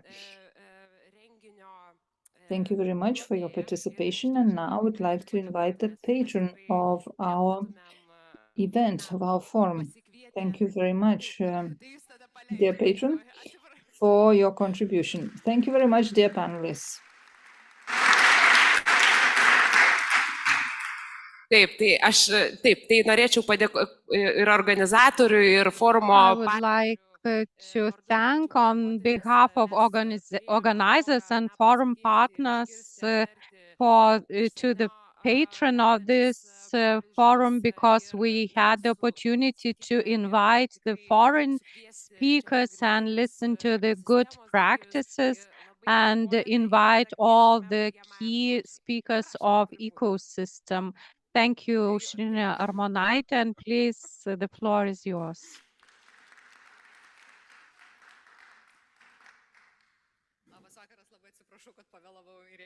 Good evening. I'm sorry for being late. That is a joke, but indeed I want to express my joy that I was able to patron this forum, and I'm sorry that I couldn't be on time today. It's my 8th event today, and it is not the end of the day yet. However, I would like to express my thoughts about bioeconomy and why these formats are useful and what we are doing together with the academy partners and business and also international business partners. I'm sorry. When I'm traveling with our business representatives around the world, I see countries who do not spend a thought about this, but there are also countries who think about it and do something about it. And one of these countries is Israel.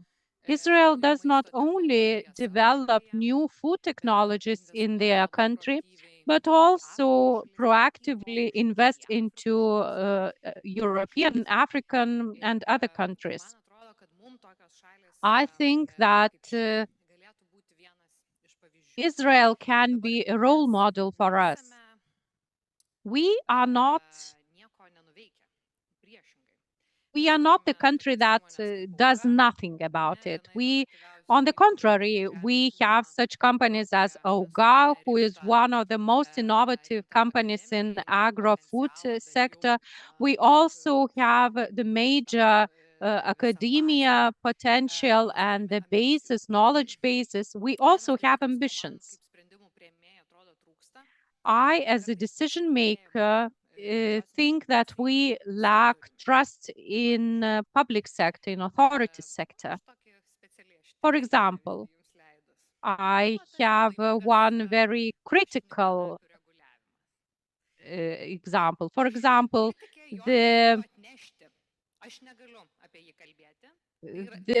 Tai yra raudonas skuduras. Nes daliai sprendimų priėmėjų atrodo, kad kalbėsim apie narkotikus. I cannot speak about this because we think that I speak about drugs. But then we import Lithuanian hemp from Canada as a produced product. And it is a pity because Lithuanian hemp can be used for research, for production. Why these people get police at the laboratories. I visited these hemp laboratories in Vilnius and Kaunas. Uh, they do very serious research.